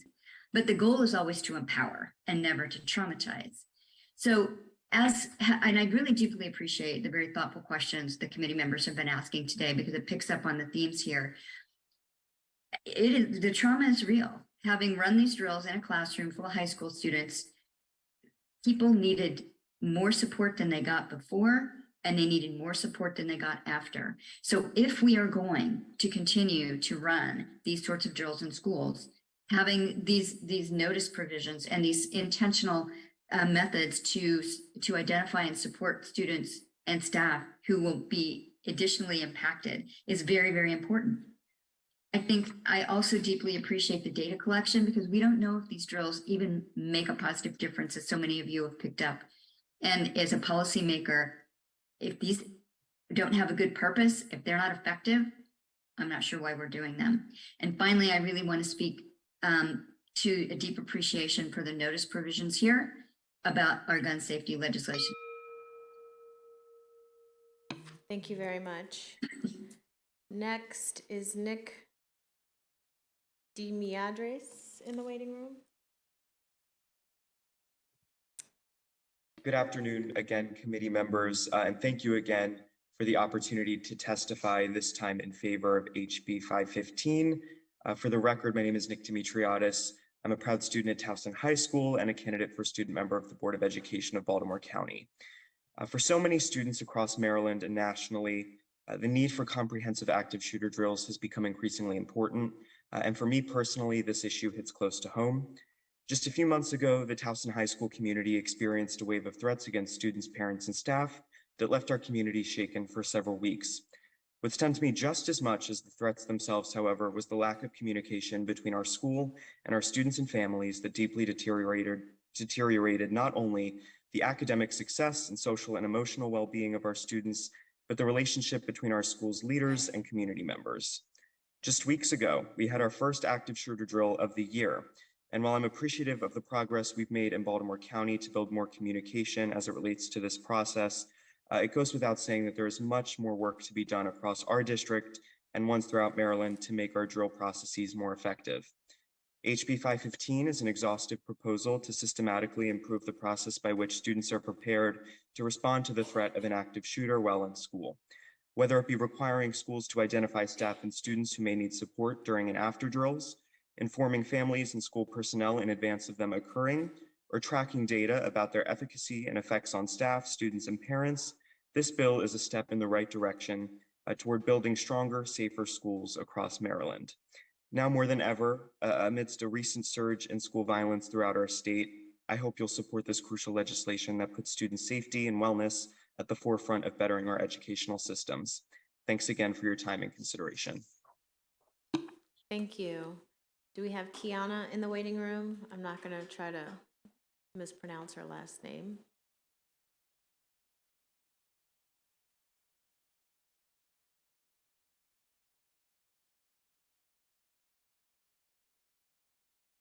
We do not have her. Okay. Maxwell.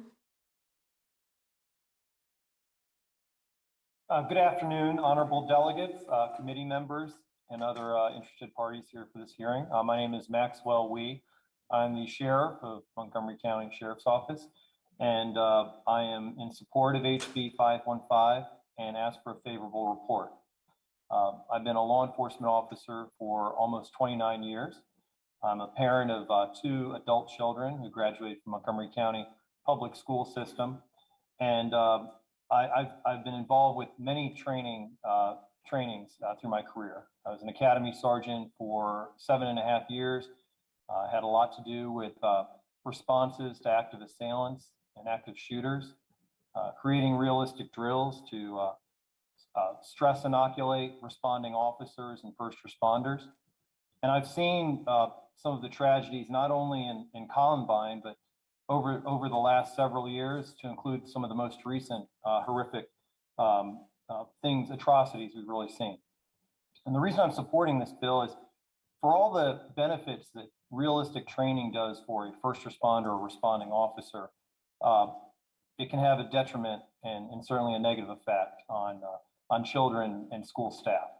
So I support this bill because not only based on the data-based approach, looking at data, really analyzing it and seeing what is working and what may not be working. Certainly the increasing in mental health services for students and school staff. It's been brought up throughout this discussion that there are so many critical needs and mental health services for not only our students, but our staff is so critical in our schools. And certainly the notification procedures, and most importantly, any training or drills that's developmentally and age appropriate. My wife is a teacher, and she taught 4th and 5th grade for many years. And again, there is benefits to realistic training. But on the flip side, if we're causing more harm than doing good for our youngest students and participants, I'm certainly against that. So I am in favor of House Bill 515, and again, request that you have a favorable report. Thank you. And the last person signed up virtually to testify is Nina Atrakova. Good afternoon, Chair Atterbury, Vice Chair Wilkins, and members of the Ways and Means Committee. My name is Nina Atrikov, and I am currently a junior at Bethesda Chevy Chase High School in Montgomery County. I am here today encouraging you to support House Bill 515. Lockdown drills are terrifying. A few times each year, students participate in a drill where they have to prepare if there's an active shooter in the school. Teachers lock the doors, close the blinds, turn off the lights, and students go as far away from sight as possible. All of this is in preparation in case one day this danger becomes a reality. Huddled next to all of your classmates, many of our minds go to the thought of what if this wasn't a drill? You hear the door handle shake, your teacher looking down at all the students with sadness in their eyes, a student crying in the corner, and you feel the anxiety behind all the soft chatter. House Bill 515 will allow students to mentally prepare for the emotional burden of a lockdown drill and receive the help they need to be able to grasp the situation. This will allow parents to have a conversation about the drill and be there to support their children. Gun violence in schools is sadly a reality for many. This year, in many schools around the state, students have been having to go into real lockdowns. In many of these scenarios, it is not clear whether the lockdown is real or a drill. This year in my school, we were put on a real lockdown. They had believed someone brought a gun into school. I was taking a test in my 5th period class when they announced a lockdown, and my teacher, believing it was a drill, made us continue at our desks. My phone kept ringing with frightened texts from my friends, my sister. Thankfully, there wasn't a gun. However, if there was, I would have been an easy target. If this bill was in place, my teacher would have known that it was not a drill because we all would have known in advance if it was. This bill will not only help make these drills more manageable, but it will save lives. Therefore, I encourage you to support House Bill 515. Thank you for your time. Thank you. Are there any questions for anyone who testified virtually with us? Okay, seeing none, thank you all very much. And next we have Kim Buckheit here, who you were not on our list. I'm not sure what happened, but you have been very patient, so come on up.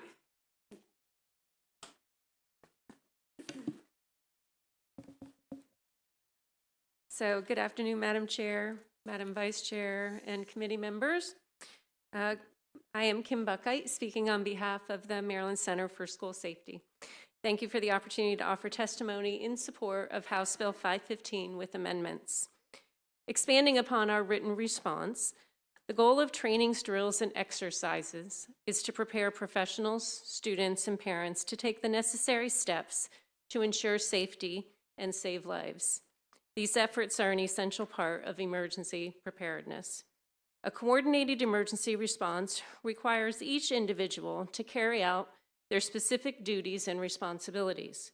The trainings, drills, and exercises that occur to prepare each group of individuals should vary. Tactical training and realistic exercise scenarios conducted by first responders are essential to ensuring an effective and coordinated response.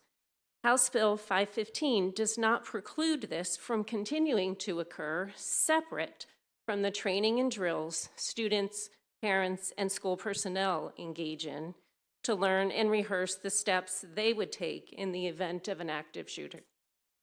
Activities used to teach students, staff, and parents should follow an instructional hierarchy from basic teaching activities to announced drills to then unannounced drills. MCSS believes there is value in individuals having to spontaneously practice a previously taught procedure as a means of identifying potential flaws in the procedure and emergency plans. MCSS will be required to develop a partnership for the purpose of conducting research on the effectiveness and impact of active shooter drills upon students, staff, and parents using survey information gathered from our local education agencies. A study will be beneficial, but this would be an added burden of staff time and funding that House Bill 515 currently does not provide for. Thank you. Thank you. Are there any questions for Ms. Buckheit? Okay, seeing none, thank you very much, and thank you, Delegate Solomon. That concludes the testimony on House Bill 515. Committee for our final bill, House Bill 359, Delegate Schlega.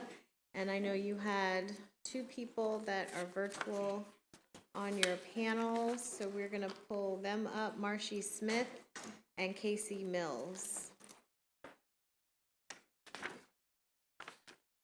And whoever else you want that's in here, but. You'll be in the next panel. Thanks. Good afternoon, almost evening, I'm sorry about that. Members of Ways and Means, Chairman Atterbury. Today before you, we have House Bill 359, and you should have a PowerPoint in your, on your committee testimony. I didn't know in your committee you don't pull it up in the center screen, so I'll use that as part of my testimony, and I hope that Marcy and Casey are able to hop on while I get started. House Bill 359. For the record, I'm Delegate Kathy Shalega here with House Bill 359. What does House Bill 359 do? It ensures that girls who qualify for high school, junior varsity, and varsity girls sports are competing against other biological girls. It's about protecting girls' opportunities for success in competitive sports. There must be fairness and safety in sports for girls to hold state records, qualify for collegiate scholarships, and find success. Many of you probably have yourselves been competitive athletes. You have children, maybe grandchildren that are competitive athletes, so you know the sacrifices that it takes to reach that competitive state where you're able to compete at a junior varsity or varsity level. Why do we need the bill? Title IX's prohibition of sex discrimination is based on sex, male and female. It does not sanction males with distinct biological, physiological advantages, regardless of treatment to compete in female sports. We must recognize sex in order to ensure equal opportunity. And in the PowerPoint is a picture that I think is very telling, and it's of a high-profile case in point at the University of Pennsylvania, a swimmer named Leah Thomas, who ranked in the mid-400s nationally when he competed 3 years in the men's swimming team. In one season, he self-identified as a woman, and Leah Thomas rewrote and broke records. He or she won the Ivy League Conference Woman of the Meet, became the NCAA Women's 500 Freestyle Champion, and was nominated for the NCAA Woman of the Year, despite having competed for 3 years previously as a male. High school girls are losing awards across the country. There's another picture in here of some high school girls in track and field in Connecticut. There are 3 girls that lost their opportunity on track and field, and they're actually suing. That lawsuit is working its way through the courts. We also have to remember safety, and it should take priority. Certain sports prioritize not only fairness, but safety. Currently, there are male athletes, like in this picture, which you will see a 6'5" player, volleyball player, spiking over girls' volleyball nets. Now, girls' volleyball nets are 7 inches shorter than men's volleyball nets. Game cancellations have happened involving another male player in North Carolina due to a severe head injury to an opposing female player when he spiked the ball down on her.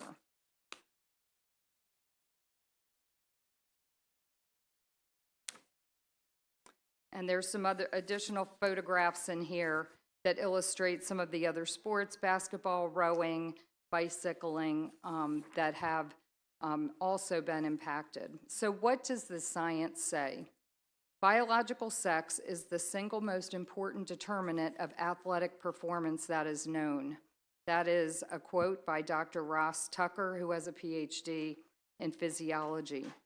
The male advantage ranges from 10% in distance running to 160% stronger in punching. Sex in humans is binary and immutable, male and female. Every human body develops around the formation of large and small gametes, whether or not they are ever produced. Sex matters in sport for women to be recognized as champions and for their equal opportunity. Male bodies have larger hearts and lungs, significantly heavier bone density, and different skeletal structure. Science tells us that they have bigger bones, muscle capacity, larger feet and hands, and that is what the science says. So some of you were here last year. I had this bill last year. How is this bill different?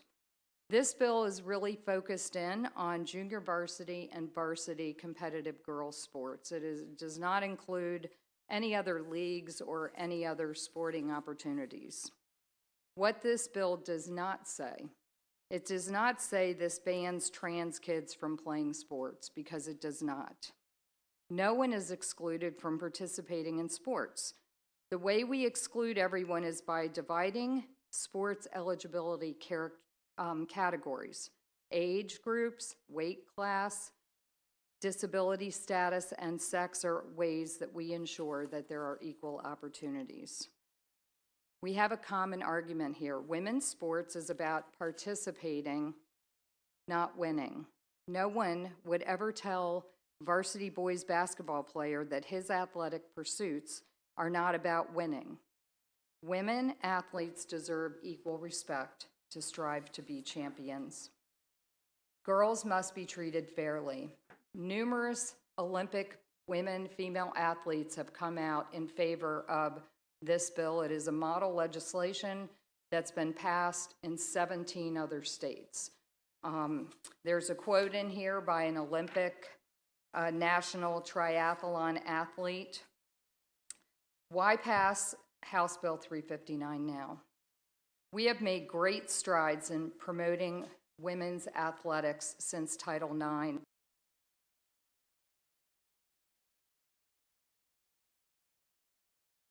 Button or not? Yep. Since Title IX has revolutionized women's sports over 50 years ago. Ignoring sex will set women's rights back a half a century.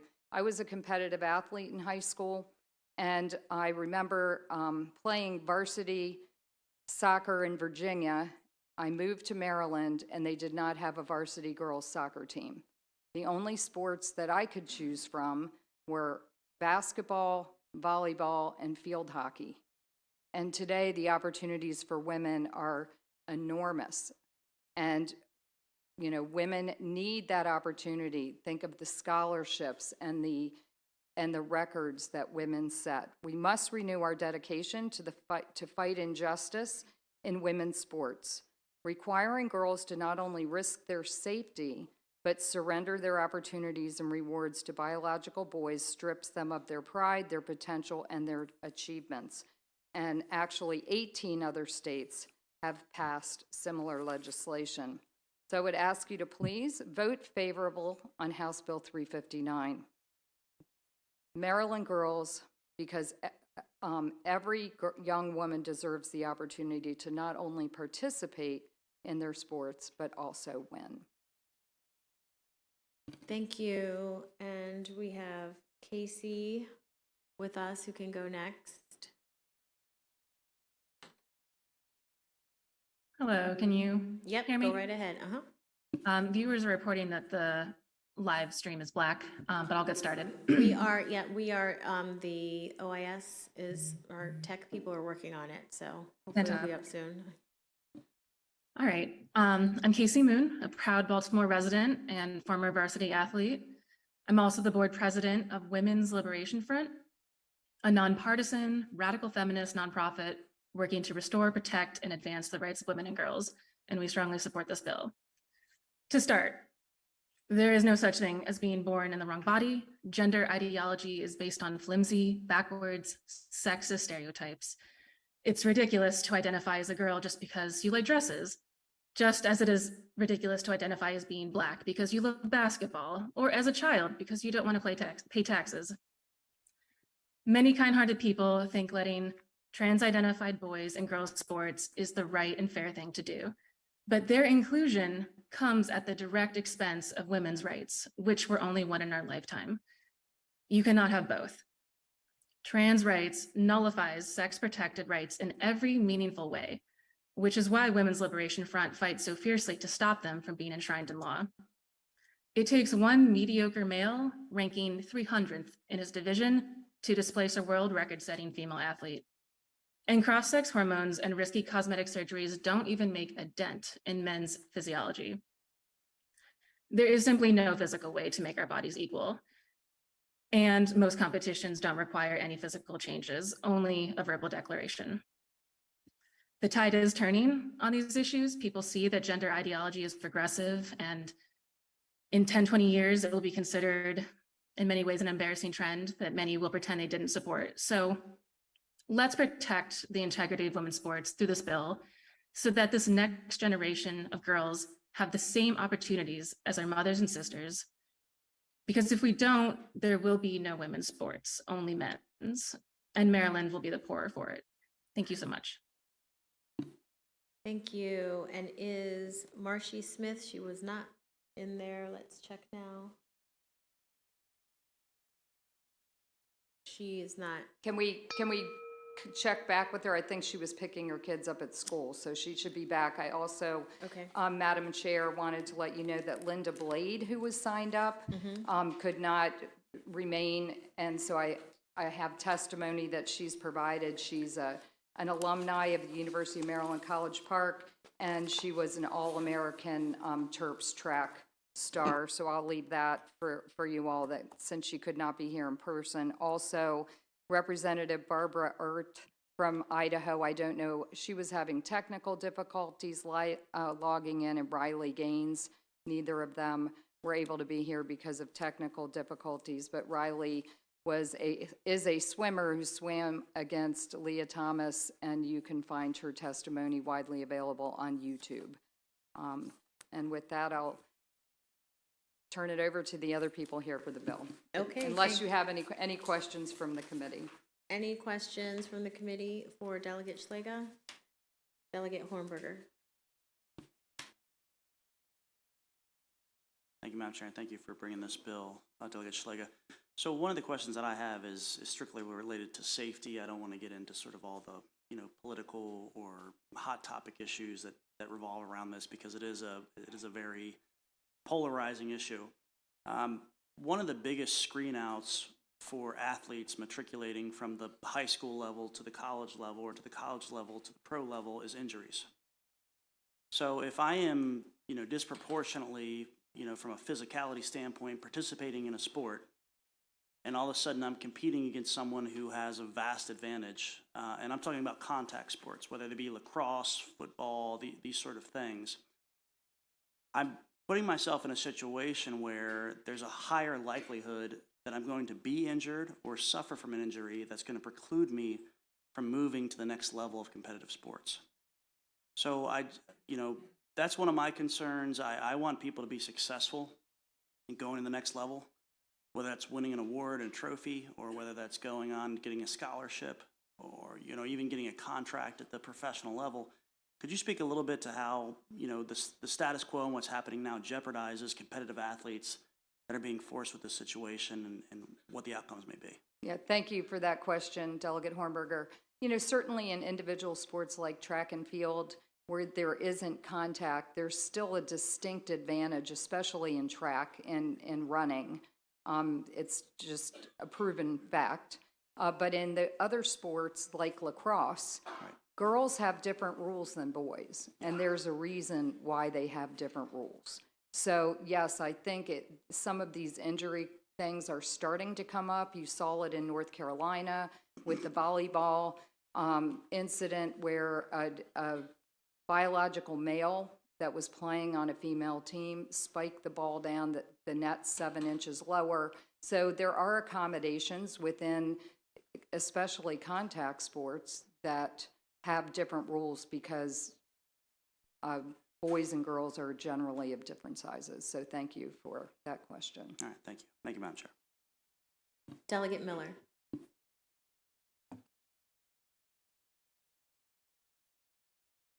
Thank you, Madam Chair.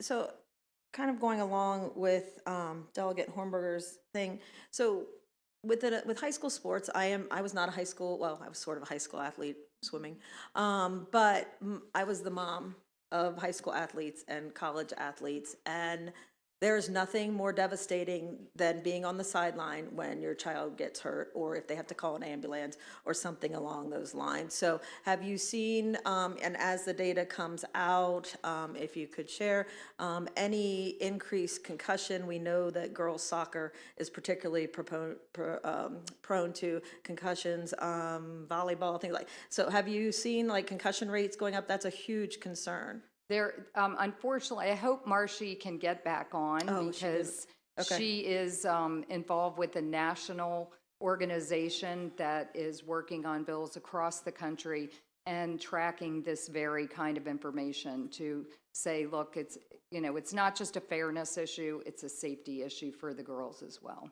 Yeah, it's a big safety issue. And then, so, and going along that, as far as standards of participation, one of the things to consider when we're looking at things like this, if you guys have looked into that, is the MPSSAA, which is what governs the high school sports, and NCAA, of course, which governs the college. NCAA has very, and their guidelines have changed based on sport, but they have very strict rules as far as participation and different hormone levels and things like that. MPSSA sort of does not. It allows for the self-identification.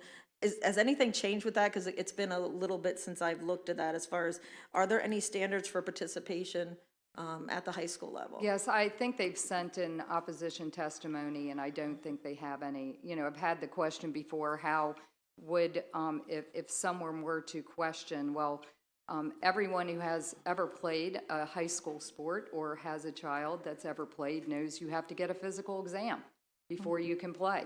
And so, you know, it's not invasive. The form would say male or female. And it's clearly a private form. But, you know, they need to modernize what they're doing and recognize that this is a bigger and bigger problem. I do have parents that tell me regularly that their daughter is playing on a soccer team or a field hockey team, and there are biological males on that team. Yeah, and the age range, I believe, like in a high school sport, could range from like 14 to 19. So you'd have a 14-year-old versus a 19-year-old on a varsity team, whether it's JV or varsity. So yeah, my sons were both over 6 feet tall in 10th grade. So, you know, they obviously there's a big size difference. Okay, thank you very much. Any further questions for Delegate Schlega? Okay, thank you. Thank you for being here so late. And if you wouldn't mind trying to get Marcy at some later point, I'd appreciate it, because she's been watching you guys all day long. Okay. So I'll just call in no particular order in my sign-up list here. James Crawford, Ella Ennis, Amy Wakehoff, Deborah Yatsuk,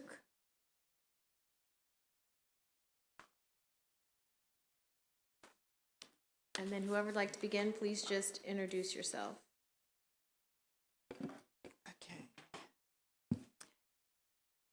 Good evening, Chairman Atterbury and the committee members. I'm Ella Ennis. The Maryland Federation of Republican Women strongly support House Bill 359 and its designation of sports based on biological sex. Girls and boys are biologically different from birth. Separate sports categories for males and female athletes were established because post-pubescent males have larger hearts, greater lung capacity, longer and more dense bones, are stronger, and have other physical advantages. The issue here is fairness and safety. Physical safety during the competition to sports teams, and safety in team showers, dressing rooms, and sleeping space. It is not fair or a level playing field if biological males identifying as female are allowed to compete against biological females. A case in point is the University of Pennsylvania swimmer who competed 3 years on the men's second team and then switched to identifying as a female and joined the women's team and set new records in the women's swimming events. Clearly, the purpose of Title IX was for girls and women to have access equal to those of boys and men to participate in high school and college educational and athletic programs and scholarships, and to pursue degrees and employment, including professional sports. Establishing a separate category of competitive sports for trans women and trans men is the only way to ensure a fair, science-based, level playing field for all. Women have struggled long and hard for equal opportunities and scholarships, educations, and jobs. Efforts that declare that there's no difference between women and men and are attempting to make women invisible. The protections of House Bill 359 will Thank you. ensure that Ma'am, could girls you- and women can Thank you. compete on a level playing field and rightly celebrate you. Can you their wrap up, achievements please? at their biological sex. Thank Thank you, you. and please give this bill a favorable report. Thank you. Who would like to go next? And after this panel, Delegate Schlega, she is in the Zoom, so we'll, after I can do these, we'll jump to her. Okay, hi, my name is Amy Wyckoff, and I've lived in Montgomery County for over 35 years. Thank you for this opportunity to testify in support of HB 359, the Save Women's Sports Act. As a competitor in volleyball, softball, and tennis when I was a teenager, I have fond memories about how those activities improved my self-esteem and in particular my body image.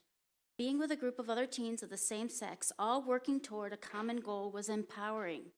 Today, we have decided that Title IX is not meant to empower women, but to empower men with gender dysphoria who think they are women and therefore believe they are entitled to play girls' and women's sports. This movement is taking Title IX and twisting it like a pretzel into something unrecognizable.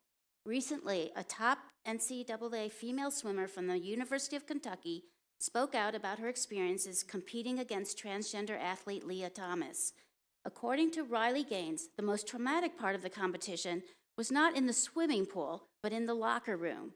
Quote, "We did not give our consent. They did not ask for our consent.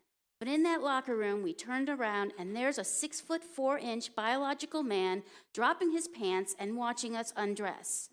A year or two ago, this would have been considered some form of sexual assault or voyeurism."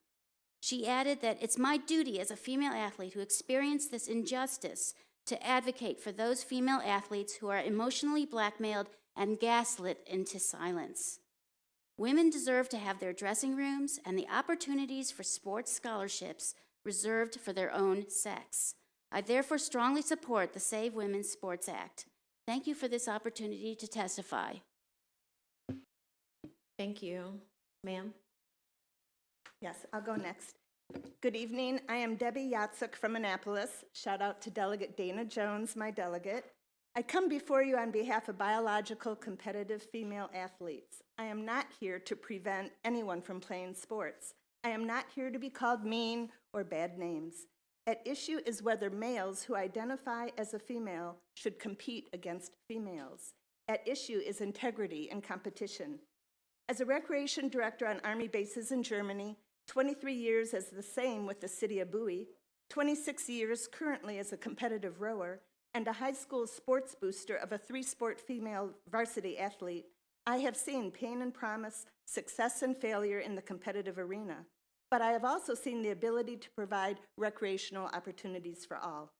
I will let others on both sides of this issue cite anatomy and physiology, although I did send an email to your offices last night with a paper written by Dr. Mary O'Connor, a former Olympic rower, with scientific studies regarding sex and gender. Allowing males to compete against females in a competitive situation is unfair to girls and undermines the hard-won gender equity that came about through Title IX to advance women's sports. It will compromise opportunities and results for girls who have dreams of achievement and success. This debate about sex versus gender is in relation to competitive sports, not recreational. Physiological advantages, plus inclusiveness, make fairness hard to achieve. Sex drives performance. So what can be done? Since the human body does not match up easily against each other, there needs to be some framework to differentiate differences, which is why we have age, weight, and sex brackets, even novice and master divisions in athletic competition.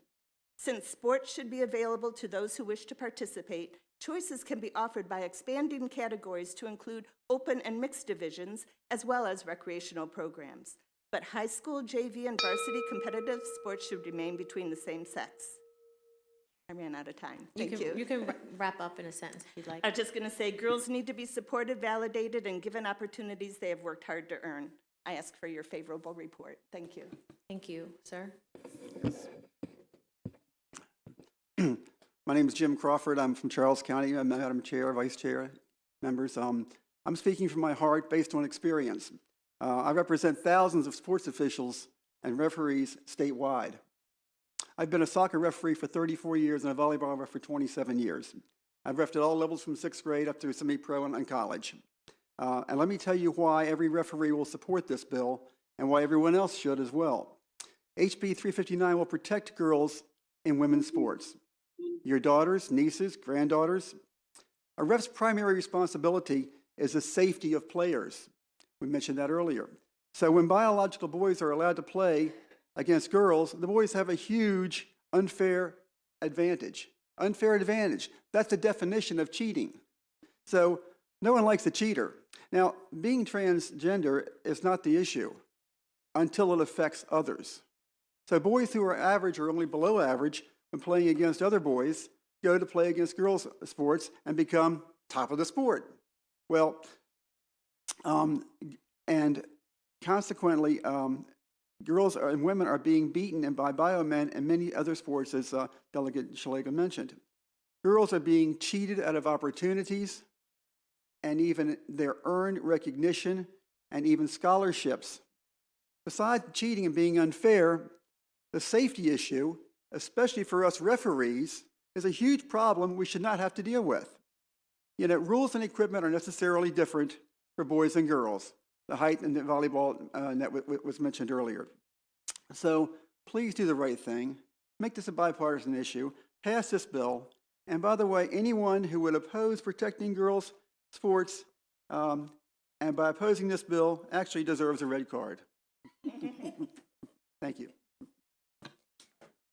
Okay, and we will have Marcy Smith.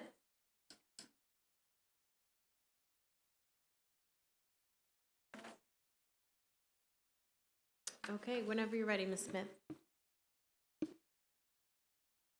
Thank you so much. Good afternoon. I'm Marcy Smith with Icons.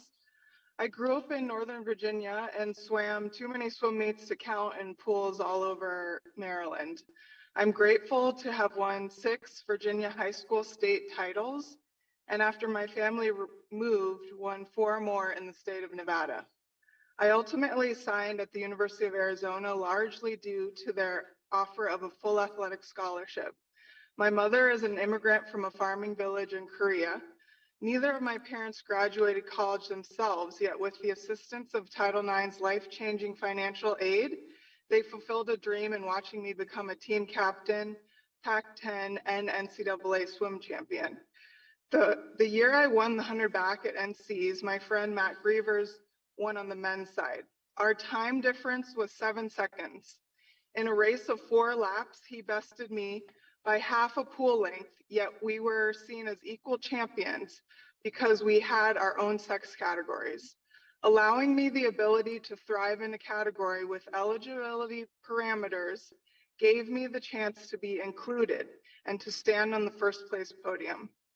Girls of color today receive only 67% of the high school athletic opportunities that boys of color do.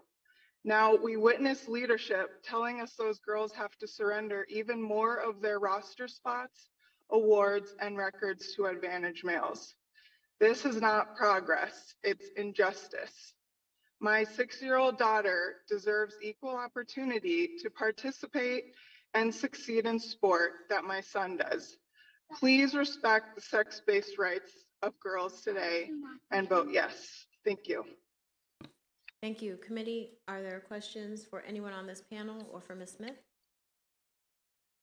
Okay, seeing none, thank you all for being here today. Now we have some folks who are signed up as unfavorable, and I will call you up and see who's still here. Lily Pastor, Sharon Hill, Lee Blinder, Karen Elwin, Shamoya Gardner, and then the rest are virtual folks testifying. So please just tell us your name, and thanks for being so patient and waiting all day.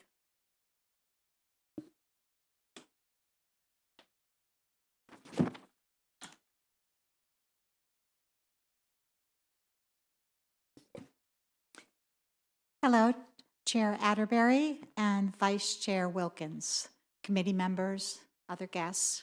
My name is Sharon Blinder Hill, and I am here to oppose House Bill 359. I have two children. One identifies as female and one identifies as transgender. Both attended Montgomery County Public Schools. Interscholastic and intramural sports need to be available to all students. Requiring athletic teams to be based on biological sex is blatantly discriminatory, damaging to children's mental health, and incredibly demeaning to their self-esteem. Transgender children are not a problem. They're simply children who want to be accepted, encouraged to do their best in life, academics, and sports. Transgender people have participated in sports for a long, long time. The NCAA and the International Olympic Committee have allowed transgender athletes to participate on sports teams aligned with how they identify since the year 2004. The American Psychological Association states that there is no evidence to support claims that allowing transgender student athletes to play on the team that fits their gender identity would impact the fairness of the sport. They vary in their athletic ability, just the same as all students. Note that in February 2021, the National Coalition for Women and Girls in Education issued a statement supporting transgender and non-binary students' full and equal participation in all education programs and activities, including sports. Evidence shows that adolescents who participate in sports have better grades. Gender policing harms everyone. Let's promote inclusive, supportive policies which will improve students' well-being and team unity. Vote no. Thank you. Thank you.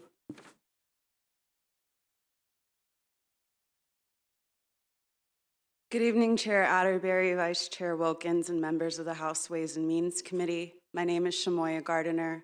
I'm the Executive Director of Strong Schools Maryland, which is the largest statewide grassroots effort supporting the full funding and monitoring the implementation of the Blueprint for Maryland's Future. We are also a member of the Trans Rights Advocacy Coalition. Strong Schools Maryland urges the committee to oppose House Bill 359, just as we did last year, for many of the same reasons that are illuminated in our written testimony. Our network values justice, and we believe that all time spent preserving and advancing systems of inequity is wasted at a direct cost to us all. The Blueprint never envisioned a transphobic system of public schools.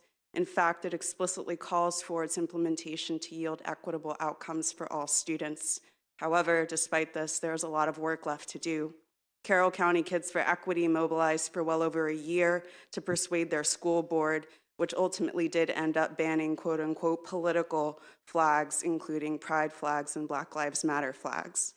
What the bill's sponsor wants you to fail to recognize is that when we marginalize any group of people based on who they are, we lay the foundation for our own marginalization and oppression. The bill and anti-trans legislation of its ilk pander to the same ideas around exclusionary cisgender white femininity that deem Black women as less feminine and more capable of tolerating pain and abuse. The same ideologies that endorse violence in response to paranoid, privileged anxieties that a shift in how other people live their lives means a shift in how others are forced to live is just fulfilling a scarcity mindset.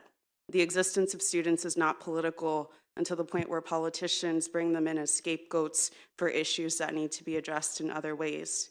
We urge you to do this year what you did last year. Continue Maryland's reputation of treating hateful legislation with the lack of attention it deserves, and vote no.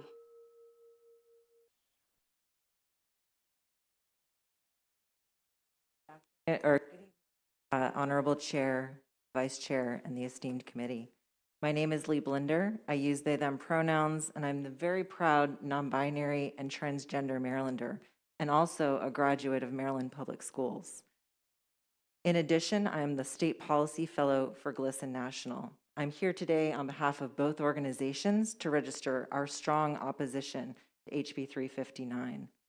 We are deeply embarrassed to see Maryland legislators bullying young trans girls today with this discriminatory legislation.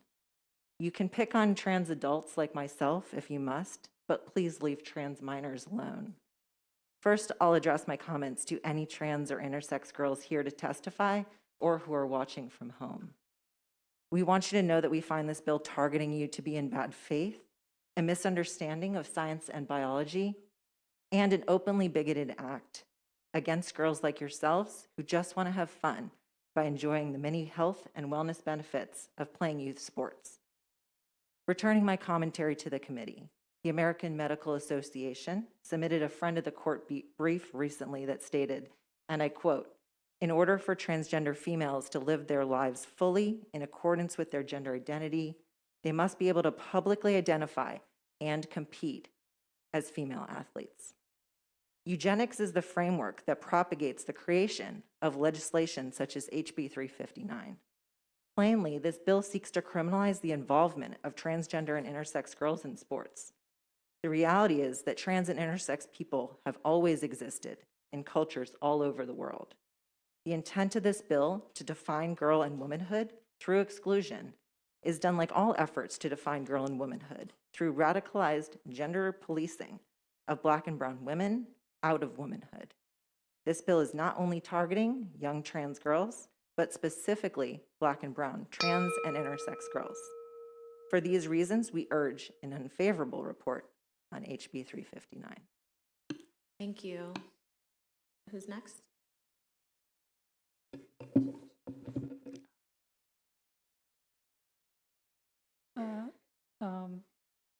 Thank you, Madam Chair and Vice Chair in this committee.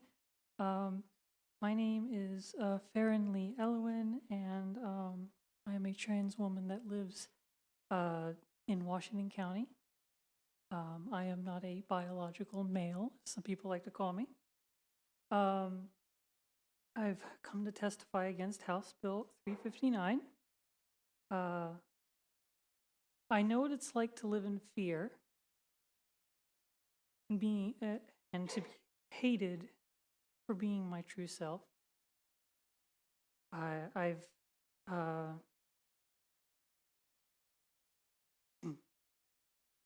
don't want any child to ever have that fear.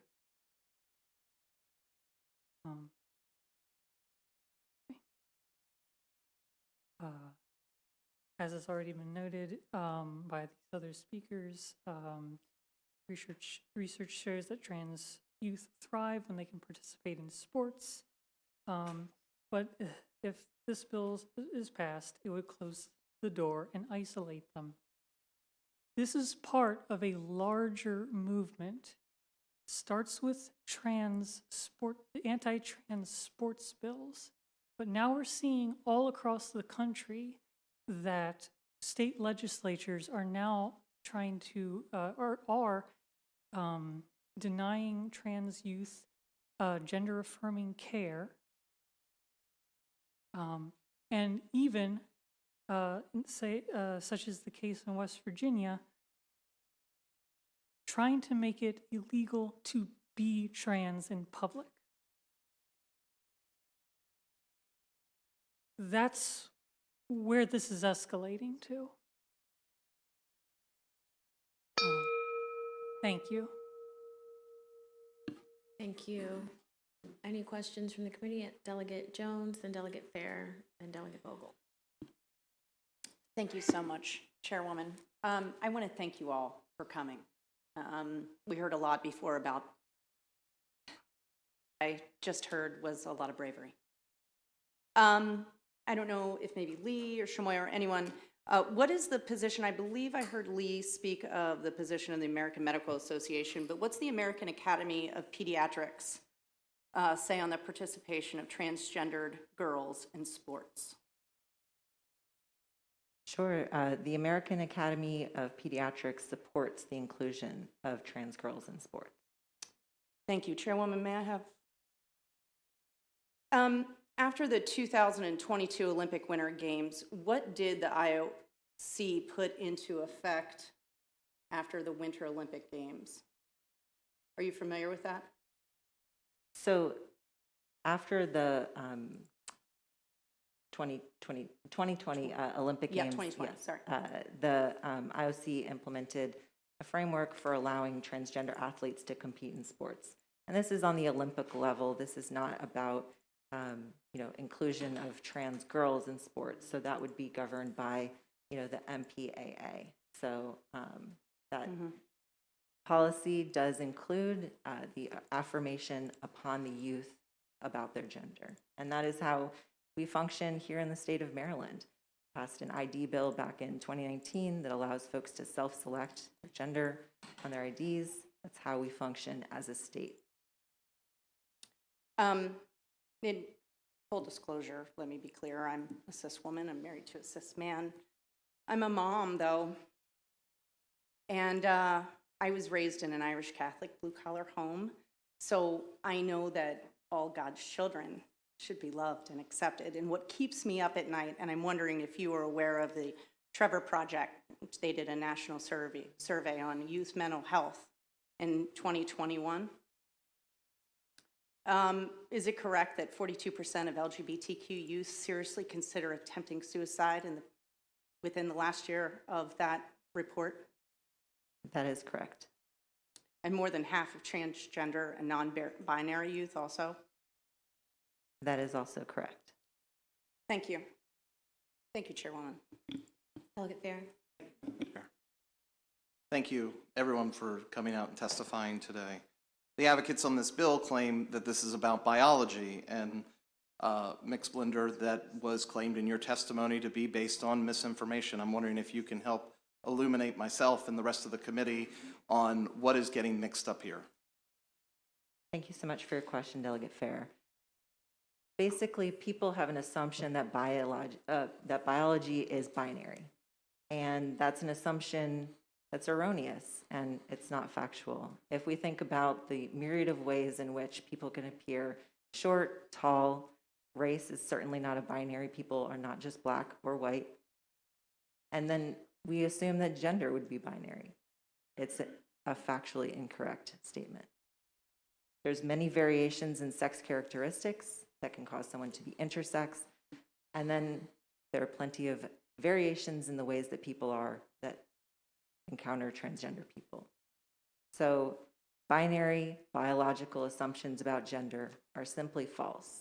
And those are evidenced by organizations, all of the leading medical organizations in the country, that affirm the existence of transgender people as our correct identified genders.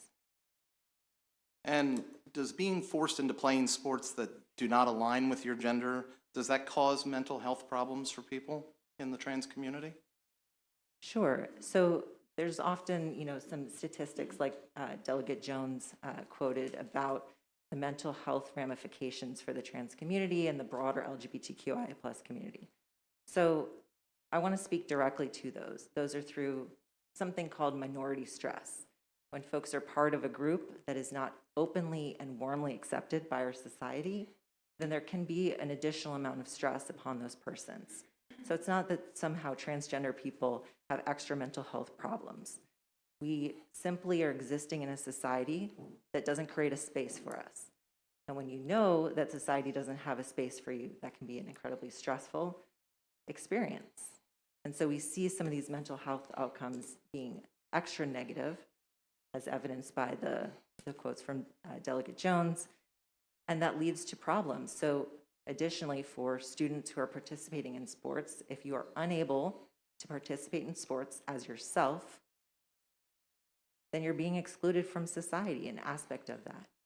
And as the last testimony here on our panel evidence, when people can't exist in public, it starts to escalate. And so we want to ensure that Maryland remains a place where we're not leaving anybody behind, just to quote our new governor. And my final question, if it's okay, Madam Chair, has to do with whether or not, in your opinion, I've heard a lot of feedback from our community and as experts that are on the ground working with trans people. When legislation like this is brought forward, does it provide its own set of mental health challenges for the transgender community? Thank you, Delegate Fair. That's a great question. I don't know if I can describe the experience of sitting to testify on a bill that's really seeking to target oneself and people like me in our community. It's demeaning, it's dehumanizing, and it's stressful.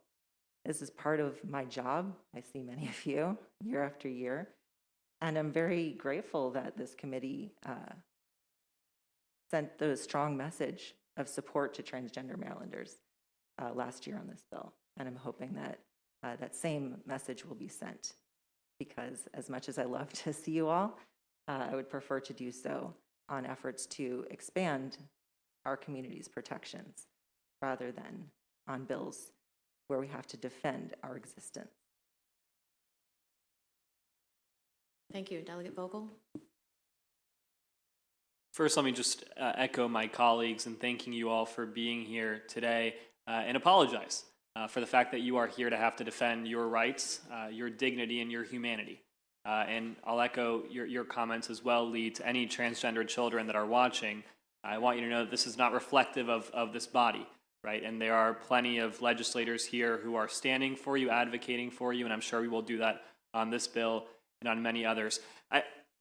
Bills like this have been introduced and passed in legislatures across the country, unfortunately.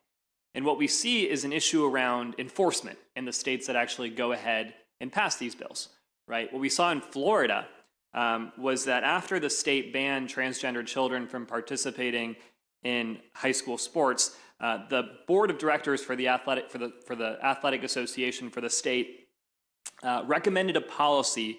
I'm curious, are any of you familiar with that policy? Can you all speak to that a little bit? I can't quote that policy exactly, but the long and the short ends up being that we end up with genital examinations of children. And that's a significant human rights problem. That doesn't mean that only transgender children will experience that. That means anybody who someone else decides is not doing their gender properly, whatever that means, will be called up to have their genitals examined. I know many of you are parents. I can't think if you'd imagine your child being asked to show their genitals to compete on a sports team. That's what we're seeking to do here.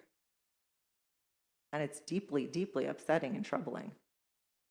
Yeah, and specifically in Ohio, the policy that was recommended was that students had to present a signed physician statement indicating the participant's sex, and that the doctor's note would have required an internal and external reproductive anatomy exam. In Florida, what was suggested was that there be questions required by the schools that would have had to be kept on file by the schools on the menstrual cycle of high school athletes. Questions including, when was your last menstrual period? When was your most recent menstrual period? How much time do you usually have from the start of one period to the start of another?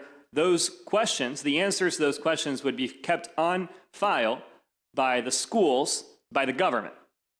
If you have any more comments on that, go ahead. If not, thank you, Madam Chair. Sure. So this is where we get into the problem of defining a biological sex with certain expectations. Not every cisgender woman menstruates, or girl. People menstruate at all different times, and sometimes they don't menstruate. There are intersex people. We have plenty of people who do not fit a binary gender presentation. And this is harmful. If we want to record people's menstruations, if you are a late menstruator, you have PCOS, you might not be able to provide this required documentation. So then, what does that lead to next? Some sort of examination, some sort of gender policing. It's really very, very troubling. And I think that Maryland is better than that. I agree. Thank you. Any further questions for this panel from Delegate Buckle? And then Delegate Hornberger. Thank you, Madam Chair. I really appreciate, I think my friend Delegate Jones said, you have courage. You have a lot of courage, and I appreciate that. The individual from Washington County, closer to my area. It's a difficult topic. It's not something that a lot of us have personal familiarity with. But what I would encourage you to do is not to suggest that anyone who has a position on this, including the sponsor of the bill, well, I know personally you don't have the opportunity probably to do that, is somehow looking to condemn or to hurt you, or that somehow this is motivated out of animosity. Because I don't believe that it is. I know that it's a difficult issue. It really is. Delegate Buckle, do you have a question? I am. I'll get to it. Thank you, Madam Chair. So what I guess I would ask you is, do you think that there's any room for compromise and for conversation about situations where we can provide opportunities for transgendered individuals going through this process and this spectrum, this continuum, from a physical standpoint, a medical, biological standpoint, of how and when it's appropriate for them to compete in sports, varsity, junior varsity, high school sports. We're not talking about all activities. We're not talking about at all ages and levels. Do you think that there's an opportunity for compromise to where you say, hey, maybe there's a situation where it does become unfair for girls, for girls that are not transgendered, to participate against someone who's going through this process, versus now a transition has occurred where maybe it's a better opportunity? I want you to keep that in mind when you testify. People aren't against you. They're just looking for a way to be honest about trying to make it fair and open for everybody who participates, regardless of their orientation or where they are physically. Is that possible in your world, in your viewpoint, or not?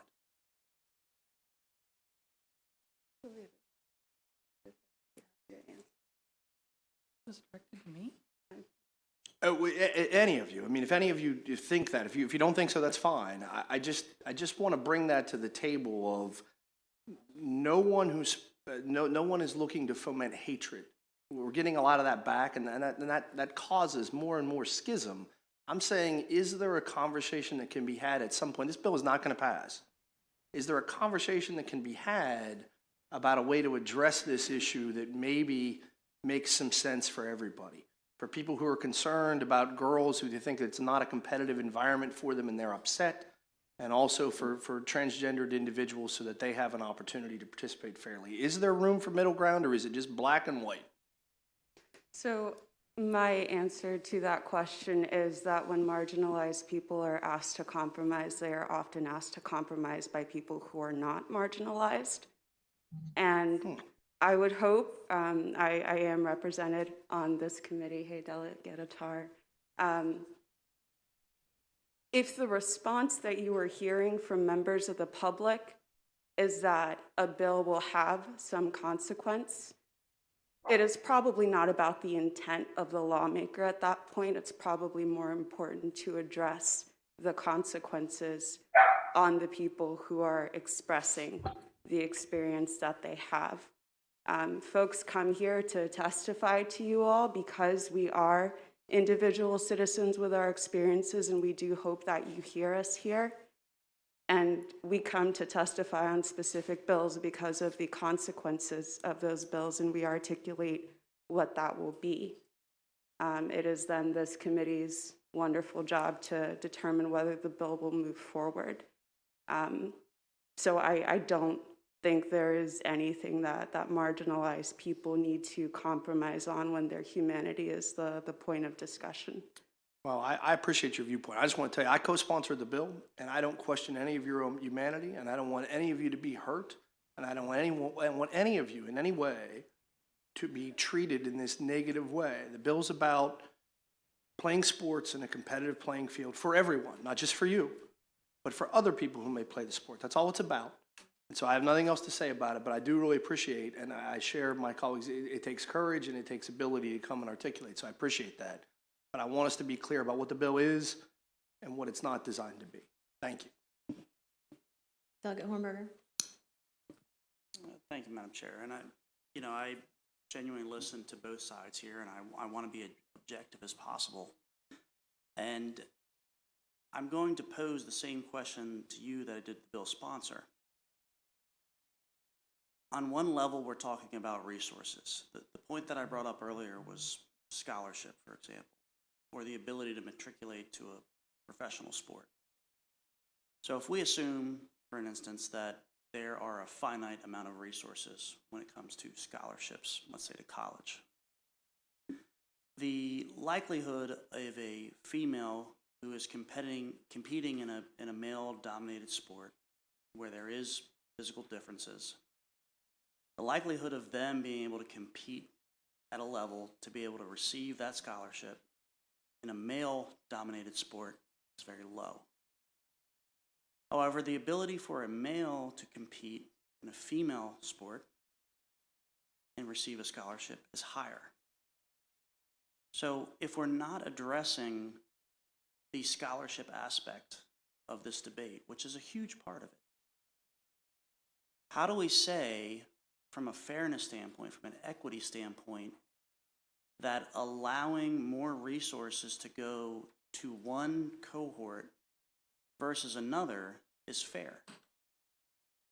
If we really want to address this issue, I believe that we have to look at it from a non-competitive standpoint,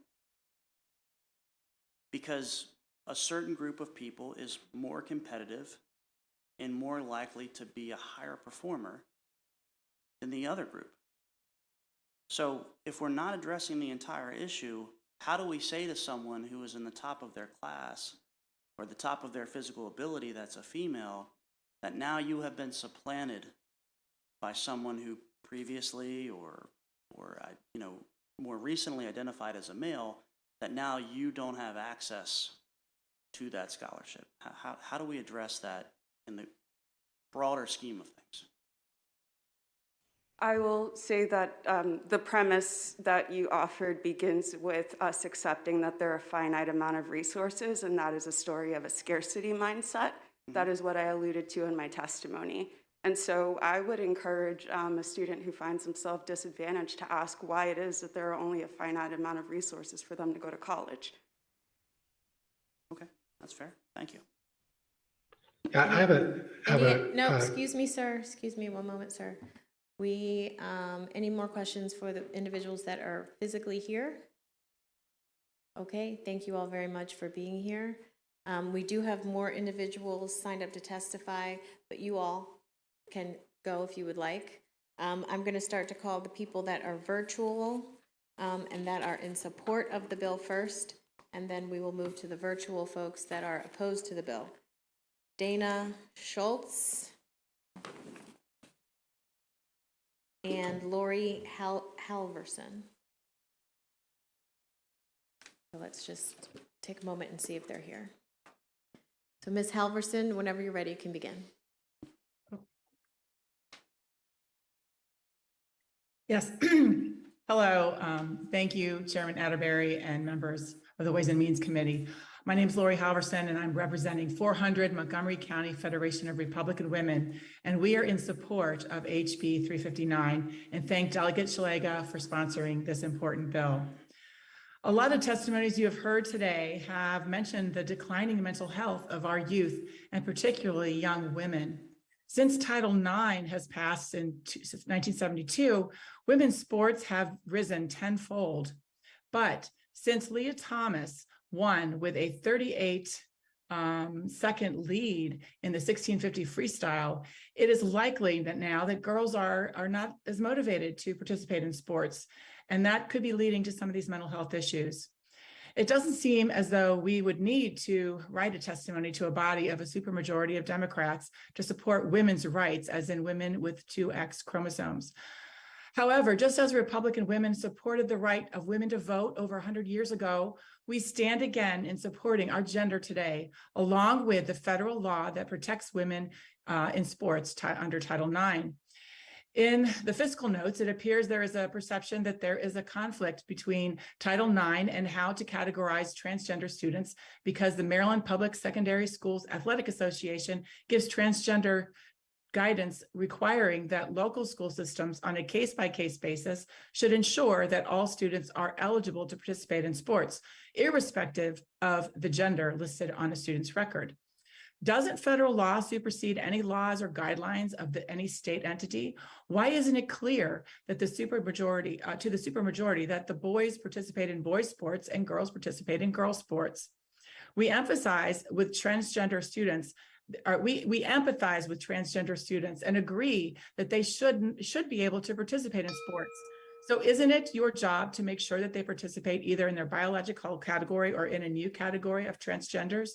I thank you very much for supporting this as 17 other, if you support this bill as 17 states also do. Thank you. Thank you. Next, Dana Schultz.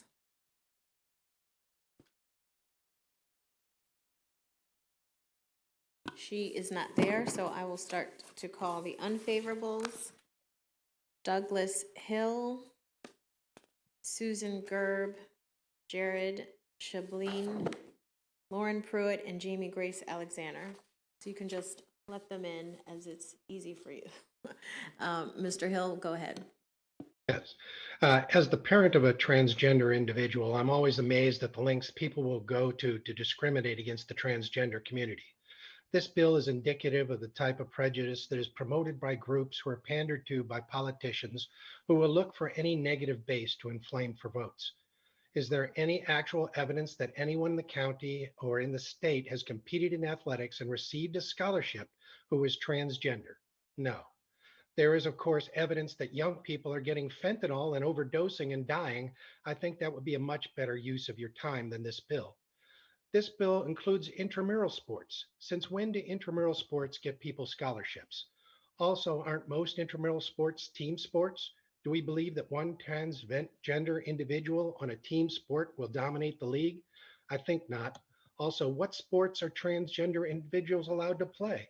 According to this bill, none. Like most acts of prejudice, they just want them to disappear in the sports world. Also, the studies cited don't seem to feel that there are any differences between the individuals who compete, that all females have the same abilities, all males have the same abilities. I know several offensive linemen who would testify that my ability to get around them was not based on my size, my height, my weight, or my muscle mass, but merely on my ability to overcome their technique. The unfounded fear that somehow Michael Jordan would decide that he'd get a better scholarship by competing against as a female is balderdash. This bill is about providing protection to schools and sports organizations from being liable for discrimination, period, which of course gives them the license to discriminate, and they will. And to answer the delegate's question, is it fair that some people have parents who are coaches and now get coached from the age of 3 to compete in a sport against someone who started to compete when they were 11? There are all kinds of disadvantages in sports. The abilities, physical abilities, and coaching abilities. Thank you. Please vote no on HB 359.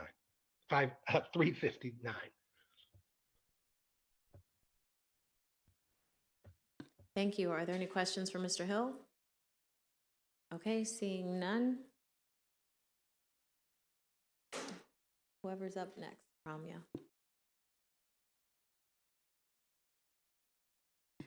Folks, if we could just give a shout out to Liam Jones, who has joined us in the back. Liam, stand up.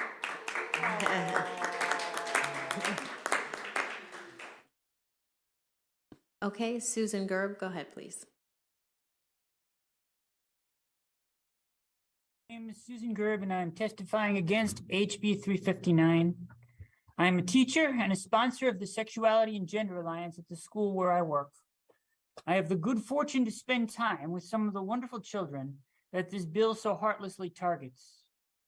Imagine if you were told the only way to play the sport your friends enjoyed is on a team with players whose gender was not yours. that would effectively bar you from participating in that sport. This bill would prevent trans kids from playing sports. Kids who just want to be kids as a gender that belongs to them as much as yours belongs to you. School sports are not for crowning winners and losers. It is unnecessary and harmful to try to remove all of the many advantages and disadvantages that students have. Many students do have natural advantages. They're taller, faster, more muscular, even from wealthier families who can afford equipment and training. Yet we're not moved to ban tall students or rich students or the more agile. Sports teach us that we will meet players with advantages we don't have.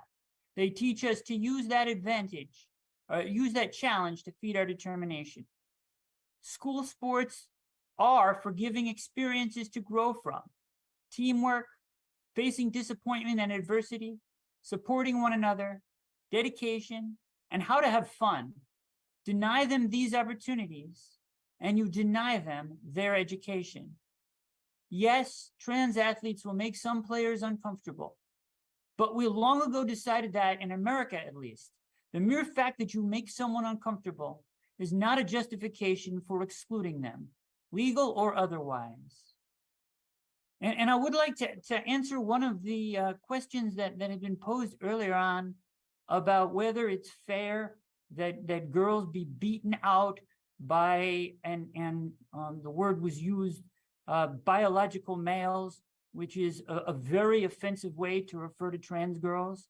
And the delegate who claimed that there was no animosity here, maybe a good way to show that there's no animosity is not to misgender trans kids, not to call trans girls biological males, but the question of whether trans girls beating out other girls is unfair. Aren't trans girls just as deserving of opportunities as other kinds of girls?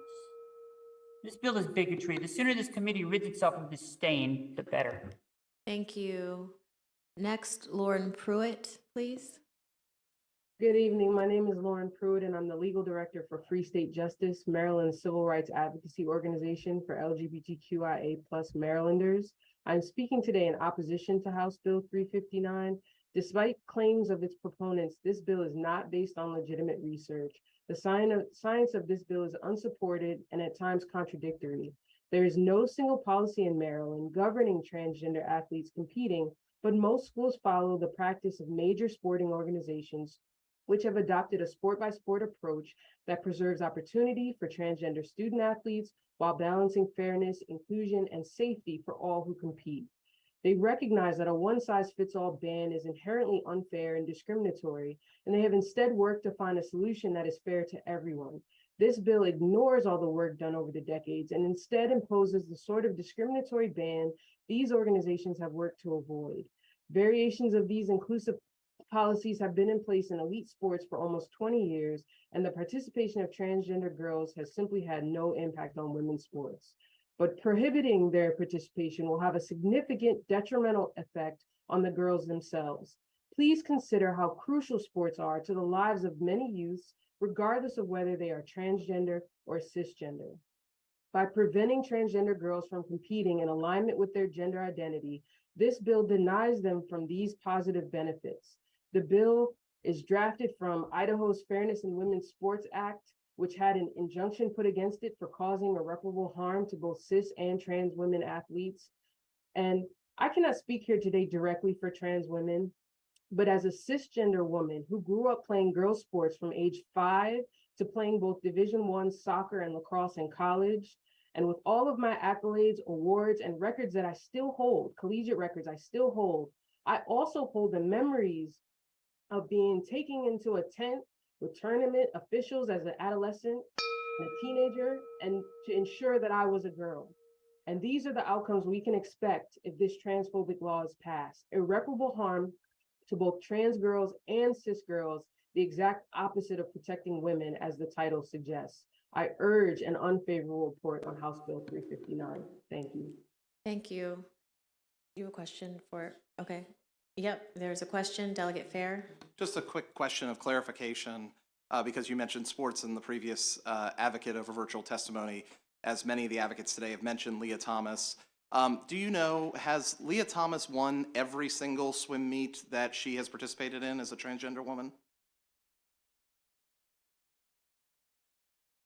Ms. Pruitt, this is for you. Thank you. I do not believe that Leah Thomas has won every single meet as a woman. And I will say that when they, I'm not a medical doctor, I'm an attorney, but I will say that when they did test the difference between her times, they found that transitioning and being on hormones reduces oxygen intake. There were several studies done for cyclists that looked at the differences between how a person performed before hormone therapy and how they performed after, and there was a significant difference.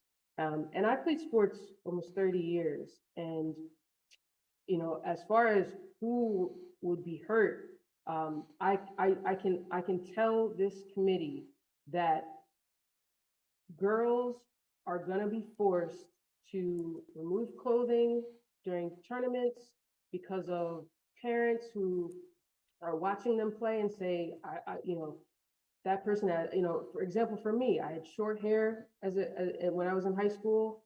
And because I was a little faster and a little stronger and maybe played a little better, it was assumed that maybe I wasn't a girl.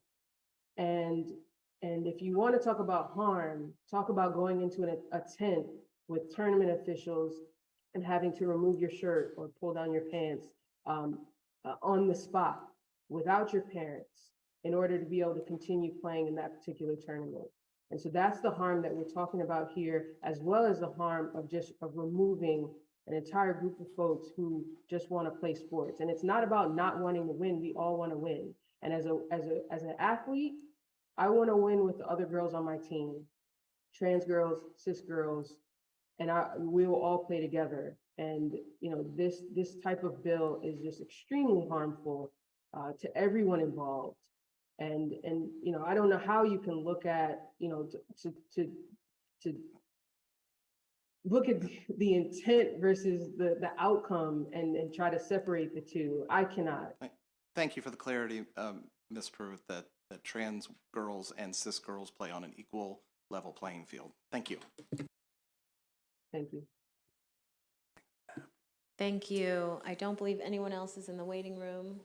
Okay, so folks, that concludes our long day. That concludes the hearings for House Bill 359. That concludes, oh, I'm sorry. There's a question. I'm sorry, Delegate Feldmark, go ahead. Thank you, Madam Chair. I do think our last witness spoke to sort of separating the intent from the impact of this bill, and I will not speak to the personal intent of the sponsor or any of the co-sponsors, but I do believe it is clear that the impact of this bill would be harmful, not only to transgender students and to cisgender students as well. Madam Chair, I understand it may not be an appropriate time to move unfavorable, but I would request that we put this on our next voting list.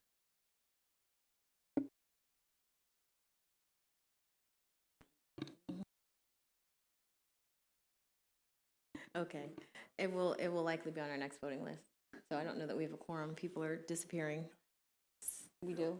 Okay, well, we're voting on Thursday. That concludes our bill hearings for today. Thank you, Delegate Feldmark. And we have subcommittee announcements. Please listen up.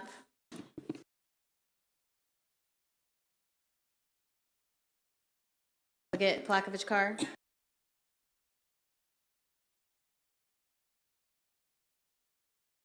.640 early childhood, if you heard that. We will be voting on Thursday. Thank you, everyone. Long day. Good job.